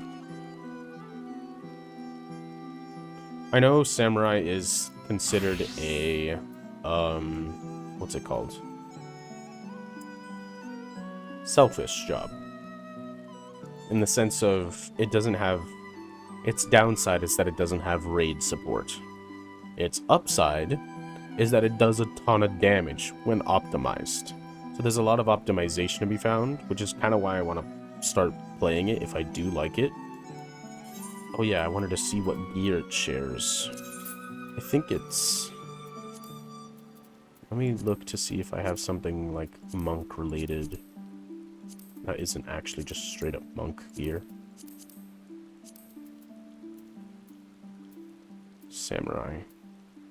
Yeah, they share stuff with monk, which I believe would be striking. Striking coffers. Like instead of this, where is it? casting coffer. It would be a striking coffer that I would have needed.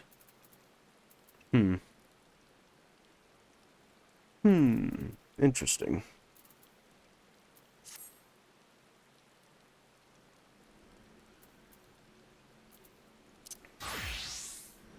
I like the outfit that I've got for them right now. It's still the nameless, like, top, legs, and feet, but the body, the Ishgardian monastic cyclists and arm guards look really cool. And I think it fits pretty well for the samurai look.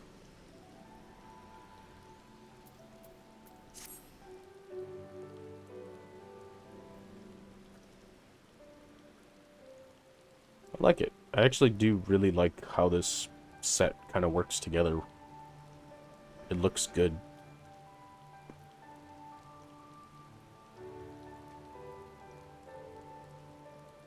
It's got actual shoes instead of like sandals. This set, I think, genuinely looks actually good. Which is weird. It's so low level, but like, I think it looks really cool.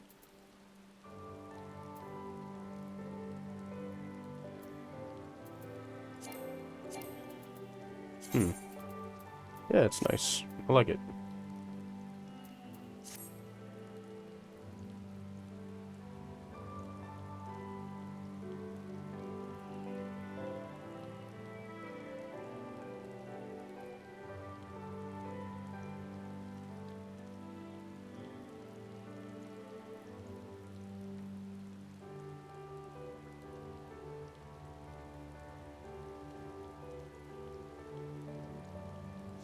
Well, we're still waiting. What's the other class I like? Oh, Black Mage. Black Mage is cool. I like Black Mage. It seems like we got back Paradox.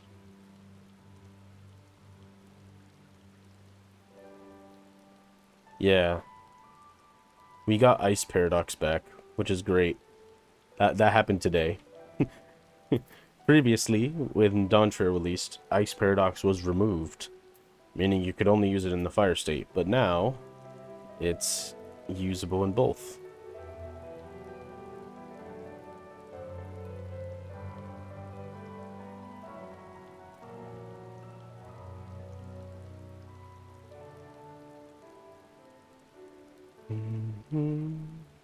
Yeah, I like Black Mage. Black Mage seems really fun.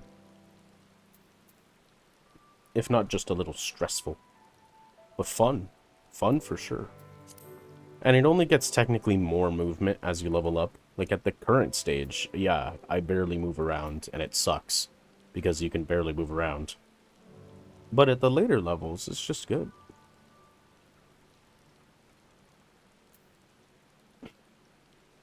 Plus, I think I have a nice order of operations here.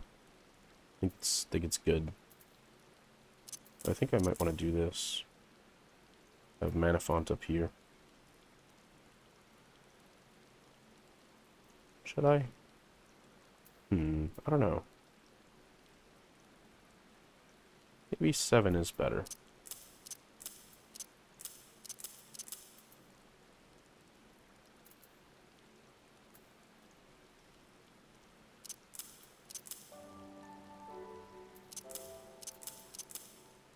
Doing something like that makes more sense. We've got Retrace here. There's ley lines. Ah, ley lines is here. We have Aether Manipulation, which lets me rush to a target party member. We should do this.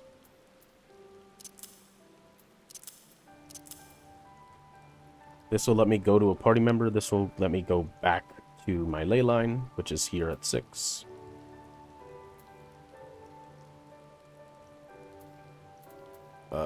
This will let me move ley lines when you're at level 96.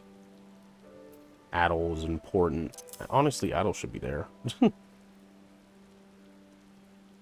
Actually, no, I can't use the space bar if I do that. Yeah. Okay. Sleep even being on the hotbar is kind of stupid, but whatever.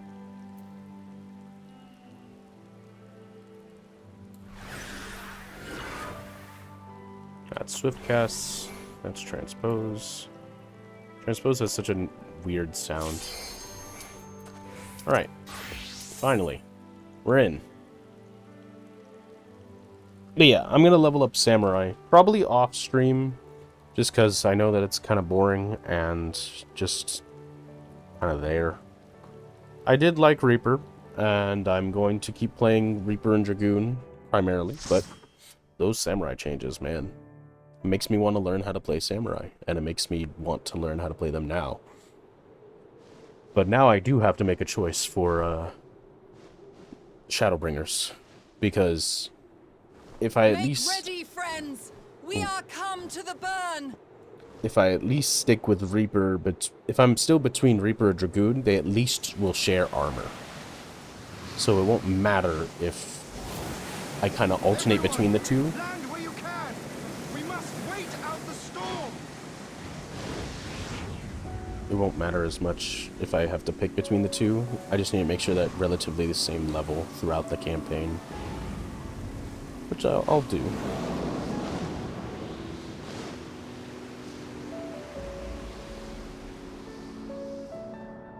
Wow. This is cool.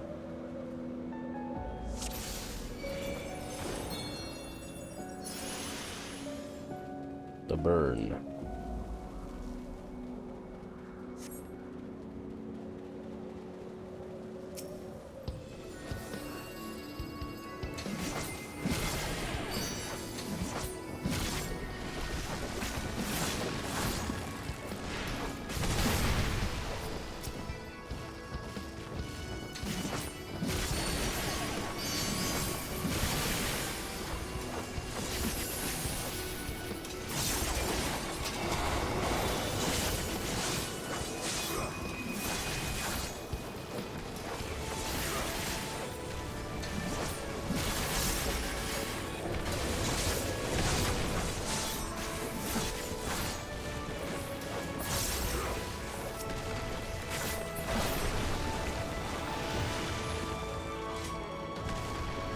This is a cool dungeon.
Nice.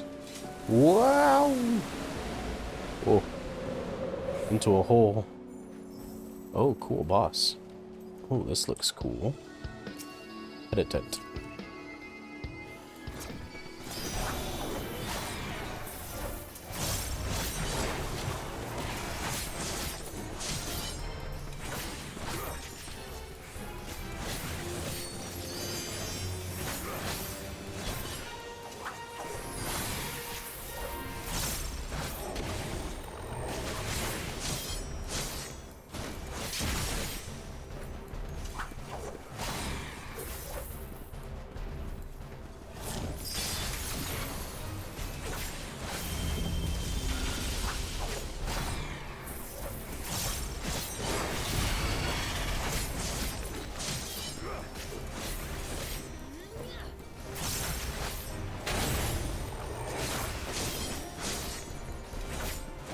Cool. Cool boss. Not very difficult. Some AoEs to dodge.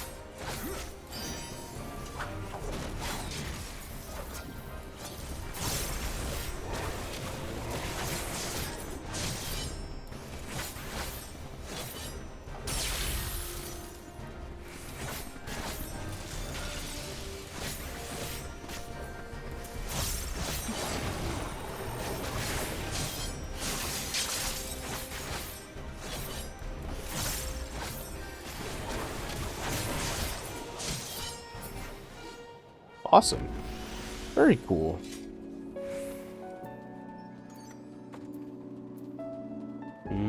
Those look cool. I don't need them, but they look like they could be cool. Oh, what is this? An Allegan area?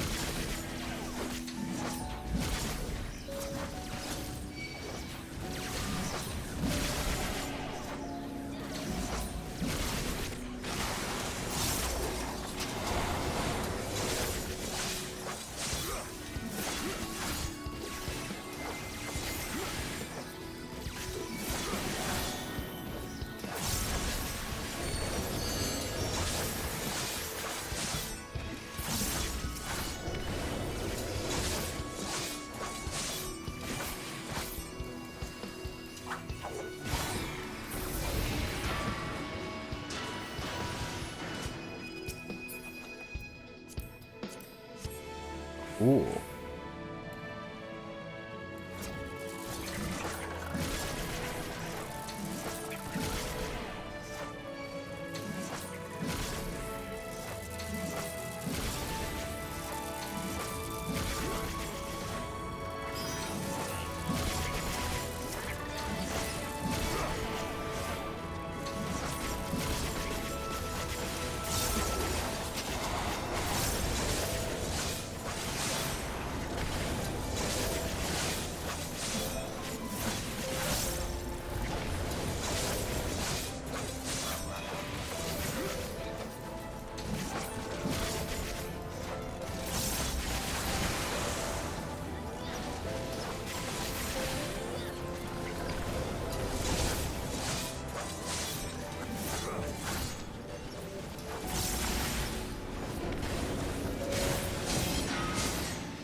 Cool.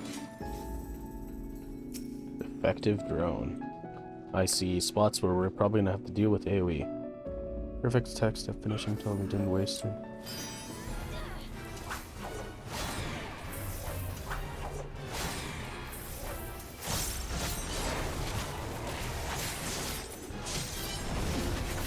Ow.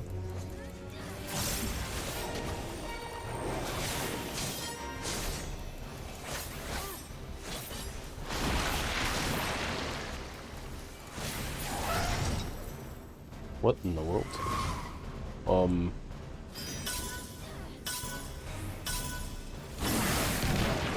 Oh, cool.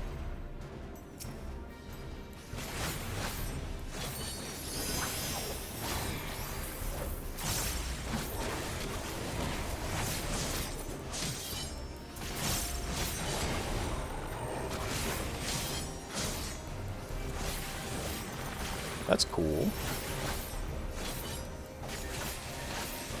What?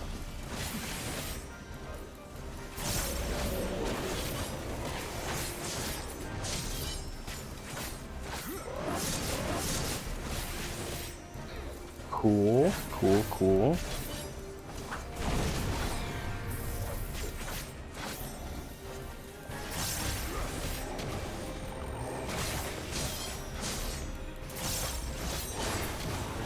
Let's go.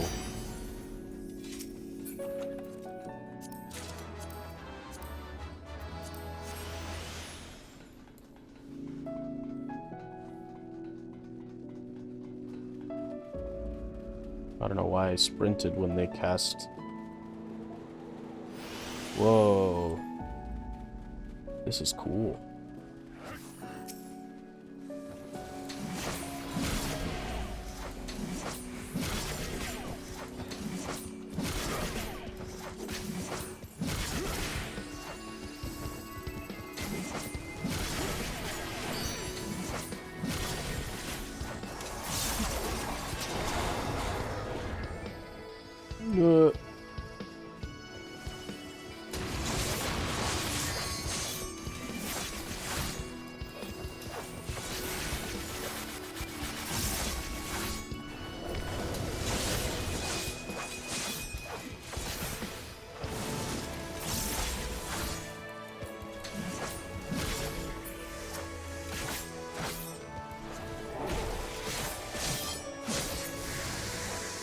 Let's go. cool. It's a cool dungeon.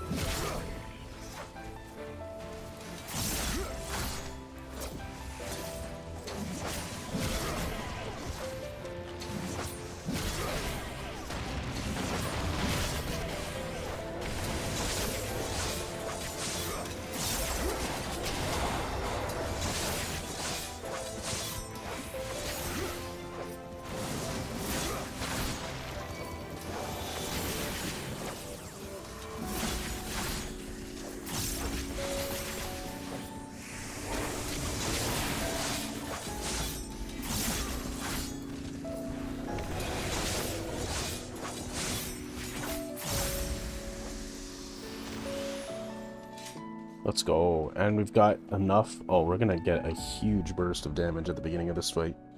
Let's go.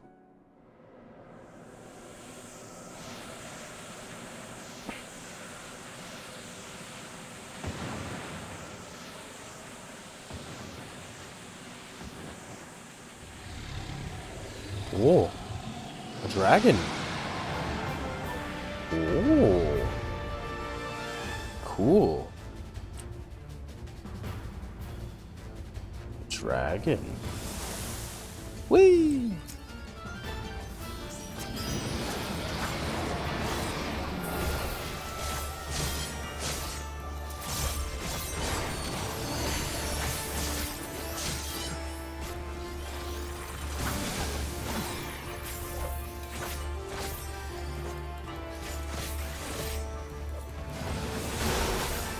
What is that?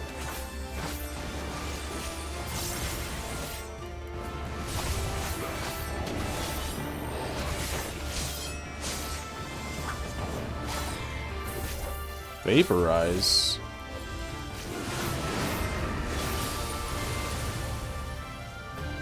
Dissolved into mist.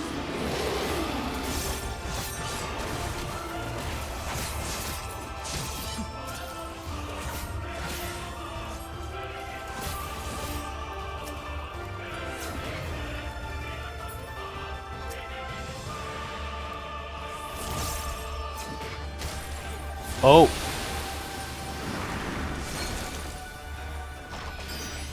Did not know about that.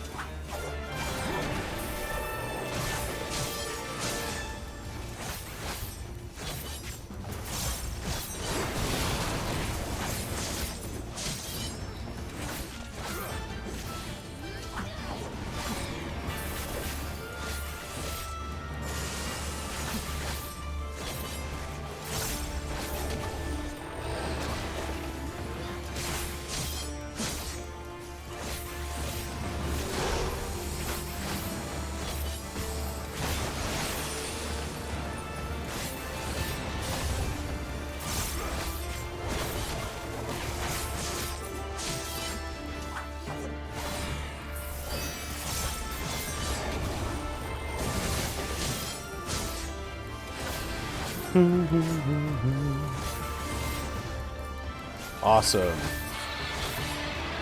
Super cool.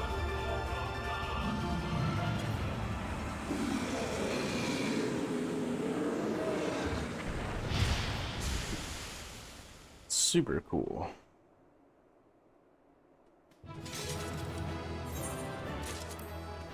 Oh. Looks like I was given some things. Rings. So I was given... Okay, that's fine. Rings are good.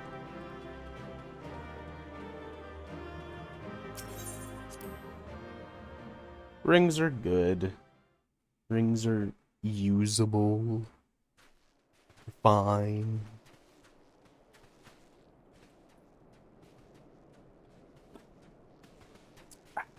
Between contending with bloodthirsty beasts and sand in my every conceivable place, I'm quite ready to leave this wasteland.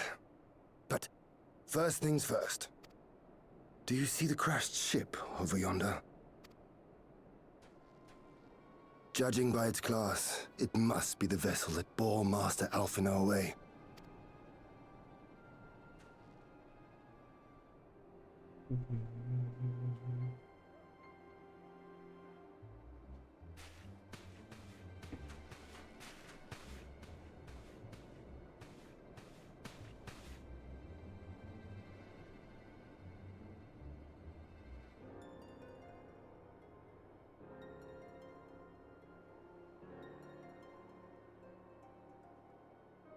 War Machina. It would seem they were involved in a struggle. Mm-hmm.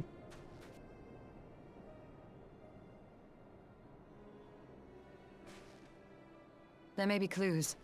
We should split up and search the area.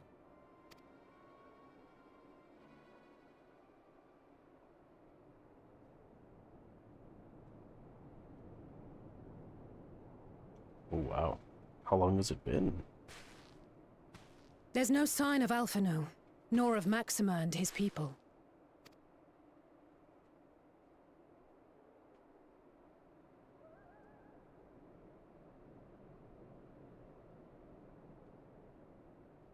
These were no ordinary soldiers. Mm-hmm. Over here!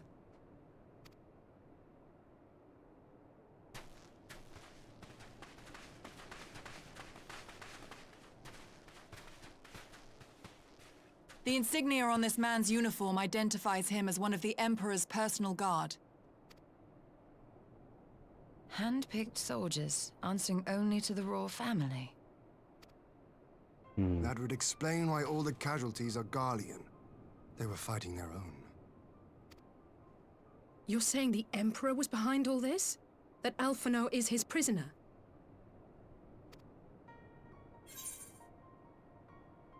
We don't know that yet.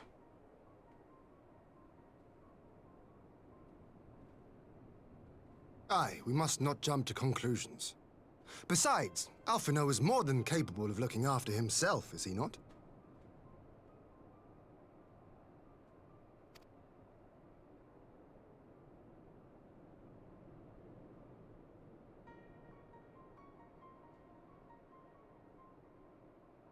I suggest we return to Doma to consider our options. Whatever happened here, Master Alphino is long gone, and any subsequent search may safely be left in the hands of the shinobi.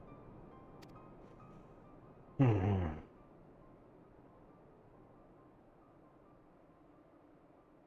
like, we know he's okay, thankfully, but, I mean, these guys don't. Where in the world are you, brother? If you die on me, I will never let you hear the end of it.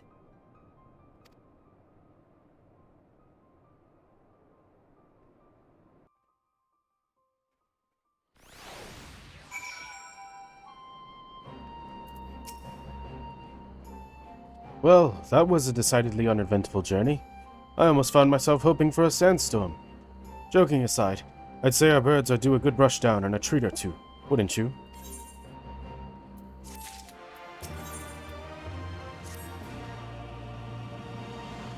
I had hoped to steal a moment's rest after a little outing, but it would seem duty calls. A foreign emissary arrived in my absence. Do not let us keep you, then. Actually, I was wondering if you might join me. I cannot think of a guest who would fail to be impressed by the presence of the Scions, at least none I should be happy to receive. Of course, if you think it'll be useful. Thank you. Let us return to my manor, then.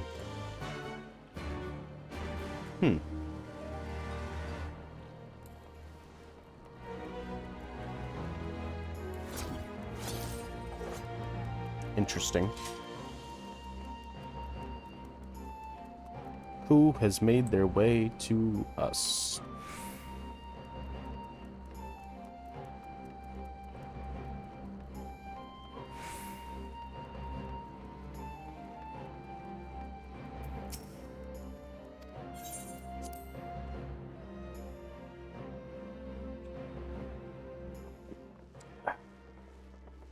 Remember to drink water.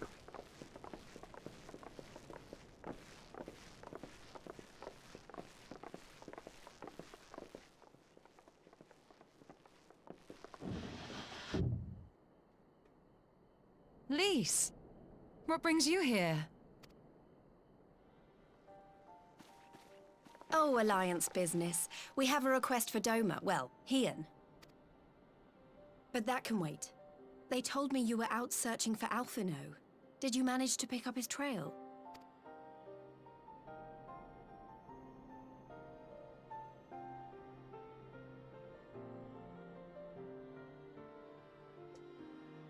Now you have been apprised of the situation.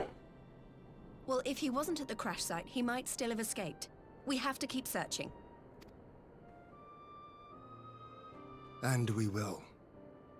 Alphino embarked on this journey as an emissary of Doma, and I hold myself responsible for his safe return.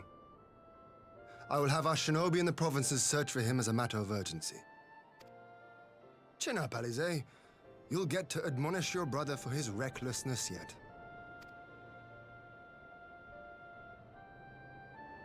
Well, someone has to do it.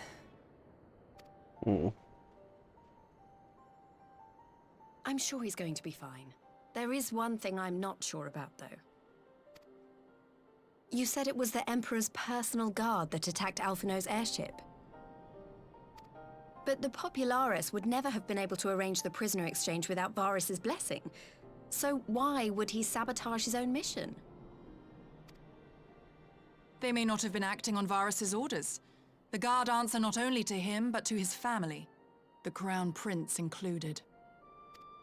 When Yotsuyu summoned Tsukuyomi, Asahi was quick to proclaim that a Dorman citizen had violated the terms of our agreement, that the negotiations had failed. And it is this version of events that is now being repeated across Garlemald. To hear the tale, one would think the prisoner exchange never took place. Plainly, someone is manipulating matters from the shadows, most likely Xenos, or whoever it is that wears his face. Whichever Ascian you mean. We all know the nature of our adversary. The servants of chaos are true to their name. Their meddling has cost Doma a chance at peace. Whoever it was that loosed his personal guard, the Emperor cannot be ignorant of these developments. We must proceed on the assumption that our treaty is indeed in tatters.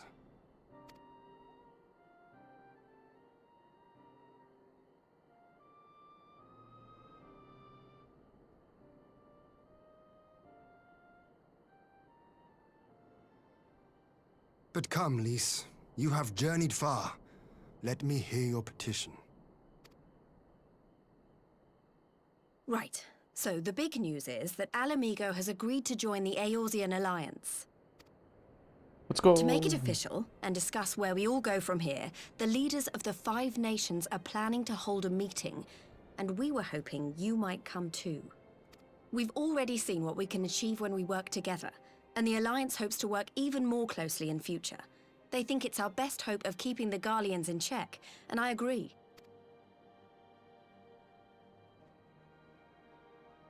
As do I. By coordinating our efforts in the east and west, we may be able to discourage them from committing their forces to a single front. I accept your invitation. I must, however, ask for time to attend to some pressing matters here.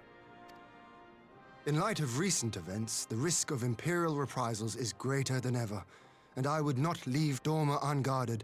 Ere I depart, I must shore up her defenses. Understood. I'll let the Alliance know. We'll wait to hear from you before setting a date. The meeting's to be held at the Royal Palace in Alamigo, incidentally. Do you remember the way? Well enough. Please assure my hosts that I will not keep them waiting any longer than I have to. Consider it done.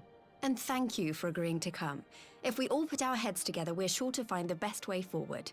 For everyone.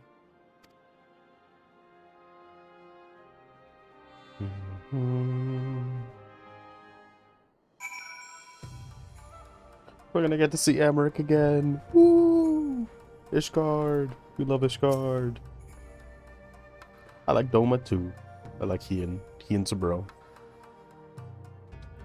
My advisors and I will presently convene to discuss the matter of Doma's defenses.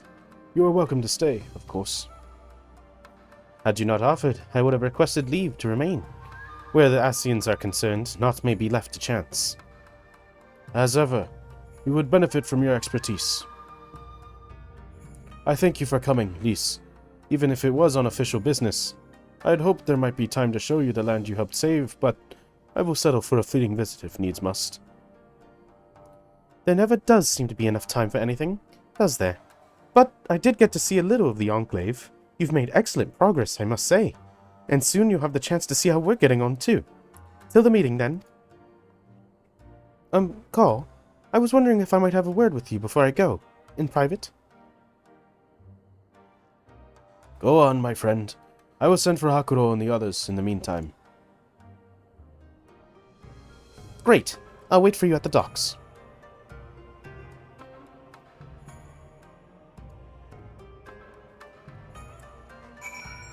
Well, there she goes.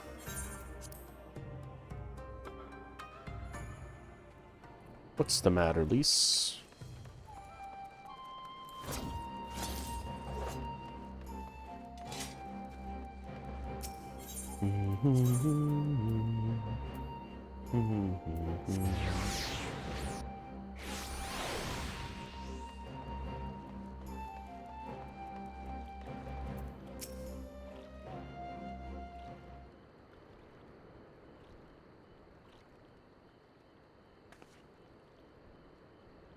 Thanks for coming. Knowing you, you probably guessed what I wanted to talk about. Alize. She's acting as if everything's all right, but it's clear she's barely coping. The Alize I know is overbearing, willful, and reckless, and that's fine. It's how she deals with feeling weak. She has to keep moving, or she's afraid she'll fall apart. A lot like me. But the thing about people like us is we need someone to keep an eye on us.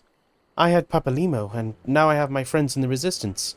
And Alize has you in the Scions. Before you start, I'm not saying you're neglecting her. I'm sure you aren't, and I'm sure you won't. But she's a good friend, and when I see her like this, I can't help but worry. So please, make sure you give her all the support she needs, alright?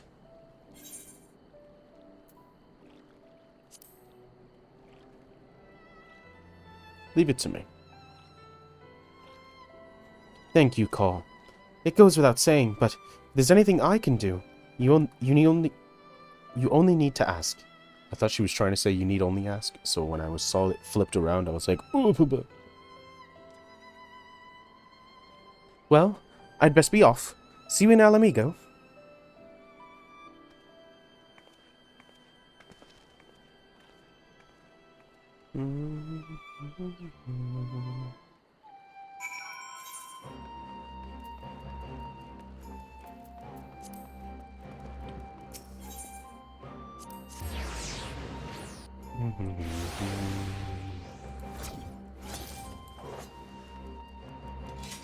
This is a cool scythe.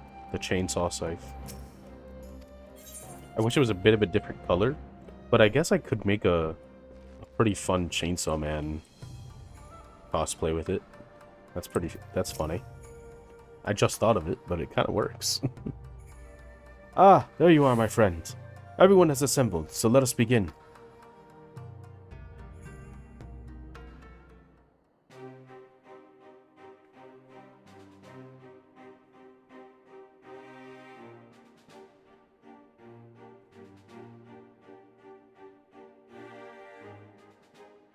If we are to ready ourselves for invasion, we shall need manpower, provisions, and time, all of which are in notably short supply.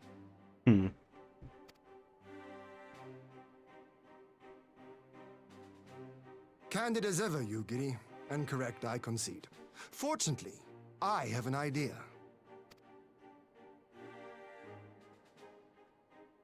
"'Tis plain no single nation can stand against the might of the Empire. And it was only with the aid of others that Dorma succeeded in winning her freedom. So, I mean to take a leaf out of our Eorzean friends' book and form an alliance of our own. The people of the Asian In addition to those with whom we already share an understanding, I would reach out to Hingashi and Tsunosato, and further afield to the myriad peoples of Nangsha and Dalmasca. Oh. I am under no illusion. Not all will answer the call. Yet disparate though we may be, we are united in our desire for freedom. If our neighbors could be made to see what is at stake, Ascian machinations and all, cooperation need not be so far-fetched a notion. It may even seem practical.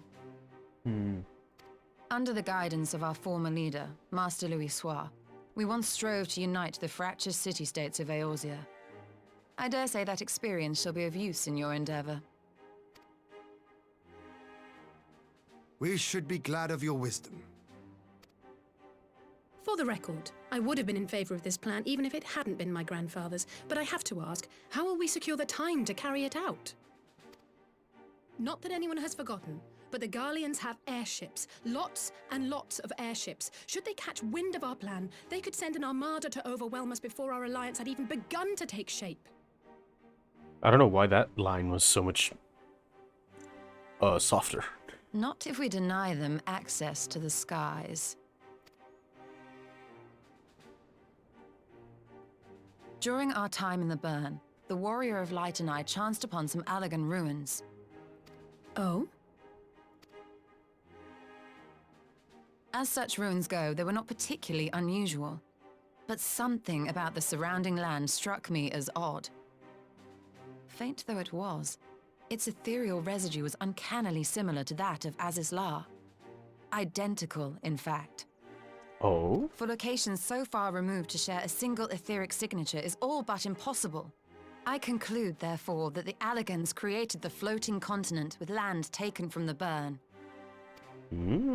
While that is a most intriguing theory, I fail to see what relevance it has to Dorma's defense. Azizlar was enclosed in a powerful energy barrier, impenetrable even to an Agrias-class battleship. It occurred to me that those ruins may have enjoyed similar protection. I have no proof, but the Warrior of Light did report seeing a structure resembling other known Allagan field generators.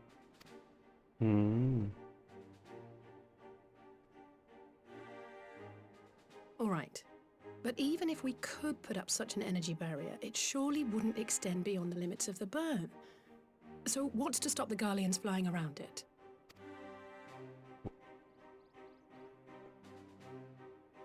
Fuel. The Dalmascan capital, Rabanasta, was a key Imperial refueling point in the east. By laying waste to it as a lesson to the rest, the Empire greatly hindered its own operations in the region.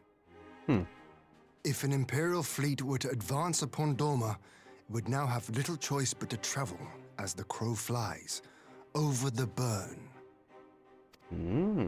I see. A word of caution. Even assuming the generator still functions, raising a barrier of such a scale will require a prodigious amount of energy. Right, before it was using And primals few to do places that. are so bereft of suitable crystals as the Burn.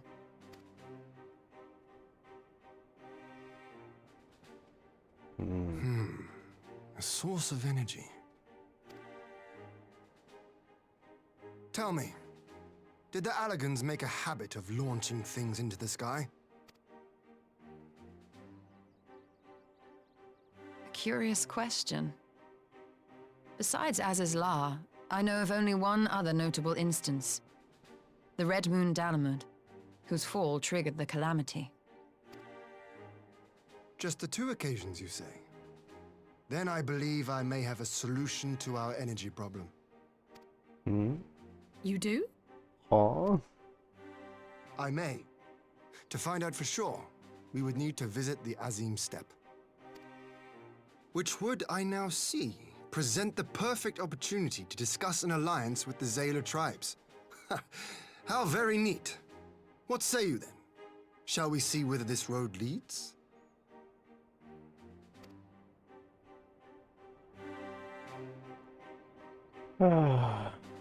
Okay, Azim Steppe, let's go.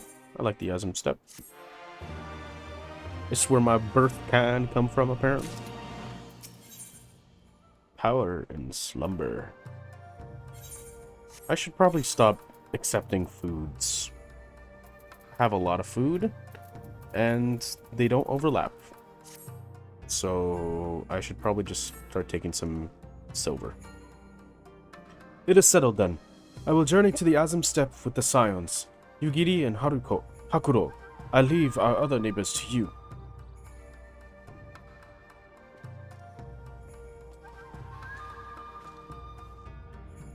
My apologies, but I won't be joining you.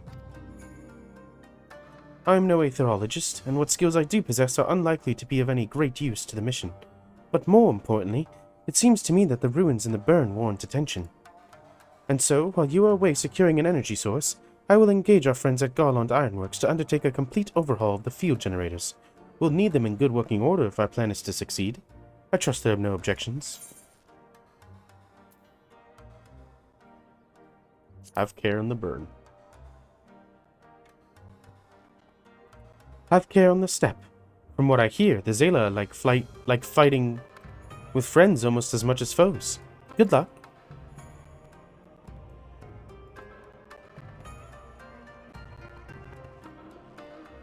Just the three of us then.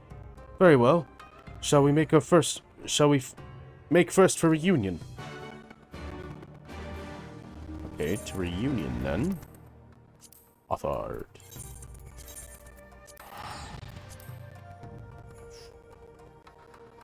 Focus.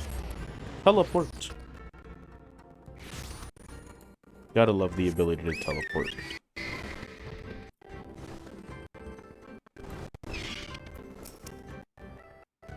So, this is the Azim Steppe. The tales do not do it justice. If you think the view is impressive here, wait until we reach higher ground. Actually, seeing as it's your first visit, permit me to show you my favorite spot.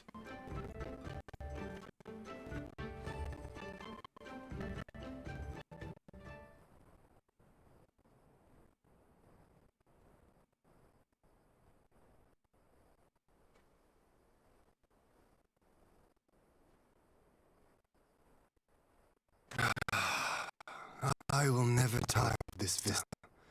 The endless fields, the boundless skies. 'Tis a sight to make a man forget his cares. But not his purpose, I trust. Might this be a fitting moment to tell us what we are doing here?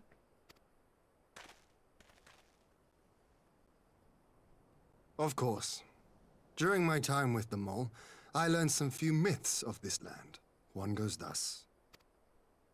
In the distant past, when all seemed doomed, a wayfaring soul came unto the steppe. Venturing into the northern crag, he received of Nama a sliver of her essence, a shard of the shining moon, and with it clove the tainted land from the earth. The end thus averted, to these fields did the wayfaring soul return, and venturing once more into the northern crag, he buried the shard, and made unto the heavens an offering of blood.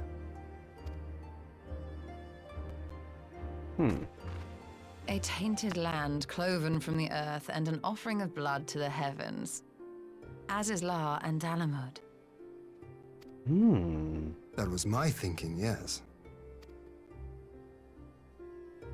And you believe that yonder mountains hide an artifact possessed of sufficient power to raise Azizlar up to the heavens?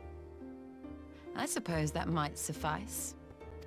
Worth a closer look, would you say? I would. Interesting. It's actually pretty interesting.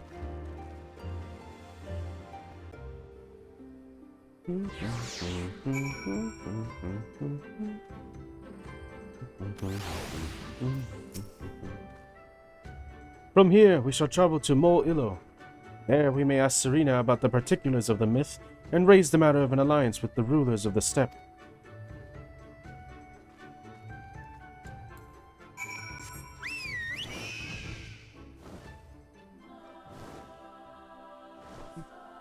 I liked traversing this area. The area is very big, so traversing it without the without flight didn't feel great. In fact, it felt like probably the longest part of Stormblood. But it's a very cool area to traverse by feet, so it's not that bad. It's flat, which lets you see everything, which has its own blessings and curses.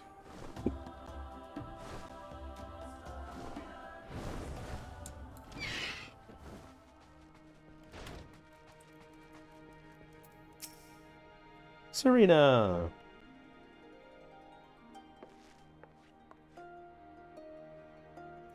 Ian, Carl, I am glad of your visit and the opportunity to welcome a new friend. How may we serve you? There is a matter I would discuss with the mole. It concerns not only the people of the steppe, but of every land in the Far East.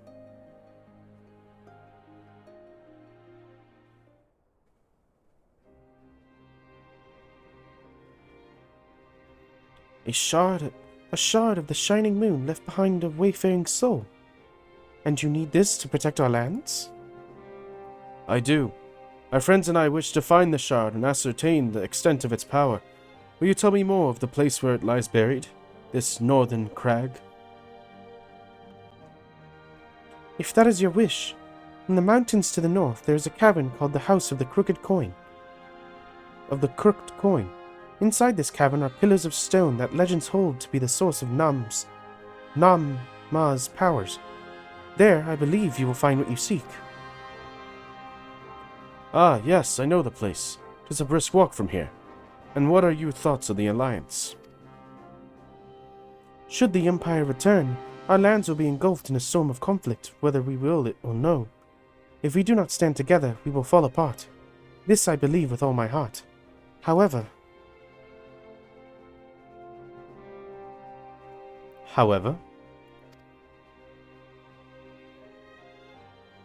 among the tribes of the steppe, there are those who revere Nam-Ma above all else.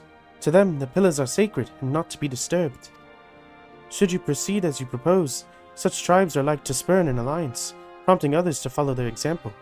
That is my concern. But it is by no means certain that the pillars will provide the power you seek. Ere you risk the ire of the followers of Nam-Ma, might you not first visit the House of the Crooked Coin? Crooked Coin? If all is as you hope, we may then consider how best to earn their blessing. I thank you for your counsel. We will do as you suggest. I have no desire to give offense to those with whom I would join hands. Thank you for understanding. Though the mole may reign over the steppe today, this decision will shape the days to come, and we would not force others into war against their will. Nor we. 100-fold stronger are they who choose to fight of their own accord.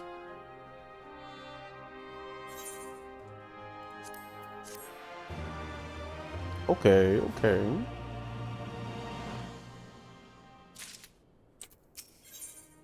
The Will of the Moon. It seems the time has come to put my skills to use. Pray lead the way to the House of the Crooked Coin.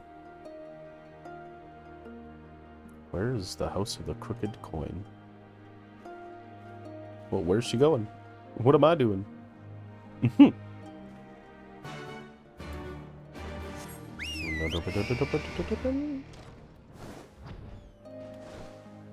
Said it was just north? Oh, I see. This is an area that's not accessible until you have flight. These are Yolp. Moo Shmoo. Oh. Interesting. Oh, that's interesting.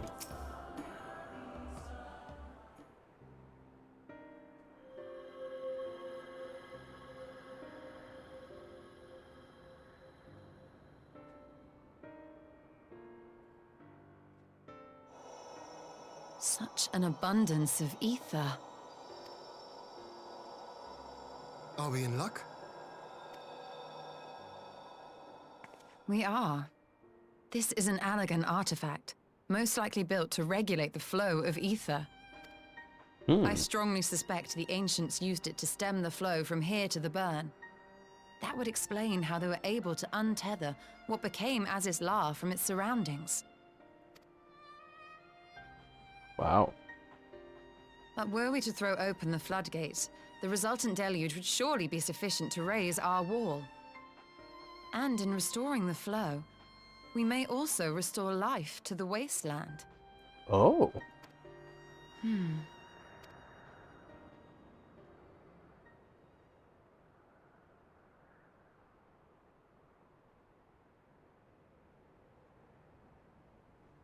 What is it? While the device itself harbors a surfeit of ether, the opposite is true of the surrounding area. Oh. An effect of regulation, perhaps. A similar phenomenon seemed to be occurring in Doma.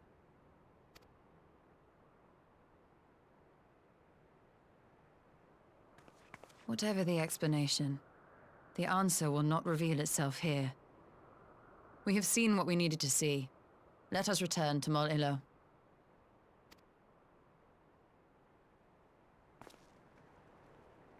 That keeps happening in Doma. That's signs of a greater sickness. It's signs of a calamity. That's what she said the last time we talked to her about it, when she first discovered it. It was something that happened as a prelude to the last calamity.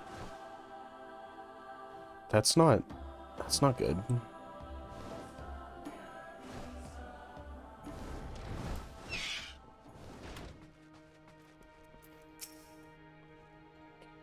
You found that which you seek, then? Great indeed is the Dusk Mother's power.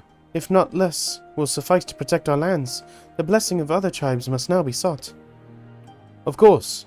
But to which tribes should we appeal?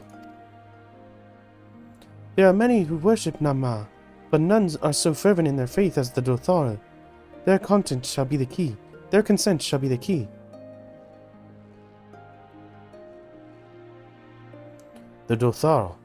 These spoke of them, a warlike tribe possessed of unique customs and beliefs. I sense their cooperation will not be so easily won. Nay, but it will be well worth the effort. The Dothar feel nothing, death least of all, and our alliance would be greatly strengthened by their presence. Let us go to Dothar Ka and treat with their Khantun. Satu.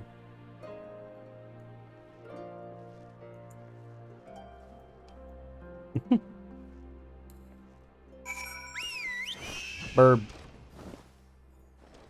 I could just teleport a lot closer. Actually, I should probably do that. It's not really worth not doing that.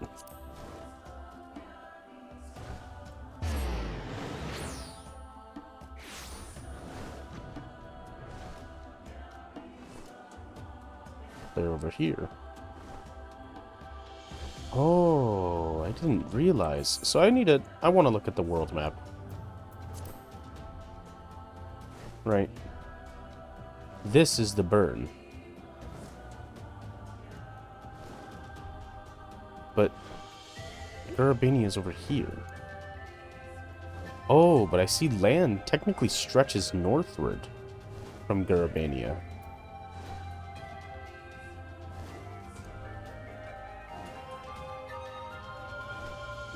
But this is the burn?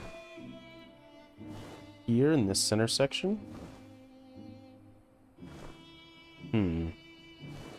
Just trying to understand the like geography.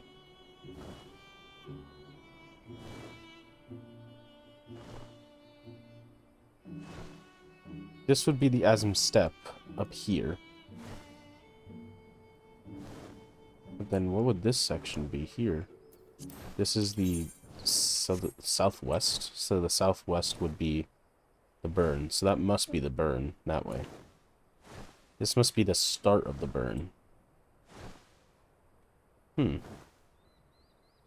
Interesting. It was staring us right in the face the entire time.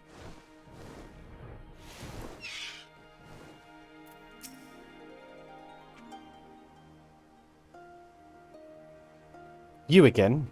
Other matters demand our time, Kagan, unless it is battle you seek. Alas, not. Quite the opposite, in fact.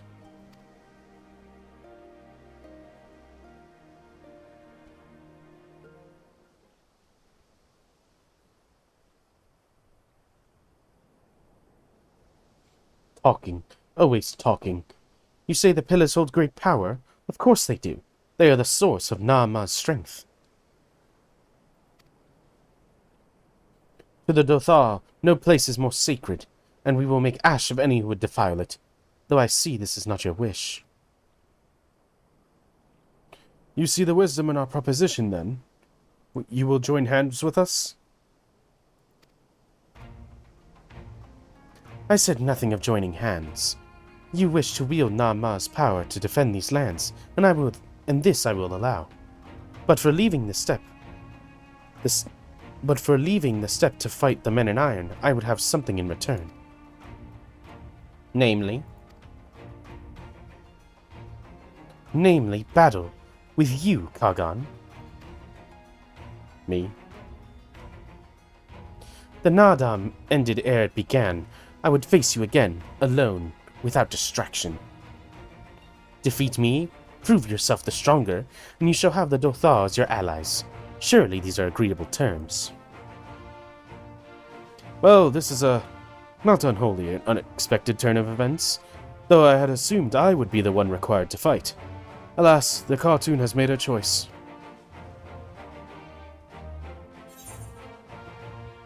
Shall we dance? Ha! It shall be a battle the steppe shall not soon forget. Ah, already my soul burns brighter. Prepare yourself, Kagan, and await me outside the car. I will gather my witnesses and join you anon.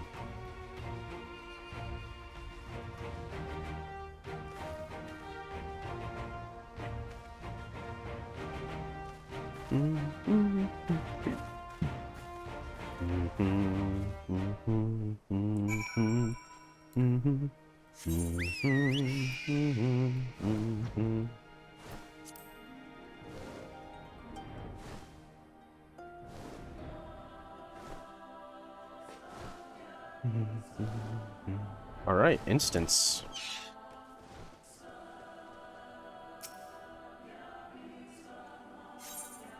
Hey, let's go.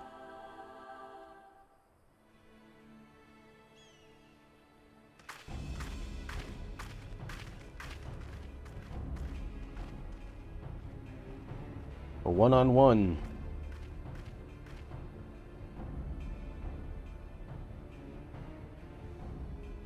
Yes! This spot shall serve as well as any. I shall enjoy this Hahn. Is this truly necessary? Have you no peaceable way of making decisions? Nope. Speak not of peace. You stand before proud warriors of the Dothal. In the heat of battle do our souls burn brightest. We lay low the strong that we may rise higher. That is our way. The way of might. There is no other. Oh, they do not want for conviction.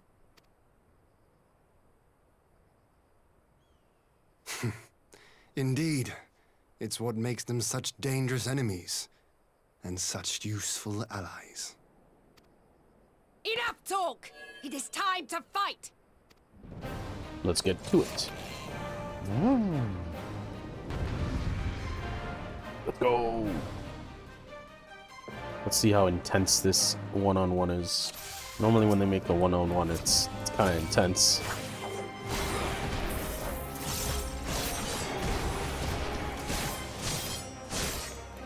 Oh no, this doesn't look like it's going to be that hard at all.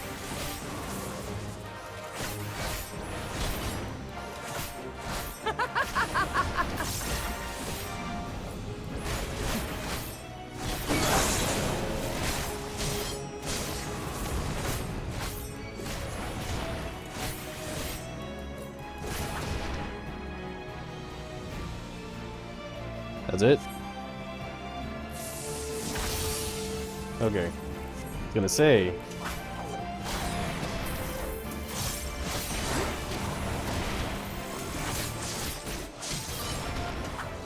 death do our souls sing!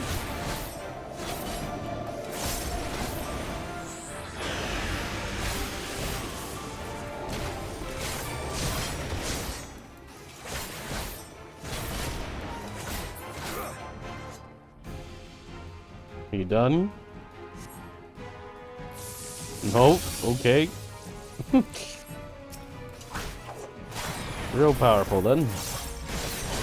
Maximum effort.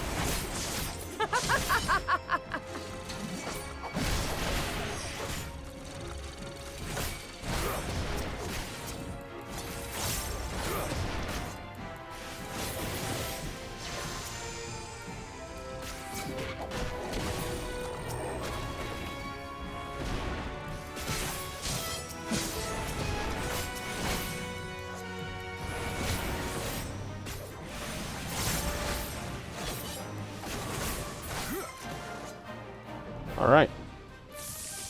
Okay, even more.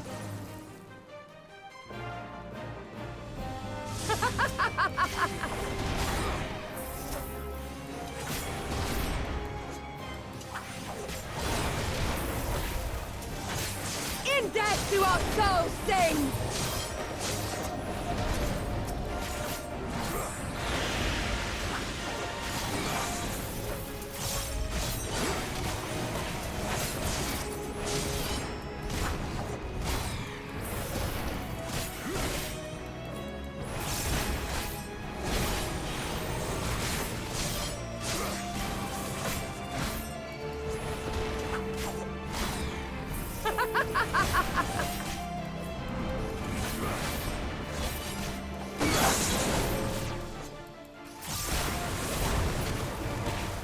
Let's go.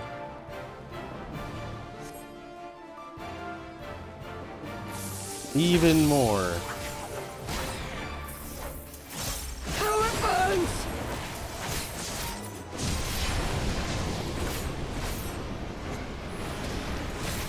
Oh, 60 seconds before meteor impact. Cool.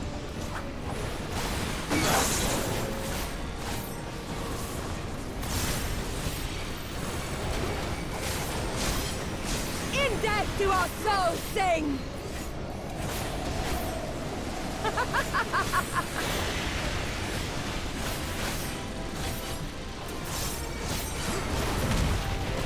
Let's go. Cool. Cool solo instance. A lot going on. A lot of cool mechanics. Yes! Yes! Not since the Nardum has my soul burned so!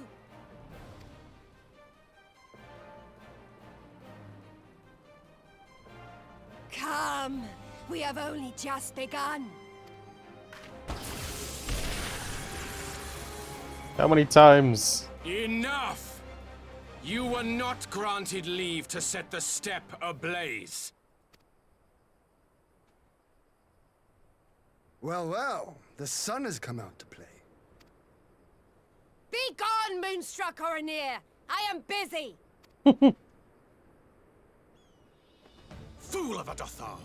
Have you forgotten the face of your master already? The sun will never set! From his seat on high, he reigns over all, now and forever.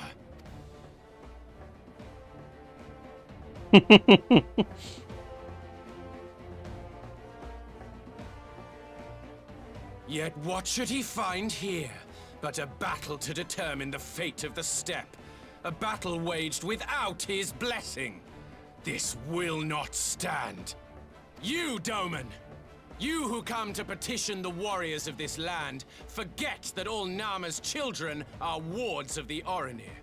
As first among my brothers, your petition is mine alone to judge.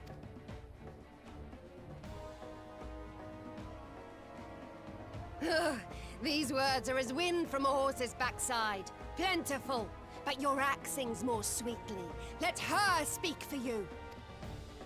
Oh, great, now we gotta do both of them?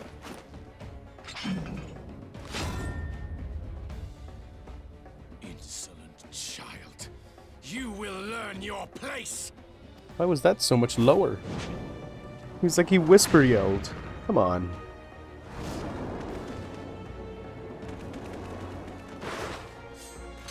Forgive me, Brother Magni, but we have an arrangement with the Dothal. We will not abide any interruptions. So be it. The sun will pass judgment on all. Didakul, join me.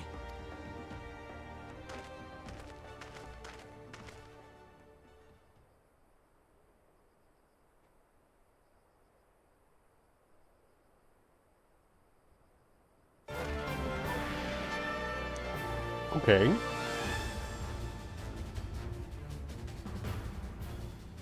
The sun is in good company. We may dance alone.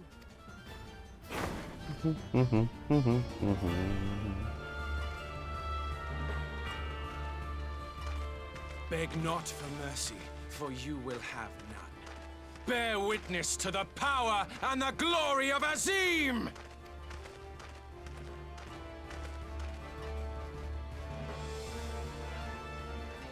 Constantly at each other's throats like rabid dogs. Gods, I'm turning into her. I have not the patience for this, but if we must fight, let us at least be brief. Come.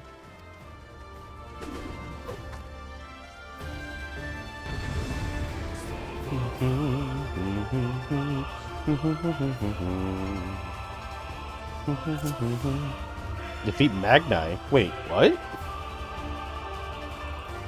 I'm Y'shtola. Stone of the Seventh Dawn, Arrow of the Seventh Dawn, Cure, and then Aetherwell. Okay, so we've got our dot. You've got our damage. Okay, cool.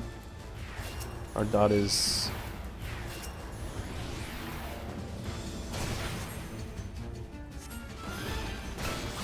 Whoa, Super Earth.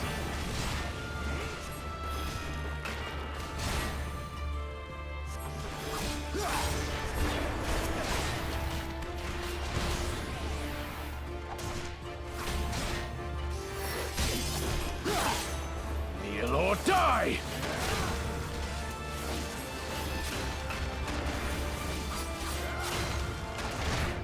Ow.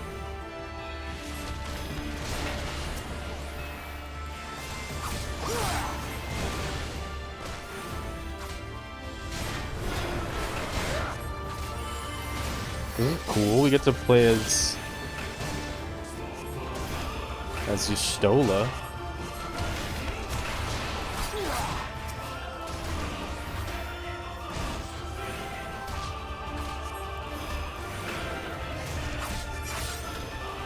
Bow down before me!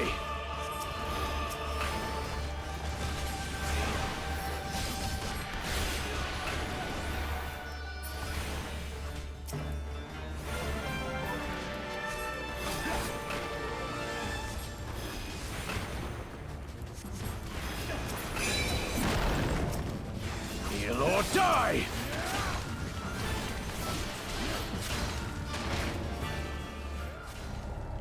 What? What? I didn't see his health. Oh, no. No. Okay, well, no. I'm doing it on very easy because I'm not going to waste all that time again. Because I now have to fight her again. No way. Come on. They would really make you do the entire thing? That's awful.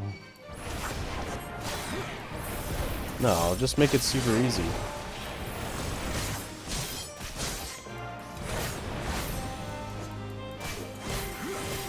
Who cares? How many times does she get up here? No way.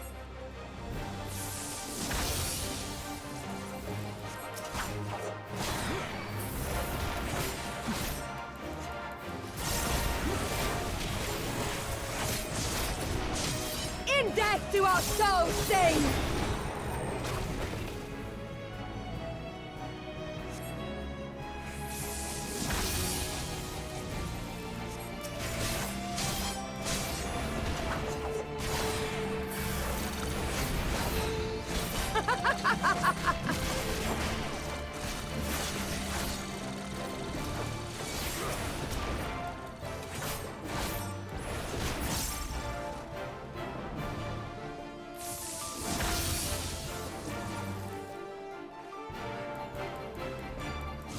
In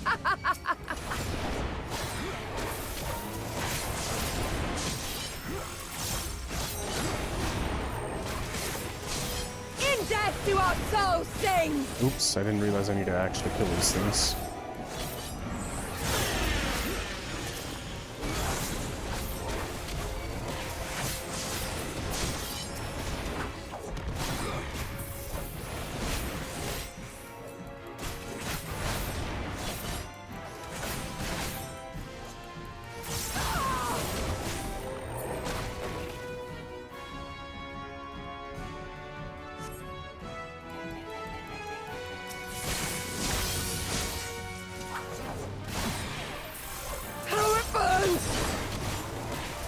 Meteor impact.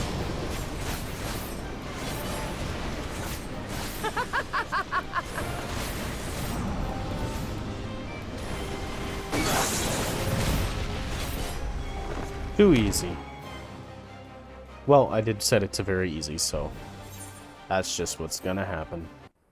And now we have Y'shtola, which it should have respawned us as the first time, but whatever.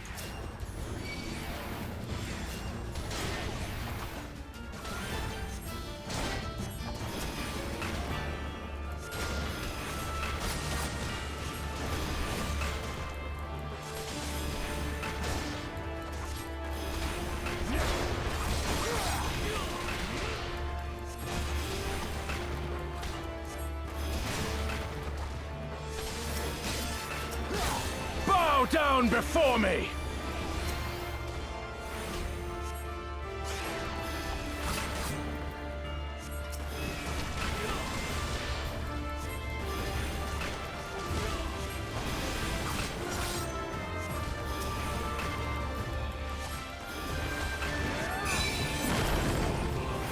Kneel or die! Mark well and learn!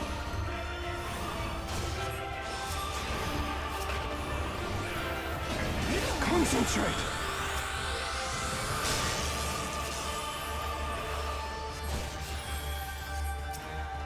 I see.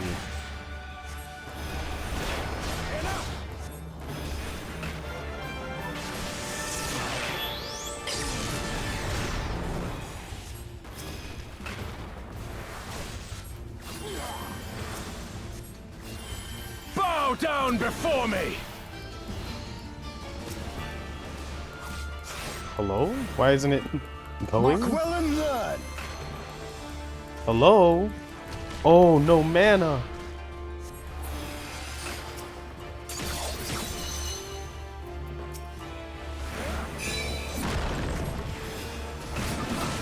Holy cow, I didn't know mana was built that way.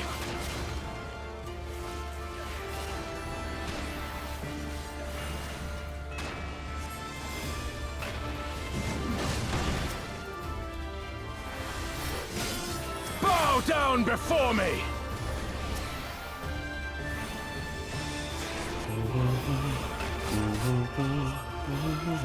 Tremble before the sun! I think we just have to kill him.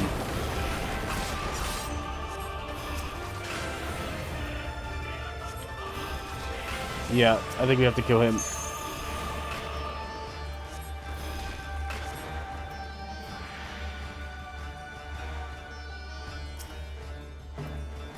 Let us be about it! Whoa. Whoa.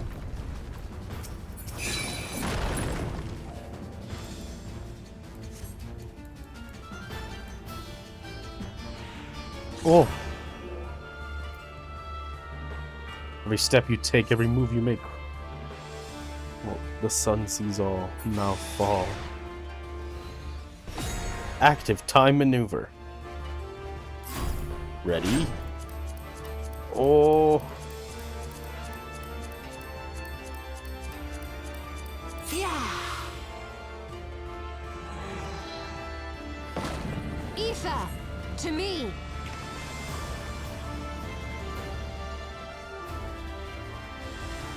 Whoa.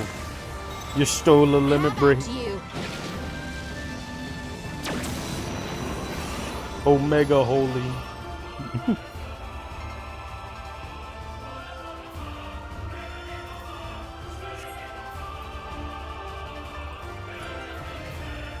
Experiencing what it's like to be another person, that's hilarious. It's a hilarious, like, buff tab. That's funny. Hey, what'd I do? That's not cool. Never have I felt such bliss in defeat. 'Twas a battle to burn soul and flesh to ash. We Dothal will lend you our strength as promised. Narma's power is yours to wield.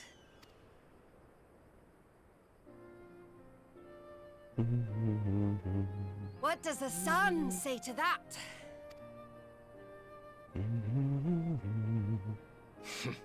The sun is not driven by base motives such as yours. But they have been judged and found worthy.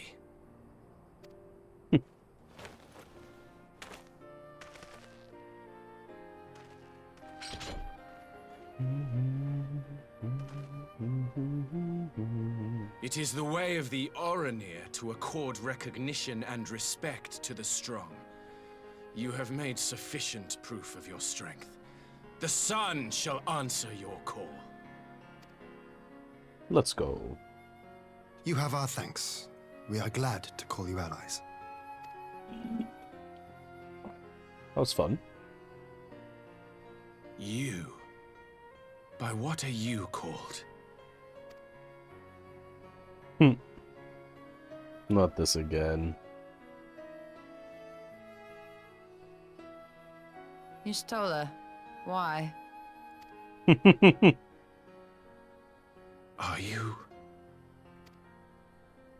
Are you my Nama?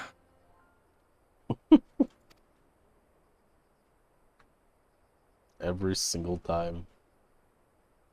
I beg your pardon? In battle, you shone with all the majesty of the full moon's light. Your healing touch, the embodiment of the Dusk Mother's love.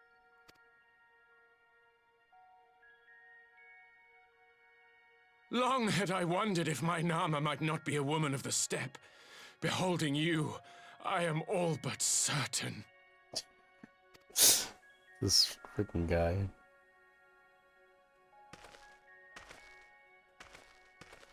Now, look into my eyes. Could it be? Could you be?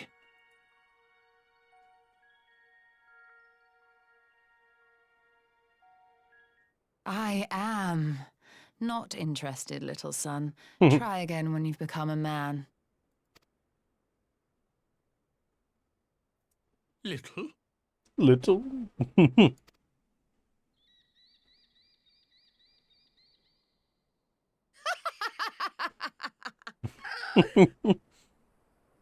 Being called little is hilarious. Little son! Little son! Oh, you're making fun of it. It's hilarious.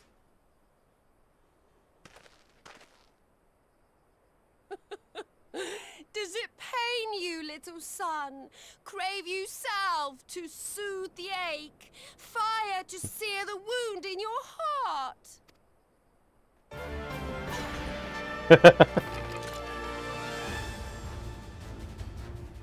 We have wasted enough time here. Siren awaits for word of our success.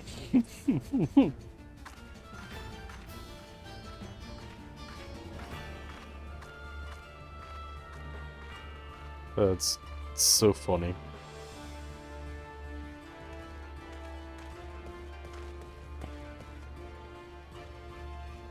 And then they just go at it.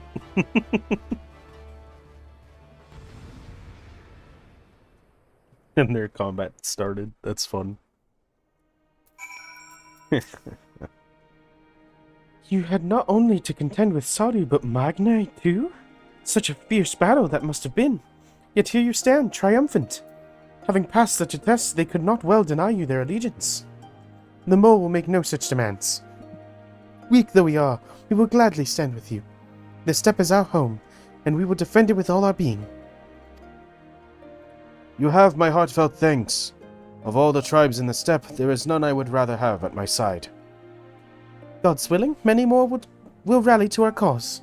I shall send word when we have answers from all the tribes. I cannot thank you enough, Serena. None of this would have been possible without you. Aww.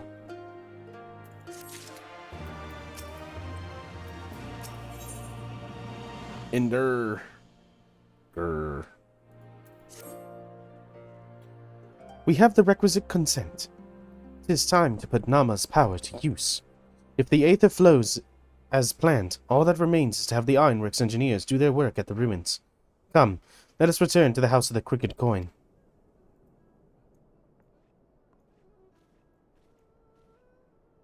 We'll meet there, because you guys are just gonna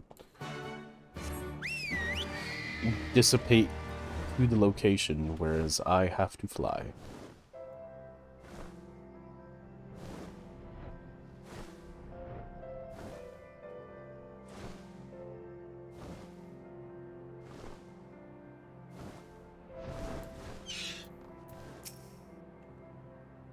I shall begin at once. You may wish to step back. Oh boy.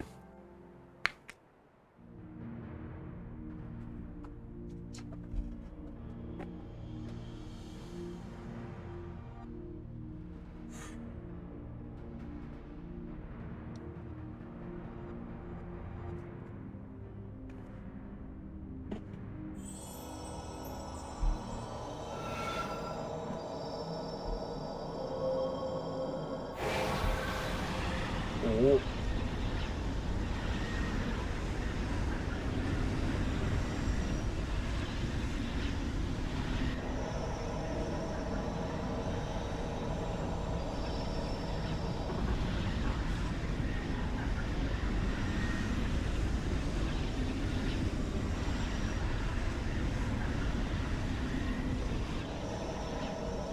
Oh.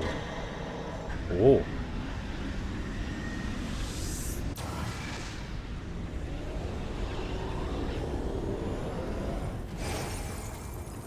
Is this gonna do something that might not be very good?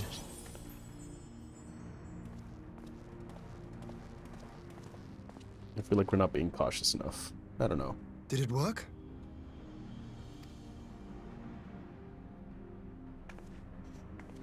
It did. Ether may flow freely to the burn once more.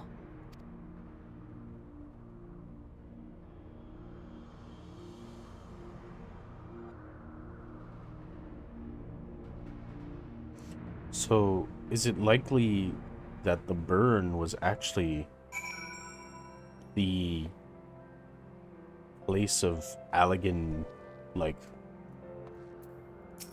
refuge? Was that, like, the Allegan Society's place? I do not pretend to understand what you did, Yashola, but you did it. Thanks to you, and Call, of course, we have taken a momentous step towards securing our defenses. Now, as much as I believe a rest is in order, we should probably make haste back to the Enclave. Agreed. The others may already have returned from their missions, and I would know how things stand. As would I. Without further ado, then.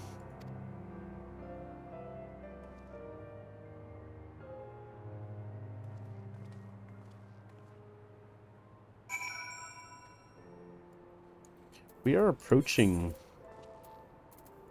the end of Stormblood here. We really don't have much left. There's the 4.5 stuff, which we're pretty close to starting, based on what I see on the list. We could do it today. It could happen. Though I'm not sure it will. I might need to cut it off before then, purely just because of some stuff that I might have this evening. Some interruptions and things like that. Judging by your triumphant expressions, I take all went well on the Azim Steppe. Indeed, we have secured a suitable source of energy for the barrier. Good. Tataru and I have commissioned Garlon Ironworks to ensure that the field generators function as they should. A team of engineers stands ready to set out for the burn at the moment's notice. You need only say the word. I thank you for engaging their services on our behalf.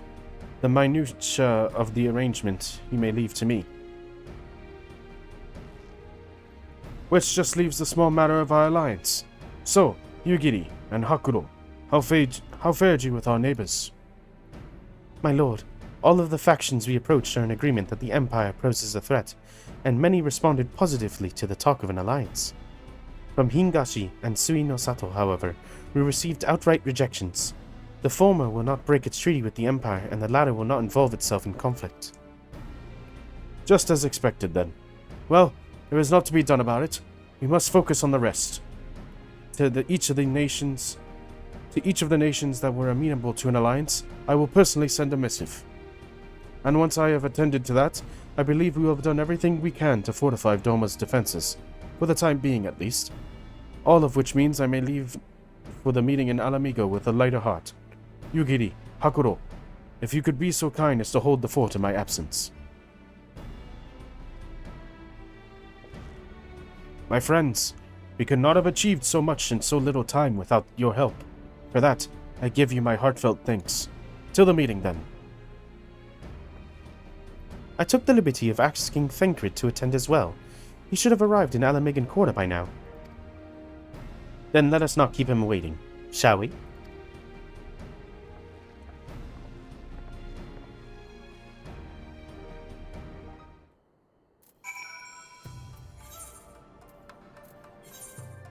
Yikes!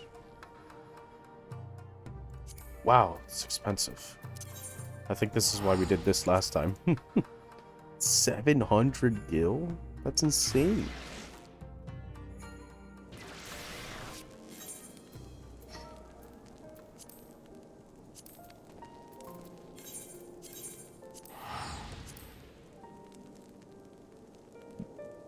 Whew.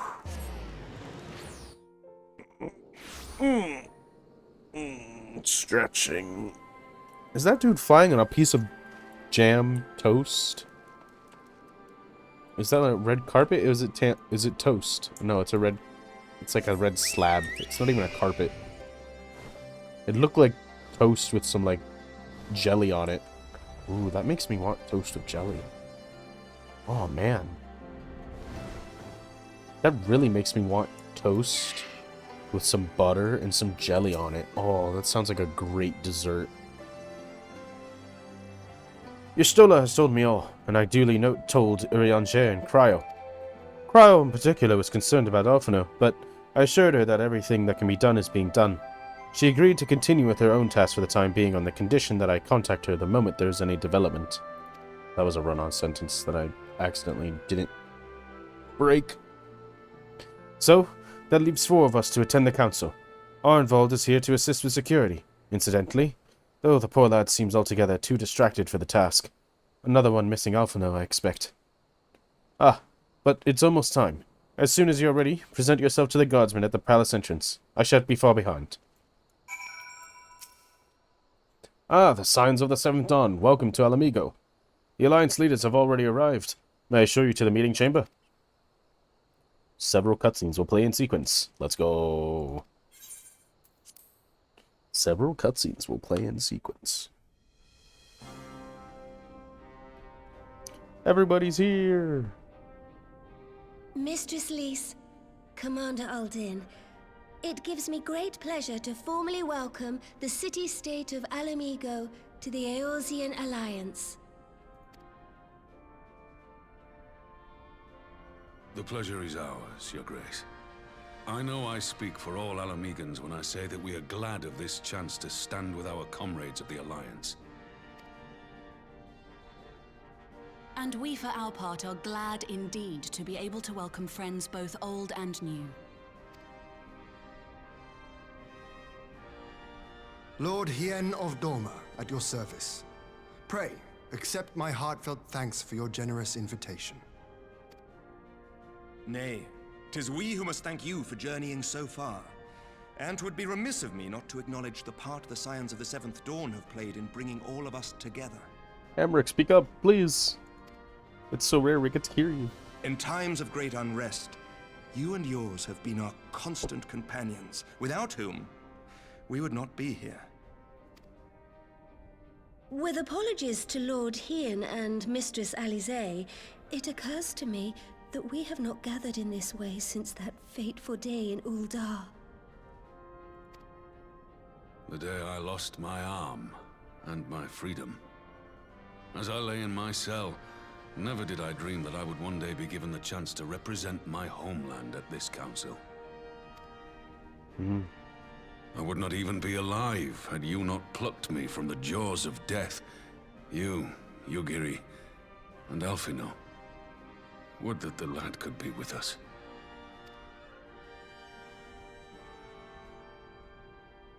I too owe my presence here to Alphino, in so many ways.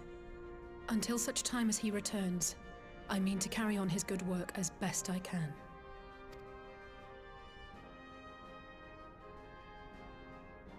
Come, friends. Let us leave the past in the past and turn our eyes to the future. My Lord Hien, pray, tell us how things stand in the east.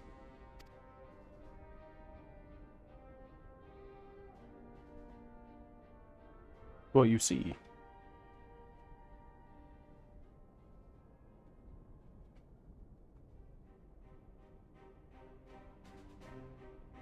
Having heard the rumors of dissent in Garlemald, I dared to dream of a peaceable solution. The Empire will not so easily change its ways. If the Garleans have a mind to take back Doma and Alamigo, we'll be hard-pressed to stop them, even with the might of 6 nations.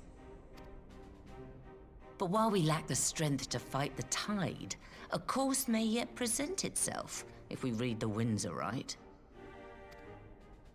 The winds suggest but one course to me. One which leads from the sea unto the river and thence to the source of all our woes. The Ascians. Indeed. All here have felt their blighted touch. It was the bringers of chaos who nurtured the Archbishop's tyrannical ambitions. They who bestowed upon him the secrets of summoning, as they have so many others before and since. And while they remain, we shall know no peace. Our objective is clear. The question is how to achieve it. That our enemy parades about in Xenos' skin poses problems in itself, but ere we get to them, how are we to infiltrate the Empire and get close enough to strike? Yeah.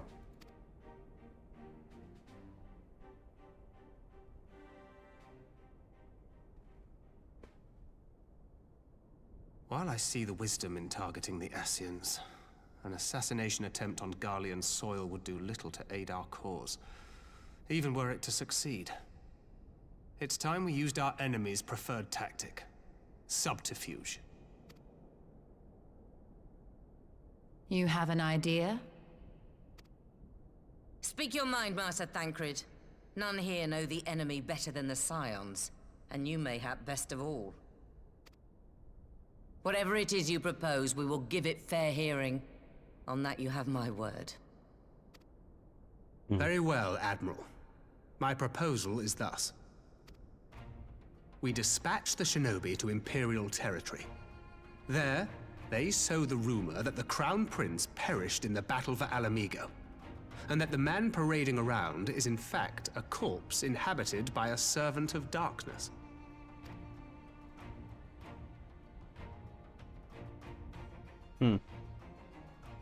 Well, it does have the ring of truth about it. And were the Garleans to learn that their future ruler is a puppet, the Empire would be shaken to the core. Chung. But at the risk of sounding stupid, would they actually believe such an unlikely story? I didn't. Ordinarily not. But prior to his miraculous recovery, rumors of Xenos' death had already begun to circulate around the Empire. Ultimately, however, What the masses believe is not our chief concern. Our true objective is to create an opening for rival factions within Garlemald to exploit. Ah. Just as a war of succession erupted in the wake of Emperor Solus's death. A war which raged until but recently, plunging the Imperial House into disarray as nephew and uncle grappled for the throne. It is no coincidence that one of Varus's first acts as Emperor was to name Xenos heir apparent, family feuds being so tiresome when armies are involved. Not all welcomed his choice of successor, however. There is no shortage of individuals who aspire to the throne, who would jump at any chance to seize power. The news that Xenos is not only dead, but a puppet to diabolical forces would be too enticing to ignore. The Empire would not be quick to recover from a second war of succession. I am no stranger to infiltrating Imperial territory. With a team of operatives gathered from among the Alliance's finest, the plan should have a reasonable chance of success. Doma already has shinobi in place throughout the provinces. We stand ready to act, and act we must. What say you all?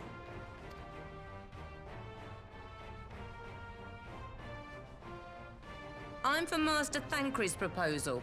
We shine a light upon the Ascian and test the Empire's unity. 'Twas his plot that scuttled Doma's negotiations, was it not? Why then, if we can eliminate him, there may yet be a chance for peace. Let us wage this war of subterfuge, that we may one day lay down our arms. Gods know we never will while the Ascians remain.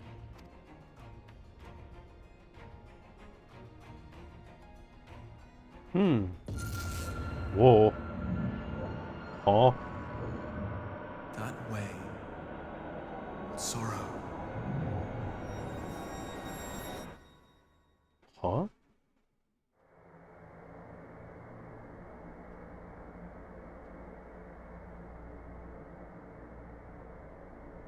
History must be changed.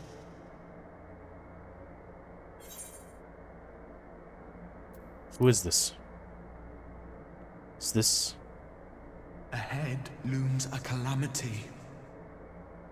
Ahead looms light, expunging all form and life. Twin dooms only you can forestall. Only you. What's the matter?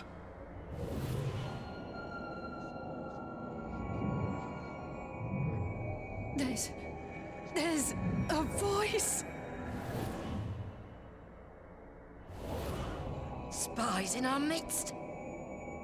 Nay, I sense no such presence. Whoa. Let expanse contract. Eon become instant. Throw wide the gates that we may pass. It's them.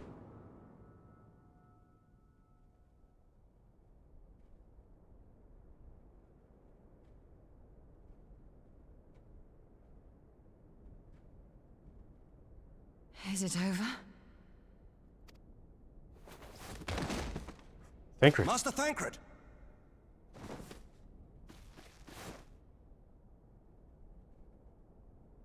12 for Fend. Bear him to a private chamber. Have every healer make ready. Swiftly! Holy cow. We got a vision from the other warriors of that other timeline. That other world. Master Thancred remains in slumber. Though his vital signs appear stable, he's unresponsive. Only the people who ever met them were affected. What could have done this? And why just him and not the others? I'm afraid we could not identify the cause, my lady. Our examinations revealed no wounds, nor the presence of any poisonous substances. Gods, that only makes it worse. You're to let us know the moment there's any change, all right?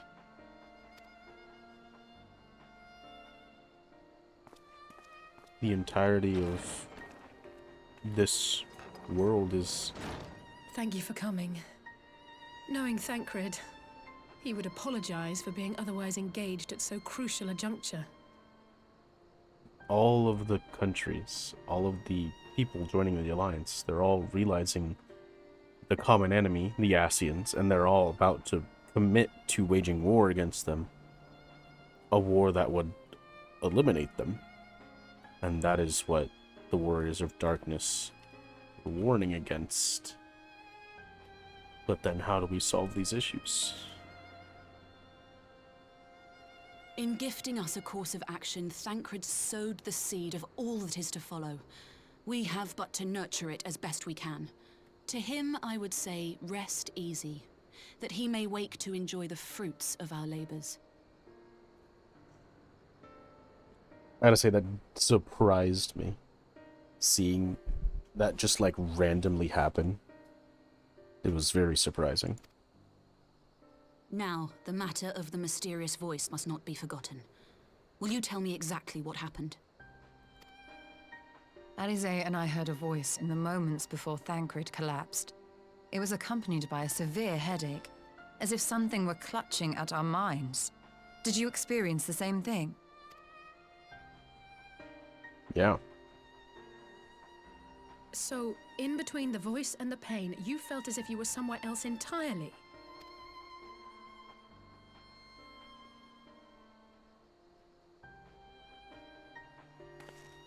Your testimony confirms my suspicion. That which you experienced was, I believe, your soul being plucked from your flesh. Called. Called?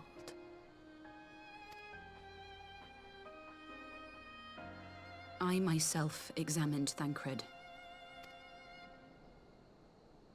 Reach out as I may, I could not sense in him the spark of life that is his soul. Aww.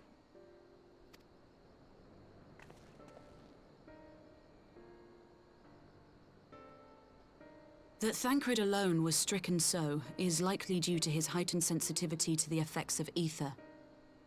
A consequence of his prior possession by the Ascian La Hebrea. Oh no.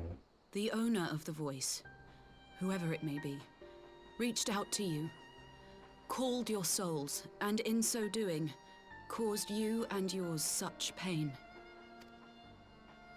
But if that's true, where exactly are we being called to? I know not. Yet one thing is plain. Whoever waits for you on the other side is possessed of a power unlike any I have ever known.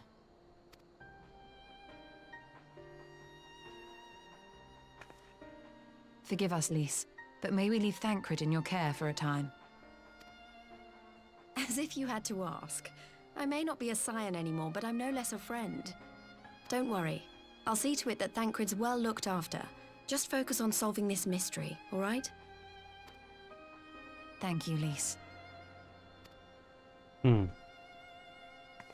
As the Elder Seedseer says, 'tis no ordinary individual we are dealing with. Nor can we discount the possibility of Ascian involvement. Whoever or whatever is behind this, the sooner we find out, the better.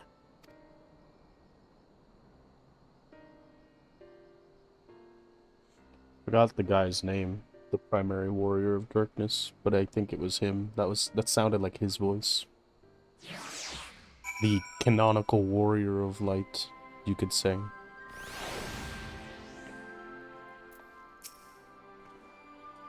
I just tried to call Ilianjay on his link pearl, and he didn't respond, but I dare to hope that he possesses some knowledge we do not. Ah, Ilianjay! Something happened during the meeting. Thancred's collapsed. A disembodied voice suddenly started... What? But that's... We should talk about this in person. Alright, we'll meet you there. That was Ilianjay. He heard the voice too. In Thanalan? As we alone were afflicted in the meeting, I had my suspicions. But if the voice also spoke to Urianger, there can be little doubt. The Scions were targeted specifically. By whom and to what end is the question, one to which we must find an answer with all possible haste. New facial expression just dropped. Let's take a look.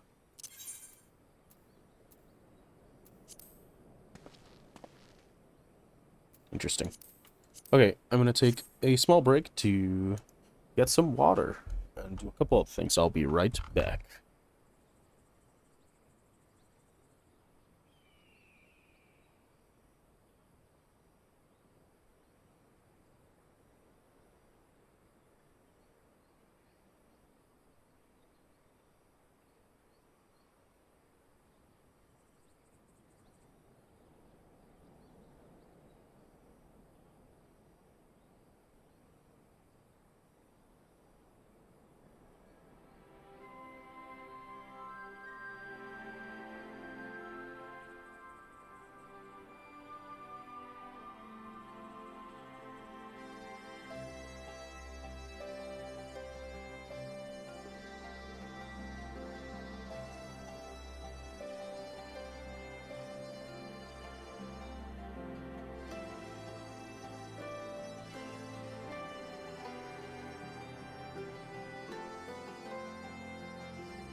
Okay, I'm back.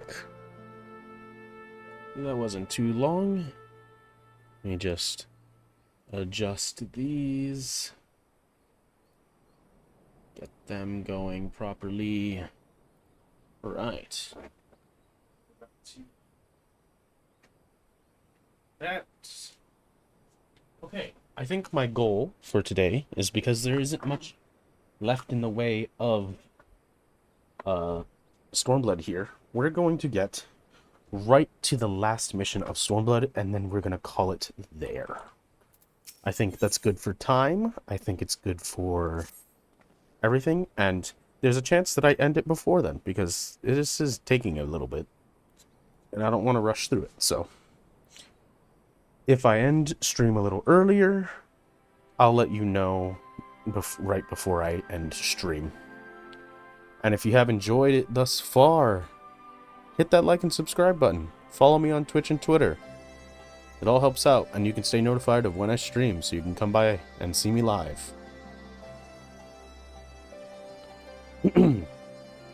Urianger agreed to meet us at the Rising Stones. If any of the others heard the voice, we'll find out soon enough. Good luck. I should get back to the meeting with the Elder Seeds here, but if there's anything I can do, anything at all, You must let me know, alright? Promise me.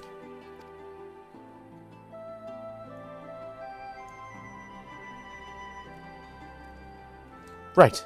Let's be on our way. To the Rising Stones, but for some reason I'm lagging. Oh, it's gonna just take me there.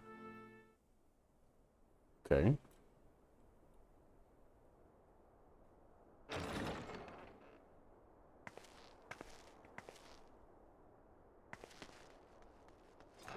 Ariange!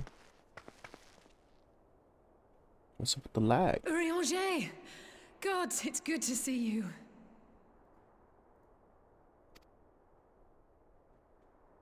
Would that our meeting were under happier circumstances. I judged the voice sufficient cause for concern even before you sent word of its effect on our comrade. So that means you have more to shed light on.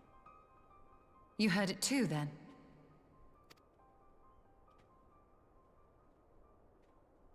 Aye. And all but certainly at the selfsame instant. Alas, pained as I was, I could make little sense of what few words did then reach mine ears. Who do you think is responsible? Could this be the Ascians doing?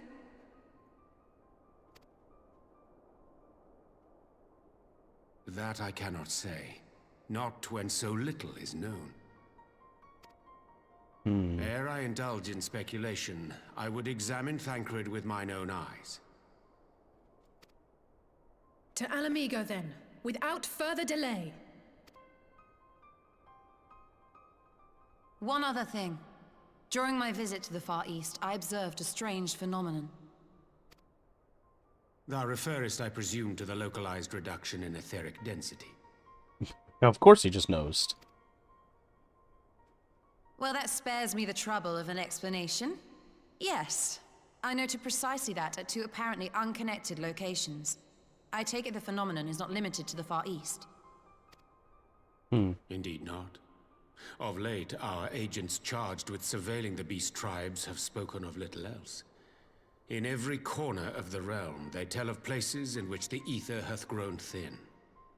Naturally, my suspicions first turned to primal activity, but the areas thus affected betray no evidence of summoning. I must confess to being quite perplexed. That's not good. If the same phenomenon is being observed in multiple locations on opposite sides of the world, we may safely discount regional factors. Needless to say, this warrants further investigation. Indeed, I shall make it my task to.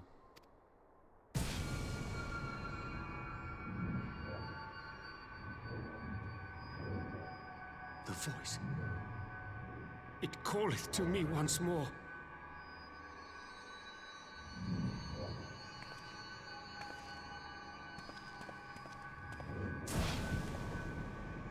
Hello?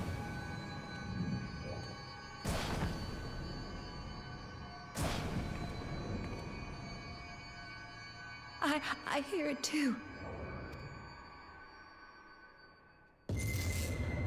Oh, God. Only you. Only you. No! Ishtola! Urianger! Throw wide the gates.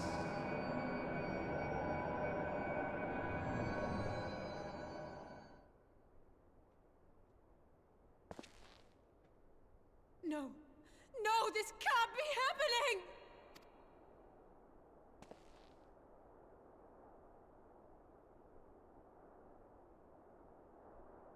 Y'shtola! Urianger! Open your eyes!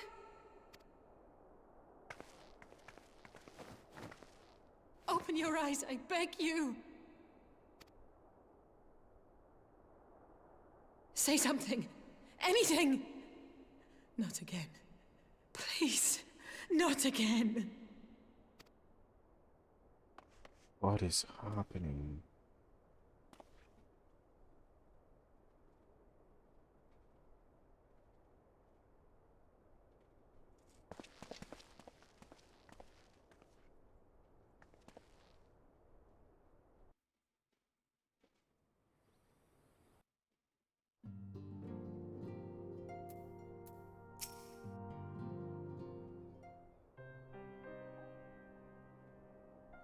Forgive me.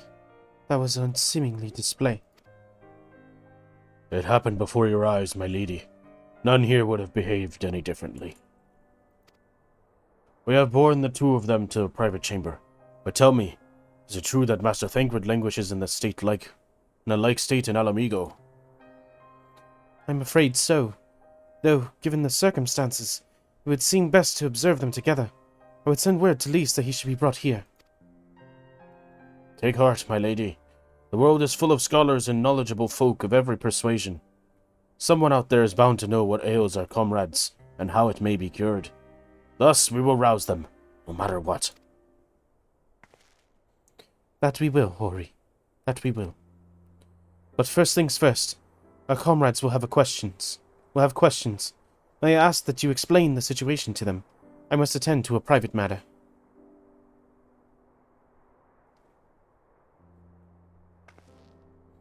Oh, I promised I'd visit someone in Limsa. He's been waiting at Maelstrom's command for a while now. You know, you should come along too. I think he'll be glad to see you.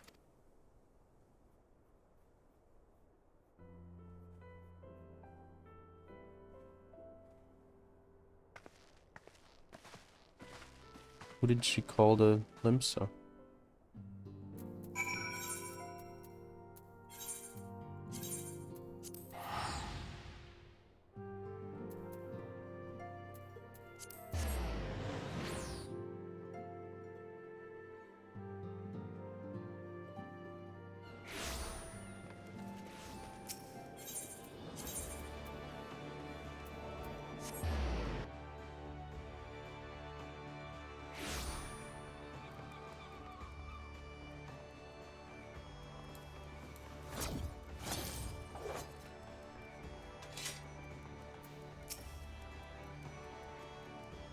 As you probably guessed, it's Gabu we've come to see. The private here will bring him out to us. Ever since the Maelstrom took him in, I've tried to visit as often as I can, and after what befell our friends, I was taken by the urge to visit again. It's difficult to explain. Oh, it's the tiny kobold. Poor guy.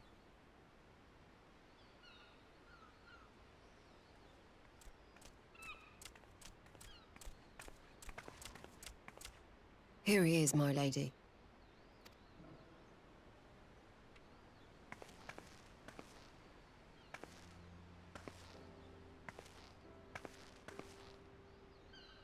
Gabu, it's been too long.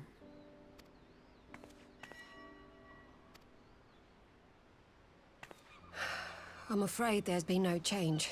If he can see or hear us, he has given no sign. I see. You're still fighting. I'm proud of you.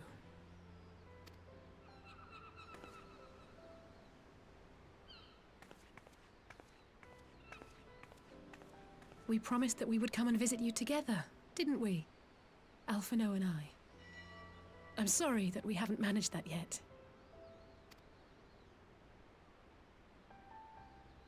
You know, with the three of us like this, does it not remind you of that night? Of the stars beyond count twinkling in the heavens? I was feeling pretty low back then. Powerless. But I knew that my brother was close by if I needed him, and that the others would be waiting for me back at the Rising Stones. Not like now.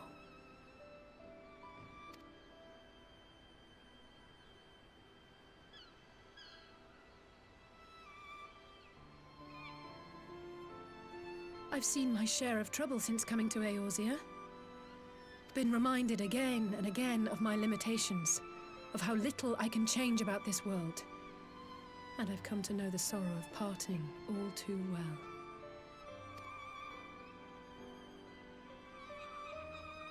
But to have the people I hold dear struck down before my eyes, and be powerless to help them, that I cannot bear.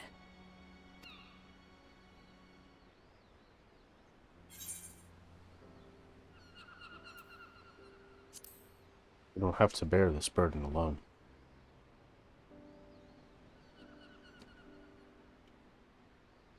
No, I don't. You're right. It's pure arrogance to imagine I can solve everything by myself. You'd think I'd have learned that by now. Thank you. I don't know what I'd do without you.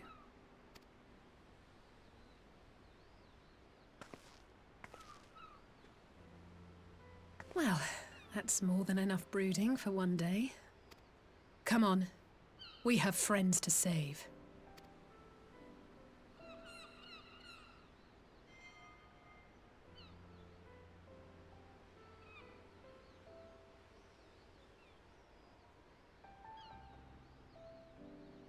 Gabu.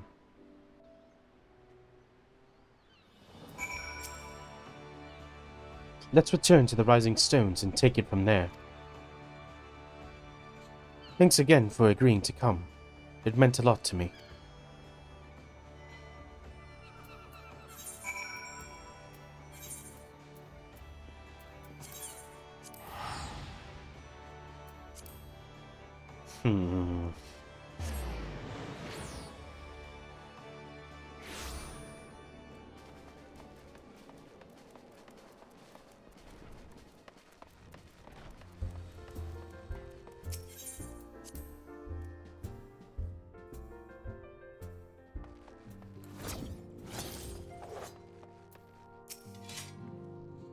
I did some thinking on the way back, and I think Hori is right.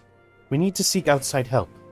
Ordinarily, we would turn to our own experts on such matters, but they're both among the stricken. I will begin by searching around the myriad guilds and research institutions here in Eorzea. Additionally, Grandfather and Minfilia had a wealth of connections between them, and I mean to explore those avenues too. We'll find a way to save everyone. Mark my words. Much and more has happened in recent days. Some of it for the good, some not so. But all around me, people continue their fight. From the shinobi who searched for Alphinaud to the Alliance members who make ready to move against the Empire. They march on in the face of great adversity, bearing heavy burdens. Everyone is playing their part, and so must I.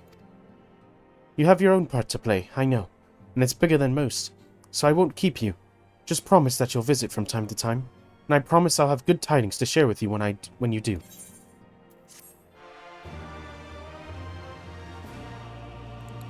And that is the end of 4.4. Meanwhile, in the Imperial Palace.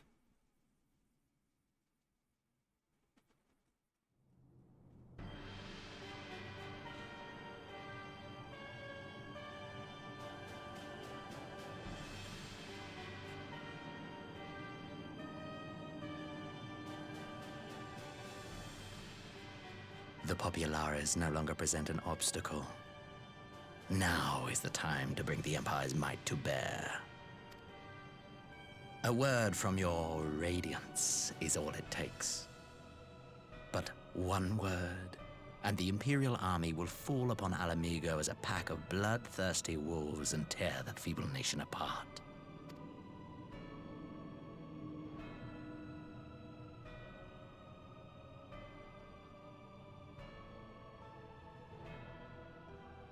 Have you no words for me? Despite the lengths I go to, an emissary playing the part of a fool. When first I took this face, I swore to use all of my knowledge, all of my power, to further the cause of the Empire. My deeds stand testament to my commitment. And with this adamant flesh at my disposal, I could destroy the Icon Slayer as easily as one might swat a fly. Why do you hesitate?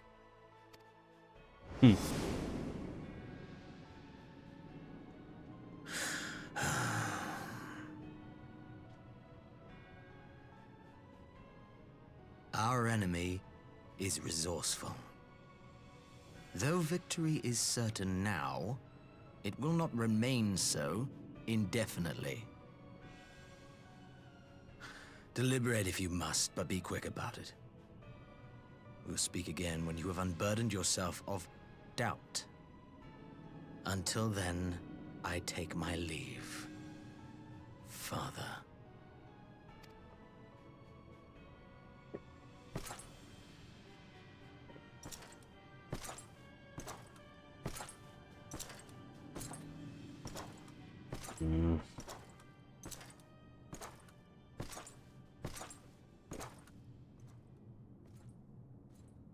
I should be the one to sigh.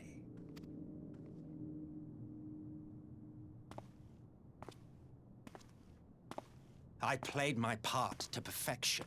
I had earned my rest, and then, thanks to La Habrea's crowning act of idiocy, our favorite emissary sees fit to summon me back. I played my part to perfection, I've earned my rest, and then thanks to La Habrea's crowning act of idiocy. Who are you? Elidibus was ever a warrior. A most tiresome trait, would you not agree?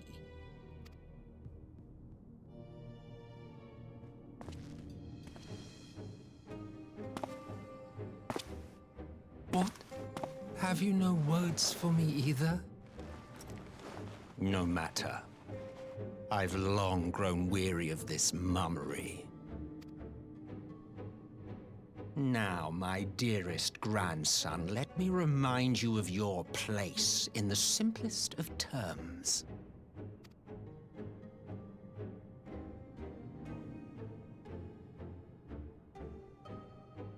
You do not make judgments, you administer them. Swiftly and to the letter. Naught else is your concern. So he's just a figurehead? Elidibus may be an insufferable bore, but he is no fool. His choices as emissary seldom err.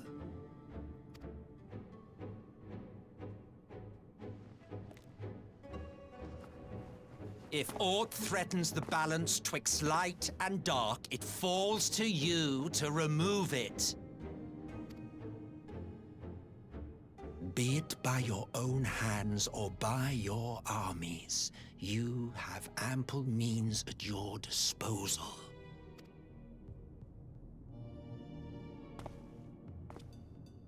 That is why this empire exists, why I built it. Solus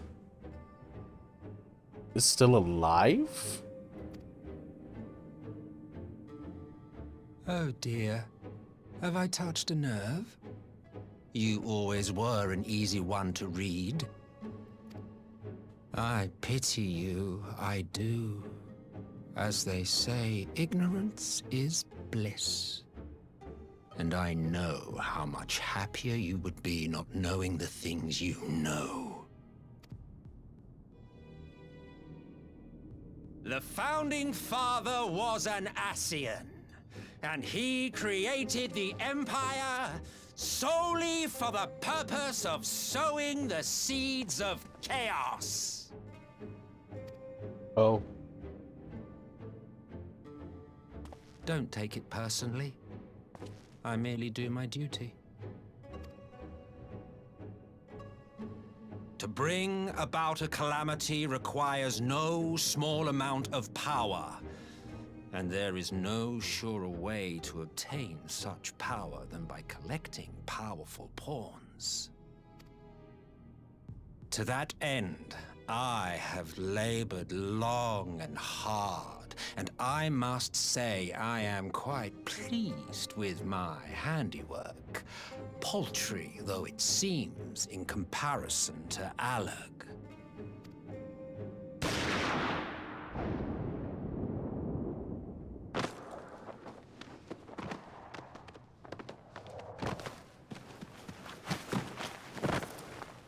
You fiends are overfond of your own voices. That's Varys. Acting Mark me, Emperor. Ascian. Man is the master of his own destiny.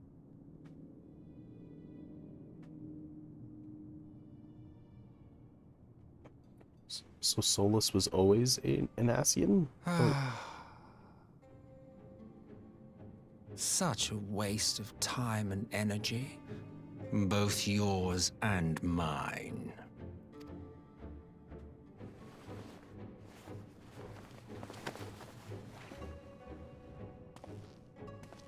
Lest you forget, you are Emperor now. If you wish to spout drivel about man's destiny, save it for the masses. It will serve to give them a sense of purpose, and you, pliant pieces for the game.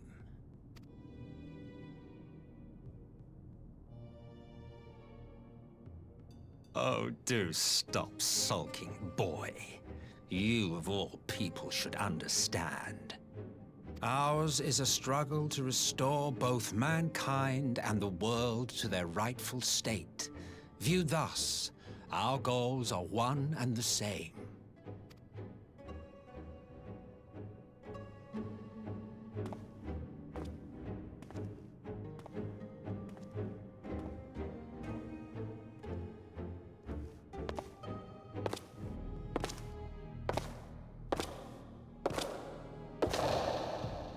Bolus is still alive. In fact, he was always alive because he was an Ascian. Meanwhile, the Resistance encampment somewhere in the Empire. Oh. Alpha no.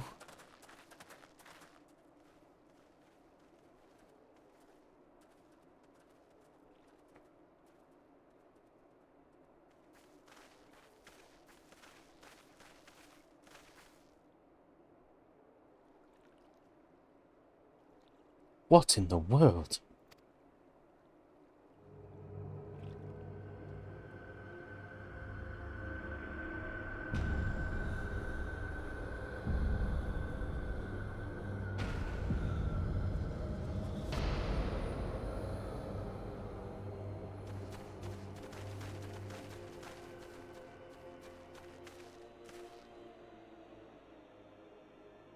Dead. All dead. Yet I see no wounds, no evidence of battle.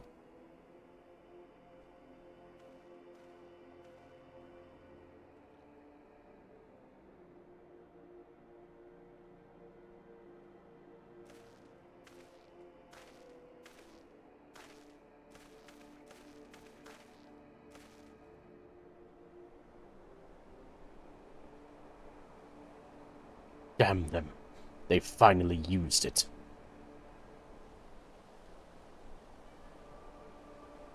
The Empire developed an alchemical weapon in Garabania. A gas. Black Rose, it was called. And to breathe it is to breathe your last. And that did this? I thought the project abandoned, and its vile fruit destroyed. But naught else could have wrought such an atrocity.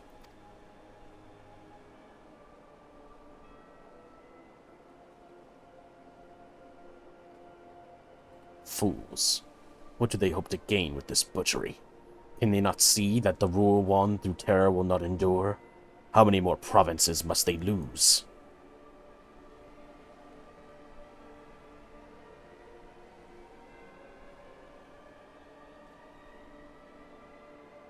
Nay, wait. This is not the work of men, but monsters. The Ascians. It cannot be a coincidence that their trail led us here. Their objective was never to rule, but to sow strife and discord.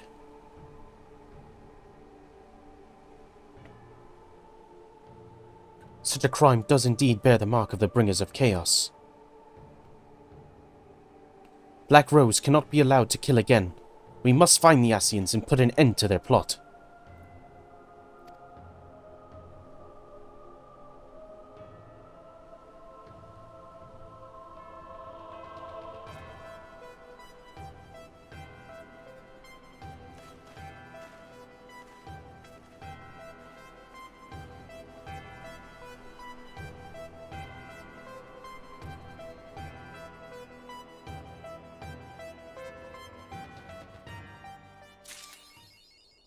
Whoa. Prelude in Violet. I'm gonna change my thing to that.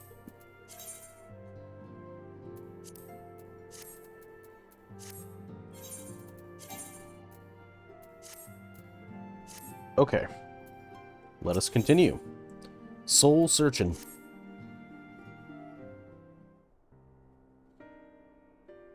I'm glad you've come, though I'm afraid there's little in the way of good news. After you left, we reached out to both the Alchemists Guild and Stillglade Fane and attempted all manner of treatments. But the results were always the same. Whatever the answer is, it's not alchemy or conjuring. Why did it have to be Y'shtola and Urianger and not me? Out of all of us, they are the ones who could feasibly have solved this puzzle. And Alphino's still missing. God, it's all going wrong. Where do we even start? A grave situation indeed. Might I be of some assistance? Cryle! Cryle! I did not think you well enough to travel.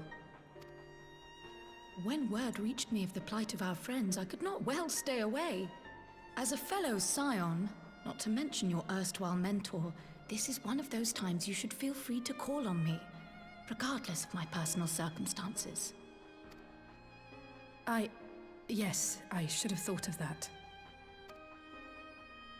Thank you for coming, Cryle. We would welcome your insight.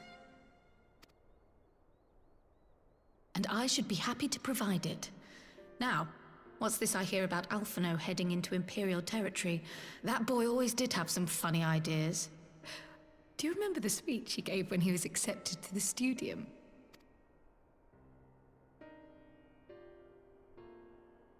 My life's goal is naught less than the salvation of this star.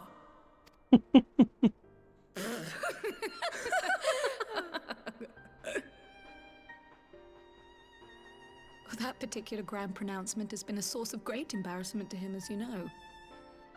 But the fact of the matter is, he meant every word and has lived his life accordingly. Yes, he remains altruistic to a fault. But I'm worried he was too fixated on his goals to see the dangers, as has happened before. You needn't be so concerned. Though his values remain the same, Alphino is not the blinkered boy he once was. Slowly but surely his eyes have been opened, thanks to a certain someone. A certain someone whom he'd be mortified to learn had heard about his little speech. Mum's the word, eh?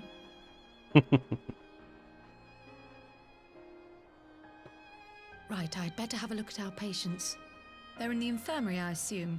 I'll need absolute quiet, so it would be best if I did this alone. If you'll excuse me.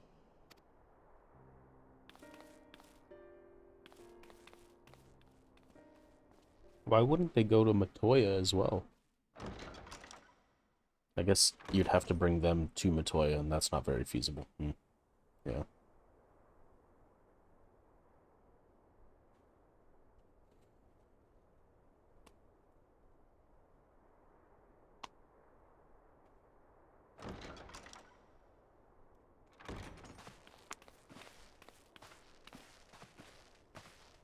All three are in fine physical health. At a glance, I would say they were merely sound asleep. Except for the fact that I couldn't sense the slightest trace of them in their bodies. It's as if their souls have taken leave of their physical forms. Ah, yes. The Elder Seedseer made a similar observation. I've read the report. When you heard this mysterious voice, you described feeling as if you were somewhere else, yes? Mm-hmm. If we assume the ether which comprises your essence is being drawn to some other place, then it may be possible to follow the trail it leaves behind, just as we did in our search for Thancred. I wasn't around for that, but I can't imagine it was easy. Oh, it wasn't. But that's no reason not to try. I will have need of Master Matoya's crystal eye if I'm even to make the attempt. Let's go. So I suggest we pay her a visit. Back to Matoya.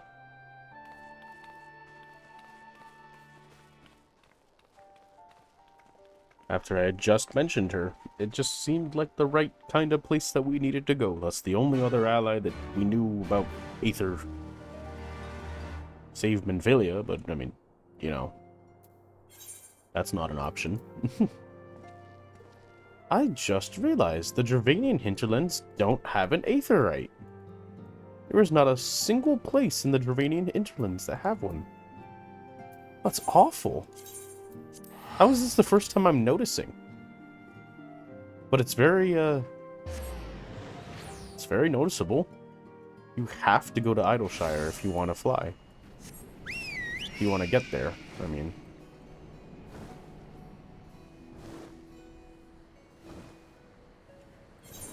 Is there anything in here that I'm missing? Nah.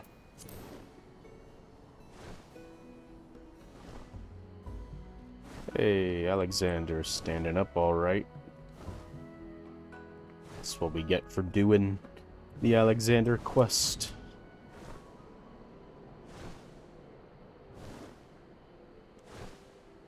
I believe there's still an instance over here for Sage, because I unlocked Sage and I started the first quest, but it had me go into St. Monarch's Arbitorium there, and had me healing a single NPC. Except the problem is that that is very difficult because she doesn't use mitigations and will pull multiple packs. Or just like there's really big packs. Yeah, no, it was not fun. It was not easy either.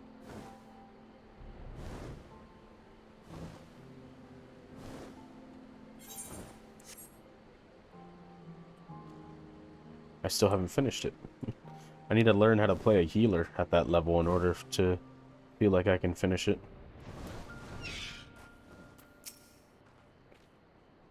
I heard Master Matoya was something of a recluse, but this seems extremes. Still, I'll happily overlook her eccentricities if she agrees to help us.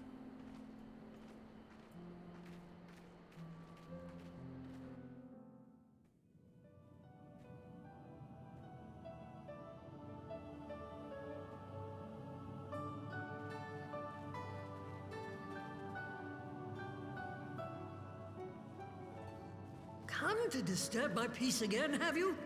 I hide myself away in a cave, and still you people insist on pestering me with your problems. You say this every time we come here.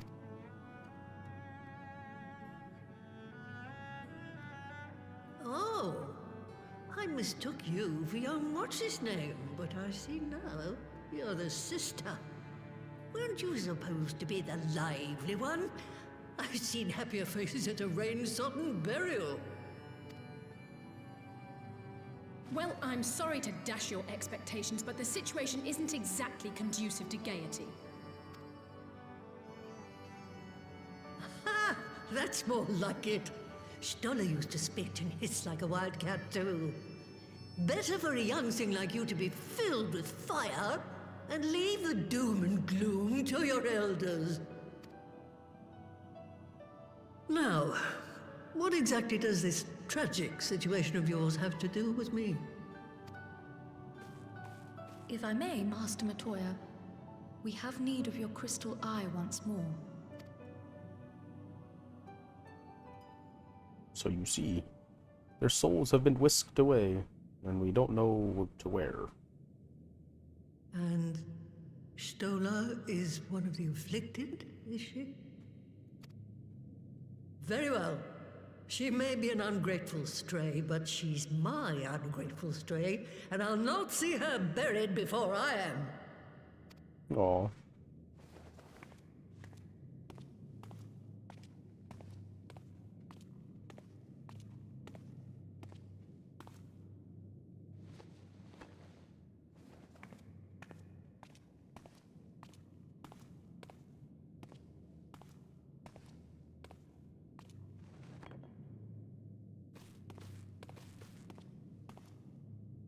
Right.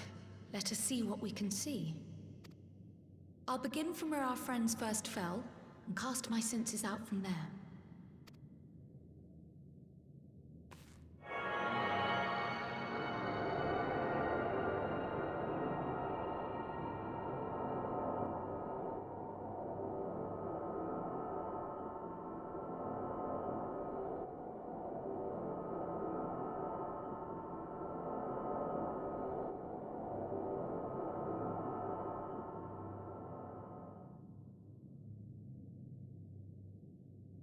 What is it? Did you find them? This doesn't make sense. How is it even possible? How is what possible? Kryl, what did you see? The threads, they just ended. And no, I didn't lose track of them. I followed them as far as they went. It's as if they were cut off. Could their ether have dissipated if it had? Oh gods! Their bodies are just husks. It's like the broodmother's daughter all over again. No, this is different. The Kalyana girl was already dead, body and soul, when Lakshmi effected her resurrection. Aye, let's not jump to conclusions. If their physical forms yet breathe and show no signs of wasting, then it follows that their souls must still be intact somewhere. Somewhere? But where? That's the question, isn't it, girl? Death has not taken them to the ethereal sea, yet there are no tracks left for us to follow.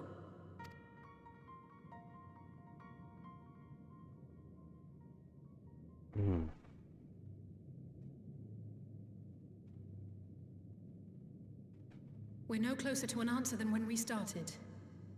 But knowing their souls are still out there is progress of a sort. We just have to keep looking. Pray, excuse me a moment.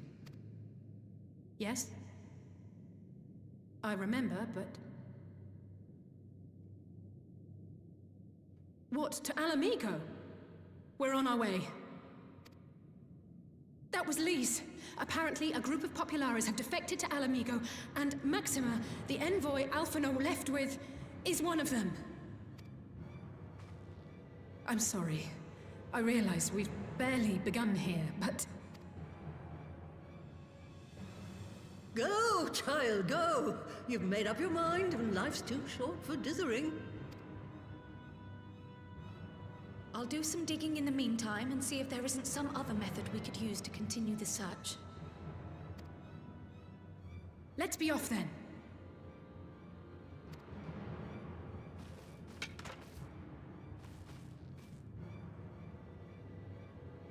Oh, not again. The enchantment barely seems to take these days. I chalk it up to old age, but I rather doubt it's that simple. Huh?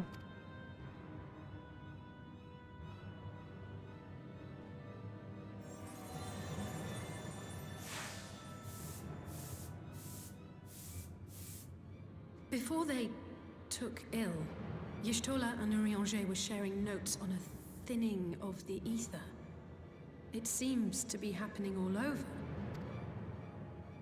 Does it now? And here I was, all set to blame my woes on that creaking mountain of refuse clogging up the Thaliak. Huh? I fear something has gone awry. Still, there's naught to be gained from starting in shadows.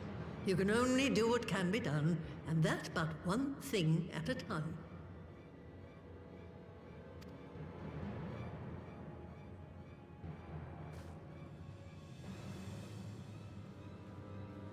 I don't know. So, that was the woman who tamed Y'shtola. I had a distinct feeling of being grabbed by the scruff of the neck and having the nonsense shaken out of me. When Alphino is back, I'd like to visit again and ask her what tales she has of grandfather.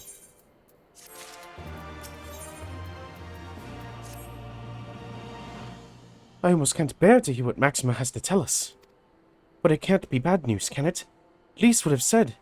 Unless... there's no point in speculating. Lise said she'd notify the guards about coming, so we should head straight to the palace gate in the Alamigan Quarter. I'll be praying for good news. Learn what you can about Alphino's plight, and leave the search to our friends. Lost souls to me.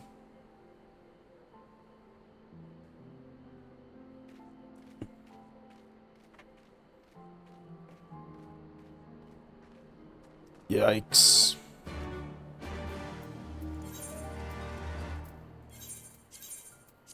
Yikes, yikes, yikes.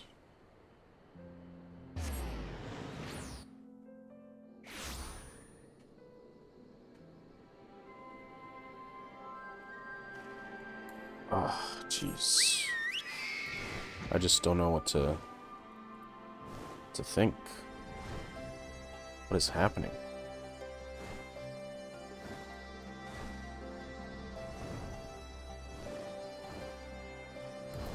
There's a lot of people here. Greetings, Scions. The commander told me to expect you. Shall I show you in?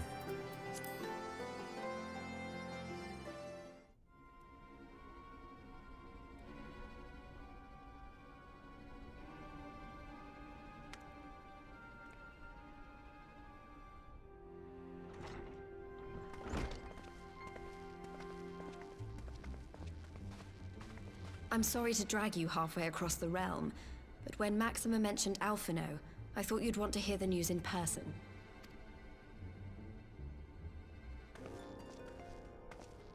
Ah, we meet again. Though I was hoping our reunion would be under more auspicious circumstances. What happened to my brother?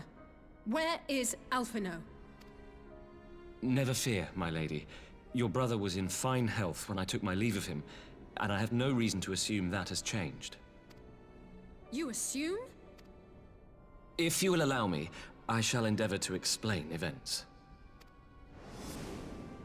Our troubles began not long after we departed Doma. While crossing the burn, we were fired upon by the Emperor's personal guard and forced to make an emergency landing. As we stumbled from the wreckage, our attackers fell upon us again, and we would have perished there and then were it not for the intercession of a third party, a band of mercenaries whose leader claimed to pursue a vendetta against the Ascians. This Shadow Hunter, as he styled himself, then escorted us out of the wastes to relative safety. Upon arriving back in civilization, I gathered my Populares colleagues and prepared to flee the Empire. Master Alphino, however, declined the invitation to join us, preferring to continue his investigation into the Ascian threat. Well, at least he's not lying in a heap in the burn. Tell us more about these Ascian hunters. Who are they? And is Alphino still with them? He is. As to who they are, I'm afraid I have nothing to tell you. Beyond the fact that they root out and destroy Ascians, they were unwilling to divulge anything which might serve to identify them. They would not even reveal their next destination. But Master Alphino asked to accompany them all the same. Since parting company with your brother, we've been engaged in a game of cat and mouse with the Emperor's guard. We made our way through province after province, finding the army busy restoring order wherever we went, until we finally arrived here in Alamigo. I cannot thank Commander Aldin enough for giving us such an unexpectedly warm welcome. I'm not inclined to turn away refugees, no matter which land they call home. And if they can tell me how things lie in Garlemald, all the better. On that subject, there is much I would tell you. During the course of our journey, we heard tales that an entire rebel army had been slaughtered in the space of a single night. It would seem my former comrades grew tired of putting down uprisings in the conventional manner, and chose instead to bring a formidable new weapon to bear. Details were sparse, but the rumor alone was enough to dampen the flames of rebellion. I have also heard reports that several companies have withdrawn from their designated provinces and begun marching westward.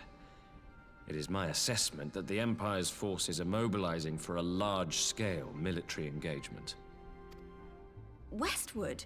You mean they're getting ready to invade Alamigo? We knew this was coming, but not that it would be so soon. We've barely even begun to shore up our defenses. They won't stop an invading army. No, they won't. Dispatch messengers to the Alliance leadership requesting reinforcements, and send word to our officers in the field to hasten completion of those border fortifications. Prepare to meet the Imperials. Head up! Oh. No matter how quickly we act, we still want for time. When the enemy comes into view, our best recourse will be to open negotiations with their commander, and see that the ensuing proceedings take as long as possible. Would you and Alize head to Doma and let Lord Hien know about this? I'm sure he'll want to hear about Alphino too. Consider it done. We'll send word when... Oh. No, Untold sorrow must be changed. Ahead looms a calamity. Eon become instant. Throw wide the gates.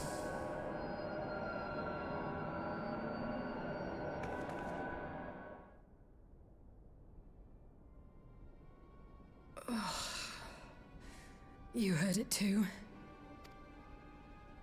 Well, at least we're both still standing.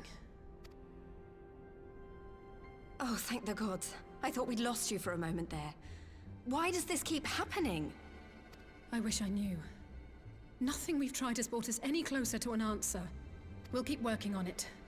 But first, we need to go and see Lord Hien.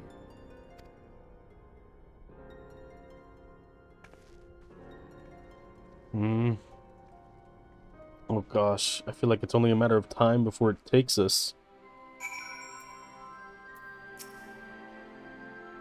So, Alphinaud is safe. For the present, at least. Now all we need to worry about is a full-scale Imperial invasion. I'm actually glad Lise tasked us with visiting Lord Hien. Better to be dashing from place to place than sitting around stewing over things we can't change. To the Enclave. This is going to be an expensive...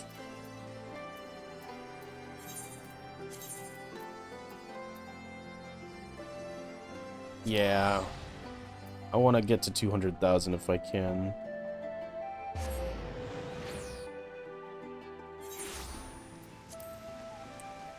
That's one of my last few.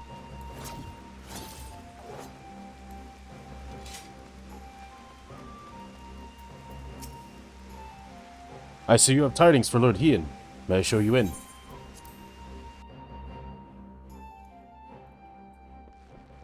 Pojin Emissary. Tansui. Oh. Serena. Wait, these are people we haven't seen before. A Dalmascan and a Nagshan. Najan.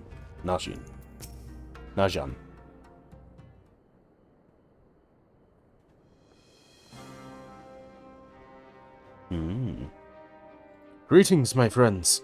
I was just discussing future endeavors with the members of our newly formed alliance. The Kojin and the Confederacy, you already know. It was your own strength of arms that won us the cooperation of the steppe tribes. We have also been joined by our neighbors from Nanja and the indomitable citizens of Dalmasca, though the scattered nature of the latter's resistance will somewhat delay their official induction.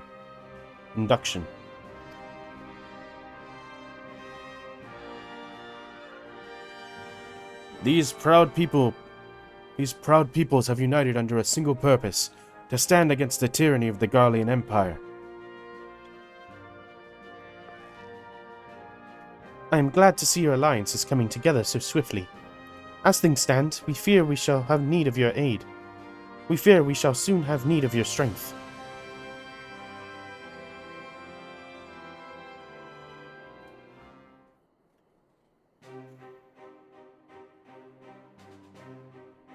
I thank you for bringing me news of Alphino. His fate is never far from my thoughts, and not only because he is our emissary. As for this sudden deployment of Imperial forces, I agree that Alamigo would be wise to shore up its borders with all haste. Every report we received from our shinobi indicates a massing of troops in the western provinces. It seems all but certain the Empire is poised to bring down its fist upon Eotia.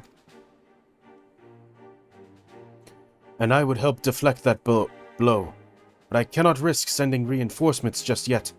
We will remain vulnerable to airborne assault until our wall in the Burns is in place. The all-important Allegan energy barrier. The energy barrier, yes. I thought to call it something more auspicious. A name drawn from the four lords of legend, perhaps. Say you'd use Aegis, or some such. Well, just a thought. The Ironworks engineers report that they have finished calibrating the generators and are ready to proceed to the testing stage. Have you time to attend the first test? You've seen the field which protected Az's law firsthand, and I would be interested to hear how you think ours compares.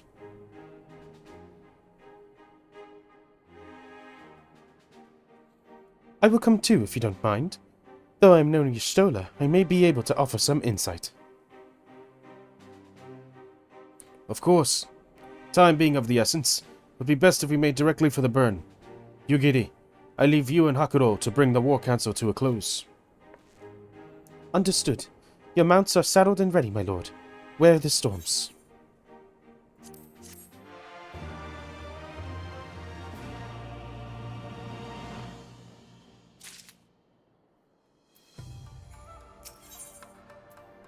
Sadew's Wall.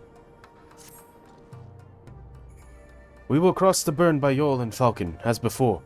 Join me at the overlook near the House of the Fierce.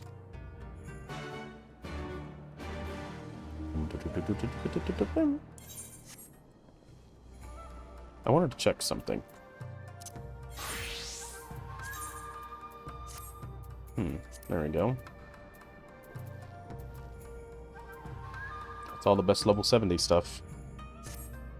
So unfortunately, with the way that it's going to work, if we are playing Reaper and Dragoon, right, they will share armor in Shadowbringers, but they will not share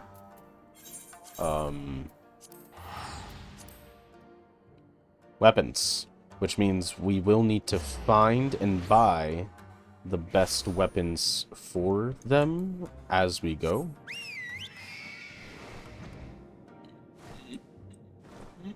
I don't know if that'll be difficult, but if I do want to have both of them online for story, like I do, then that would be necessary. Give the word when you are ready to take wing. Yes, let's go to the burn, please.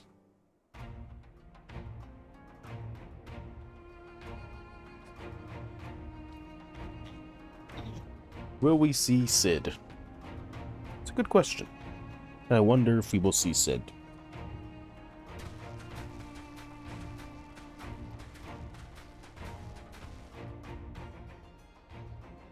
It seems the engineers have matters well in hand. Should the barrier work as we intend, Doma will be free to reinforce her allies in Alamigo without fear of weakening her own borders. Honored friends, the time has come to put your hard work to the test. Start the generator.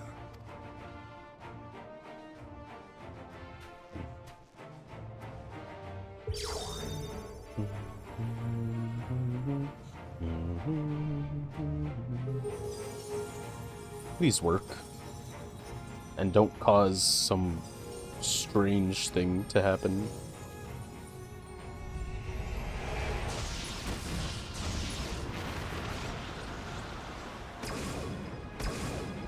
Node 1 is operational. Nodes 2 to 8 are reporting similar energy levels. The barrier is forming.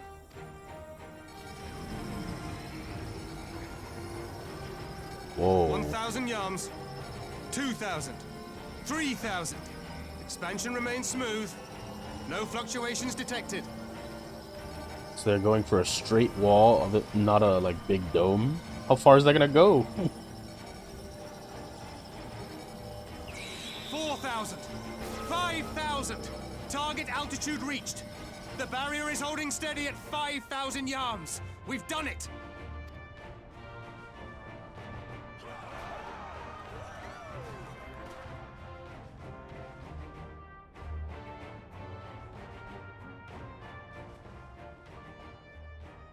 Is that an Imperial airship? Of all the rotten timing. But this is a gift, Mistress Alize. They can test our new wall for us.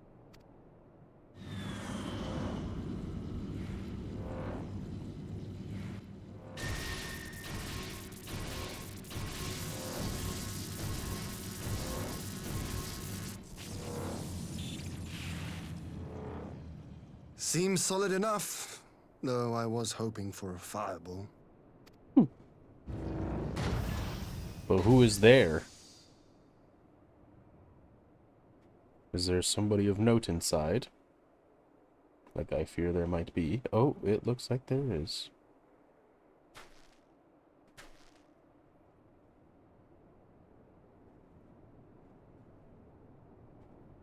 Oh gosh. Oh gosh. By the gods. It's Alphino. What are you? Let me go! He has my brother! Lower the barrier!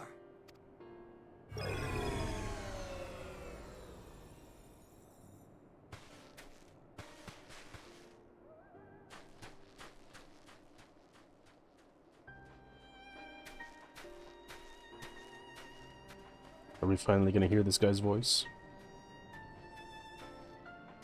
Be at ease, girl. The lad is not dead, merely locked in slumber. No. Not him too.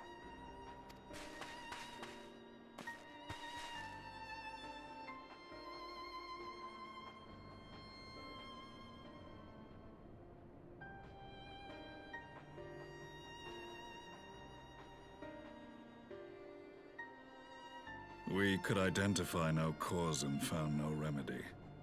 Thus I sought to return him to Doma, and into the arms of Lord Hien himself, it would seem. It is a day for fated reunions. Would you not agree, adventurer? Or should I address you as the Warrior of Light?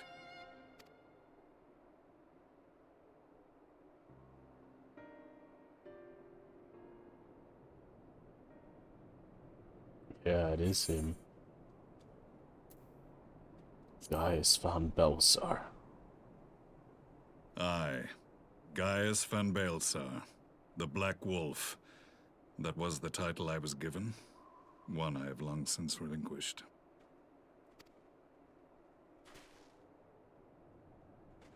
Stand down. The legatus of the 14th Imperial Legion died in Castrum Meridianum. I am no more than Gaius Belsar, a man without rank or allegiance. Impossible. There's no way you could have survived. Do you remember how it unfolded? Bum, bum, bum, bum, How I was deceived by La Habrea? How I was convinced that reviving the Ultima weapon would allow me to bring peace to Eorzea? Such devastation! This was not my intention. Yes, I remember. The Ascian used me, as he used so many others, all to further the restoration of his wretched god. Yet even with the might of Alec at my command, you bested me. And as the Praetorium went up in flames, I was content to burn along with it. For a moment at least. A moment of folly. To surrender my life thus would have been to betray all who died for my cause. It was for them that I dragged myself free of the rubble, and swore vengeance on the Ascians.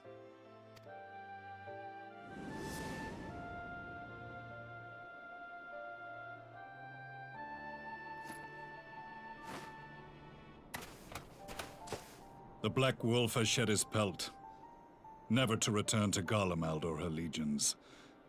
I live now only to exact revenge.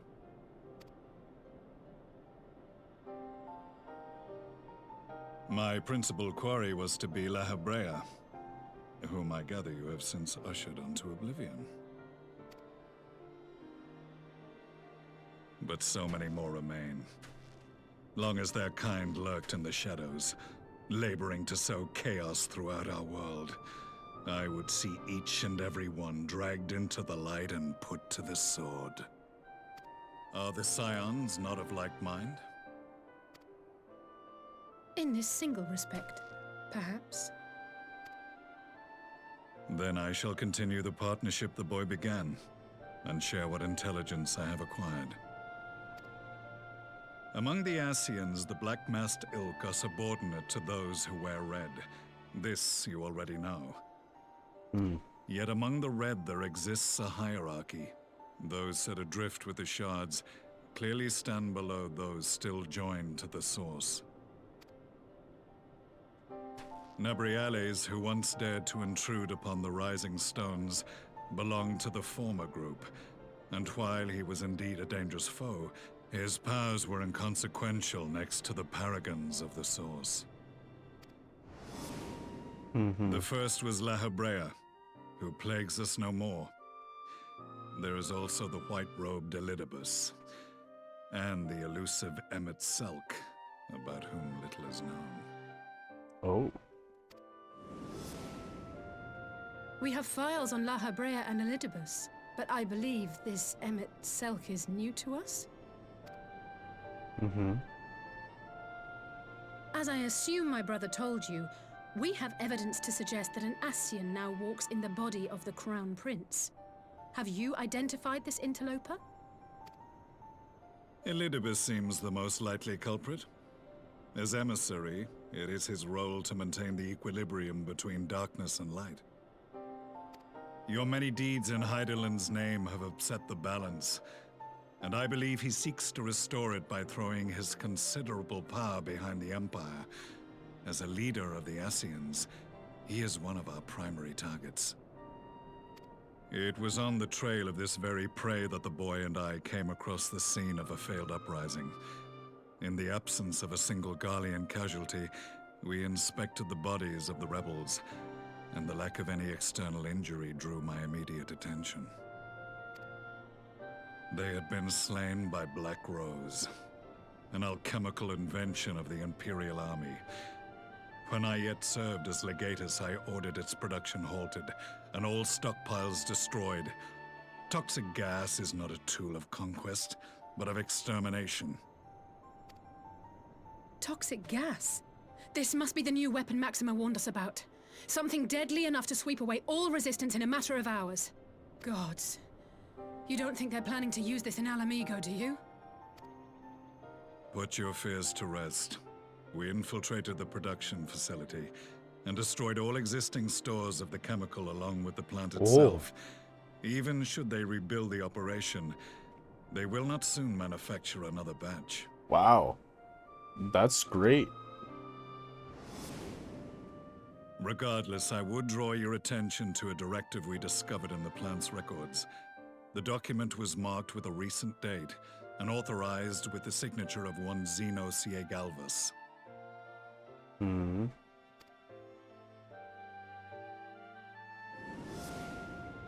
A dead man signing the death warrant for thousands.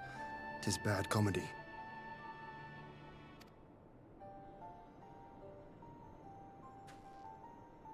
But the tale does not end there. Within that same facility was a chamber filled with devices of elegant design. Cloning technology, we realized. What? And what should we find in each and every incubator? But a young Emperor Solus. Oh.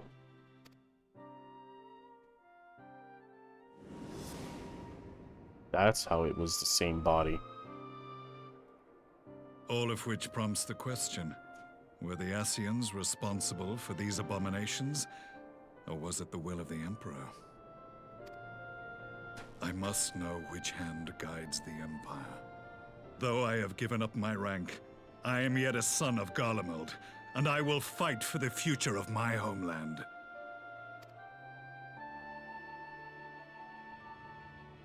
It is time I return to the hunting of shadows. We should focus on our common foe.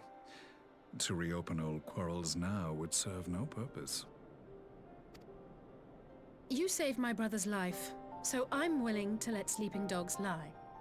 But in truth, it's not my decision to make.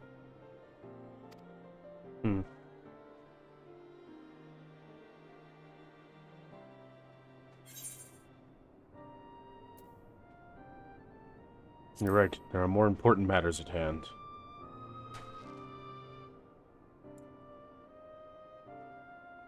There was a time when I scorned those who placed their faith in false gods, even as I, in my blinkered conviction, place mine in Ascian promises. Unlike yours, my strength of will and my restraint was found wanting. We shall meet again, warrior of light.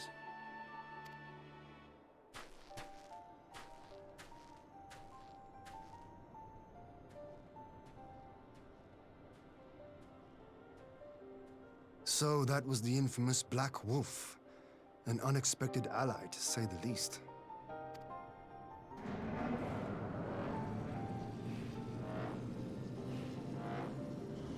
Well, I am content to leave the fine-tuning of the barrier to cleverer minds. Let us bid our friends from the Ironworks farewell, and see what can be done for Alphino back in Dorma.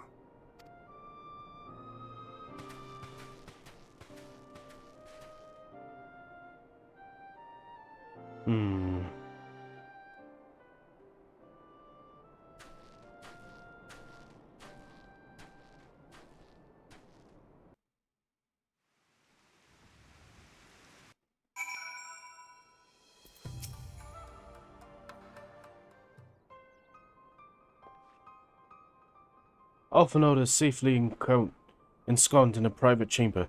My finest healer is examining him as we speak.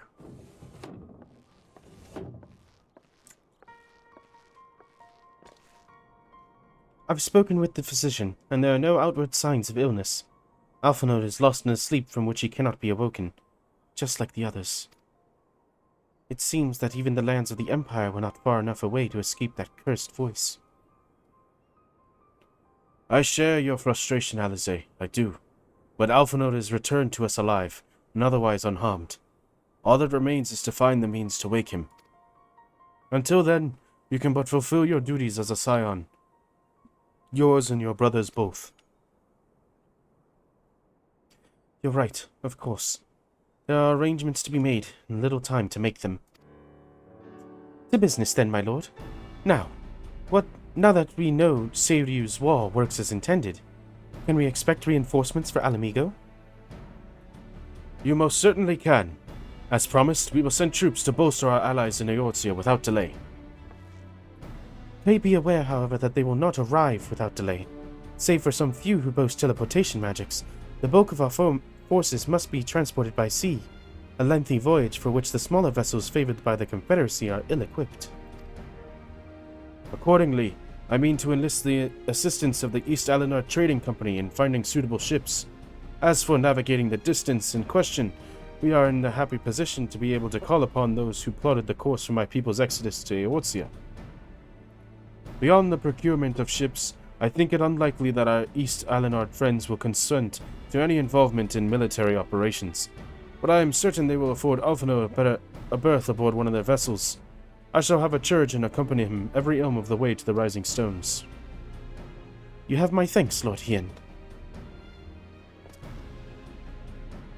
Yugiri, I will go on ahead with our friends to Alamigo, enlist all those capable of teleportation, and put them at the disposal of the Eorzea Alliance as soon as possible. They will form the vanguard. Yes, my lord. This is exactly what we hoped for. Lys and the Alliance leaders will be glad indeed to welcome the combined strength of the East. Oh boy. Meanwhile, at the Black Rose chemical plant.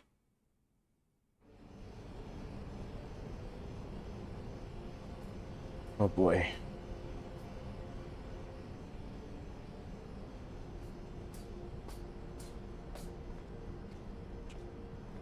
Our supplies of Black Rose have been ruined, but the new plant is already under construction. We should have the first batch ready in time for the offensive, Your Radiance. Oh no. See that you do.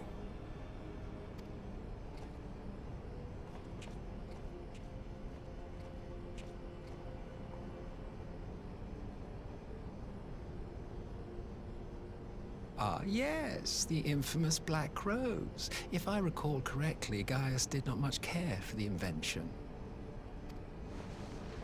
This frickin' dude. A ruthless and indiscriminate weapon indeed, this airborne poison. It seems you are capable of making decisions worthy of your bloodline. With no gift for sorcery, we Garleans must look to Magitech to even the odds. If it spares the needless deaths of our soldiers and serves the cause of this empire, there is no method I would not employ. How very noble of you. Truly, though, I must commend you for embracing your role as Emperor. You play the part of the determined ruler well. Sometimes even I catch myself believing.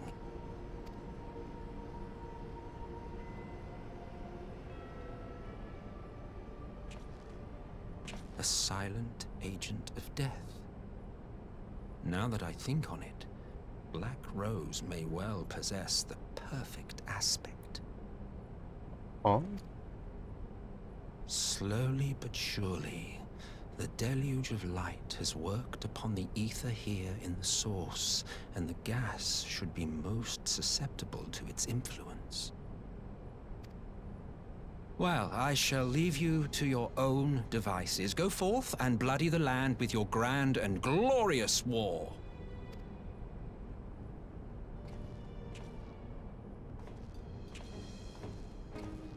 While you do what, precisely?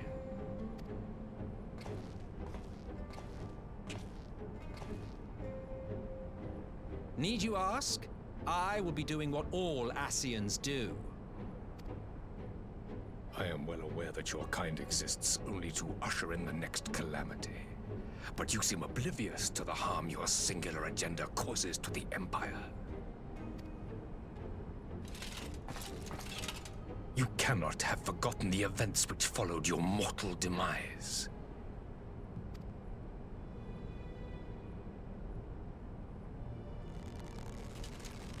Our homeland was plunged into civil war for your failure to name a successor. The edifice you so carefully constructed was but a hair's breadth from collapse. So wait, that means he became an Ascian. That's not an Ascian taking up his body. So naive? That is actually Solus, who became an Ascian. You thought me oblivious to the consequences of a departure so painstakingly timed? It was by design? Well, of course it was. Though I will admit the resulting panic exceeded even my wildest expectations. But how can you be surprised? Throwing the world into disarray was the very purpose for which this nation was, as you say, so carefully constructed.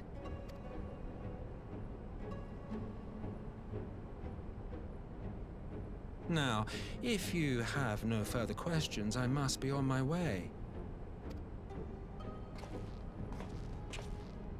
Since we may not meet again in this lifetime, it would be remiss of me not to offer a word or two of gratitude.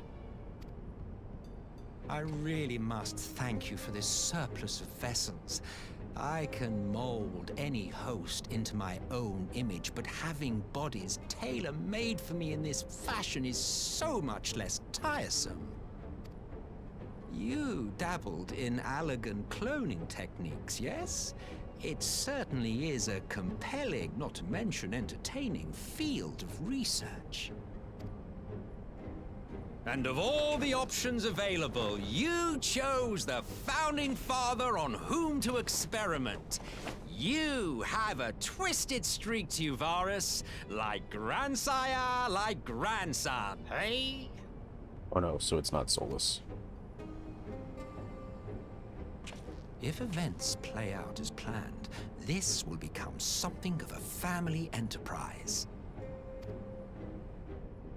You will be the capstone of this world, I the anchor and shard, and together we will give the lie to this star's fraudulent existence.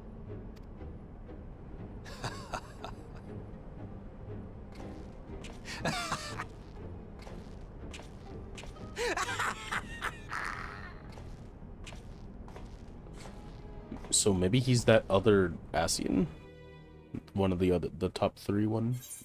I don't remember his name. It was something weird.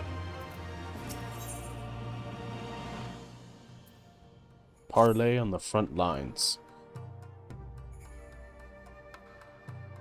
We must leave now to convene with Eozia's leaders, and it may be some time before I return to Doma. Hakuro, I leave you in command. My lord. I shall assemble an advance party with all haste, and join you in Alamigo forthwith.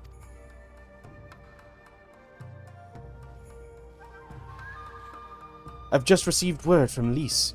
The Alliance has established a base camp near Alamigo's northeast border. Once we've arrived in the locks, we will report to a resistance officer stationed at Porta Praetoria, who will point us in the right direction. Let us not keep them waiting. Let's see. Well, we should return because it's going to take a while to get back.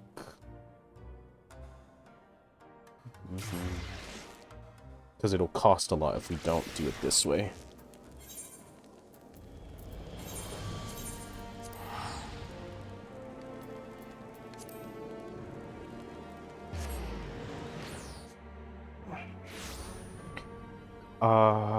Let's see. I think I'm gonna be having to end stream soon-ish. Probably really soon, actually. So I might just finish this one.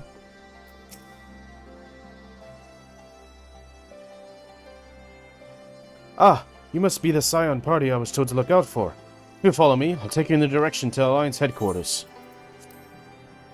I might need to leave soon.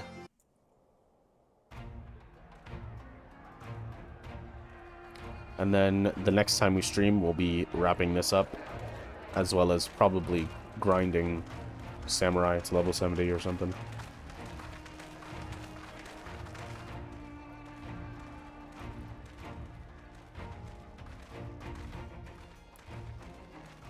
Yeah, I am going to be busy this evening. Welcome back, you two. Greetings, Lord Hien. Glad you could join us. Glad to be here.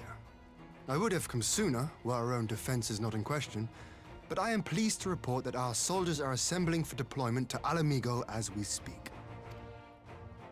We're grateful for your support. Thanks to the efforts of our allies, it won't be long before we've established defensive positions on this front as well.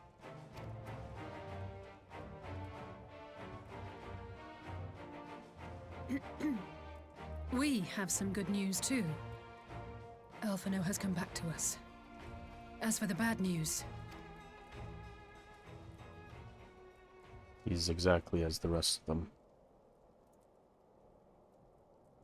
So, Alphino won't wake up, Gaius van Baelsar is alive and hunting Ascians, and the Empire is planning to poison us all with toxic gas. Does that sound about right? Ordinarily, any one of those things would have left me in shock. But the way things have been lately, it's all starting to seem pretty normal. Getting back to your report, are we sure this Black Rose is the weapon Maxima was talking about? It fits the description. And it seems we have Alphino to thank for sparing us an early demonstration of its effectiveness. I have a feeling this won't be the last time his bravery in the Empire will serve us here in Eorzea. The threat of an unknown weapon has had us all on edge. But now that we know what we're dealing with, we can take steps to defend against it.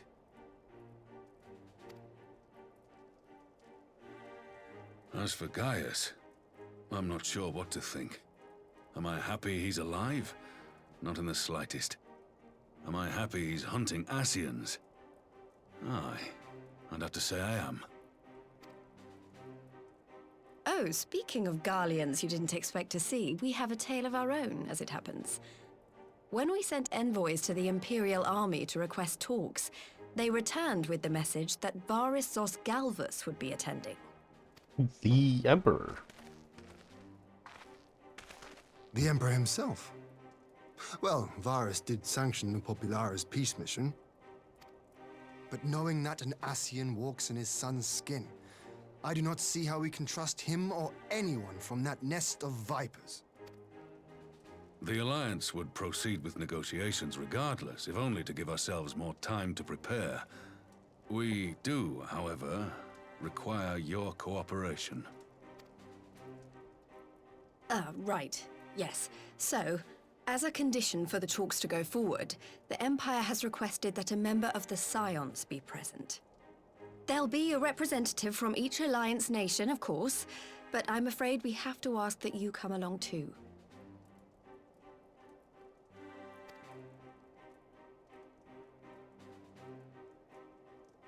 God, Lise, you know how much I hate politics. But then, what choice do I have? Alphino and the others aren't going to do it.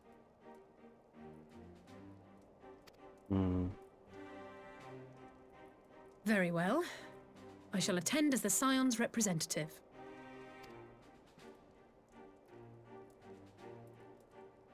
In case you're wondering why I didn't ask you, the Empire also requested the presence of Eorzea's champion.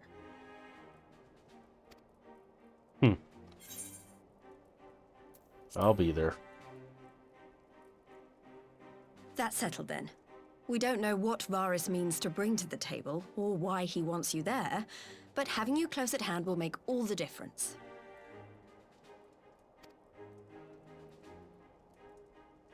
The meeting will take place on the border.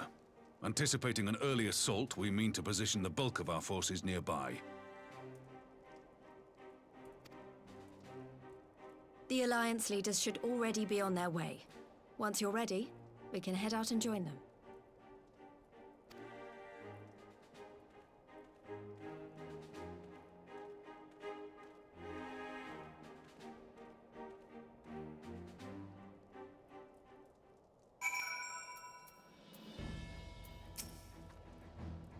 Well, I don't suppose it's polite to keep an emperor waiting too long, shall we? Okay, considering that is probably not going to be a quick thing, and is probably going to end with needing to go to, it's probably not going to be quick. I'm going to go ahead and end stream. I know we're so close to the end, very close to finishing, but some other developments are happening in the background, and I do need to go. So I do hope you've enjoyed. Go ahead, follow me on Twitter and on Twitch at Sorcerer_Supreme. Add an extra underscore at the end for Twitter. Follow me. You can stay updated of when I go live. If you're watching on the YouTube VOD channel, hello. Thank you for watching this far. Go ahead and like and subscribe to the channel so you can see all those uploads as they come out. They normally come out a day after, at around like 5:30ish. So if I stream, you'll see them there the day after, and that's so that you can get caught up with anything that you might miss. Go ahead, do all those things. Come by the stream, say hello, come chat. It's a good time. And yeah, I've been Sorcerer Supreme. This has been Final Fantasy XIV. I hope you've enjoyed, and I hope you have a great rest of your day. Goodbye.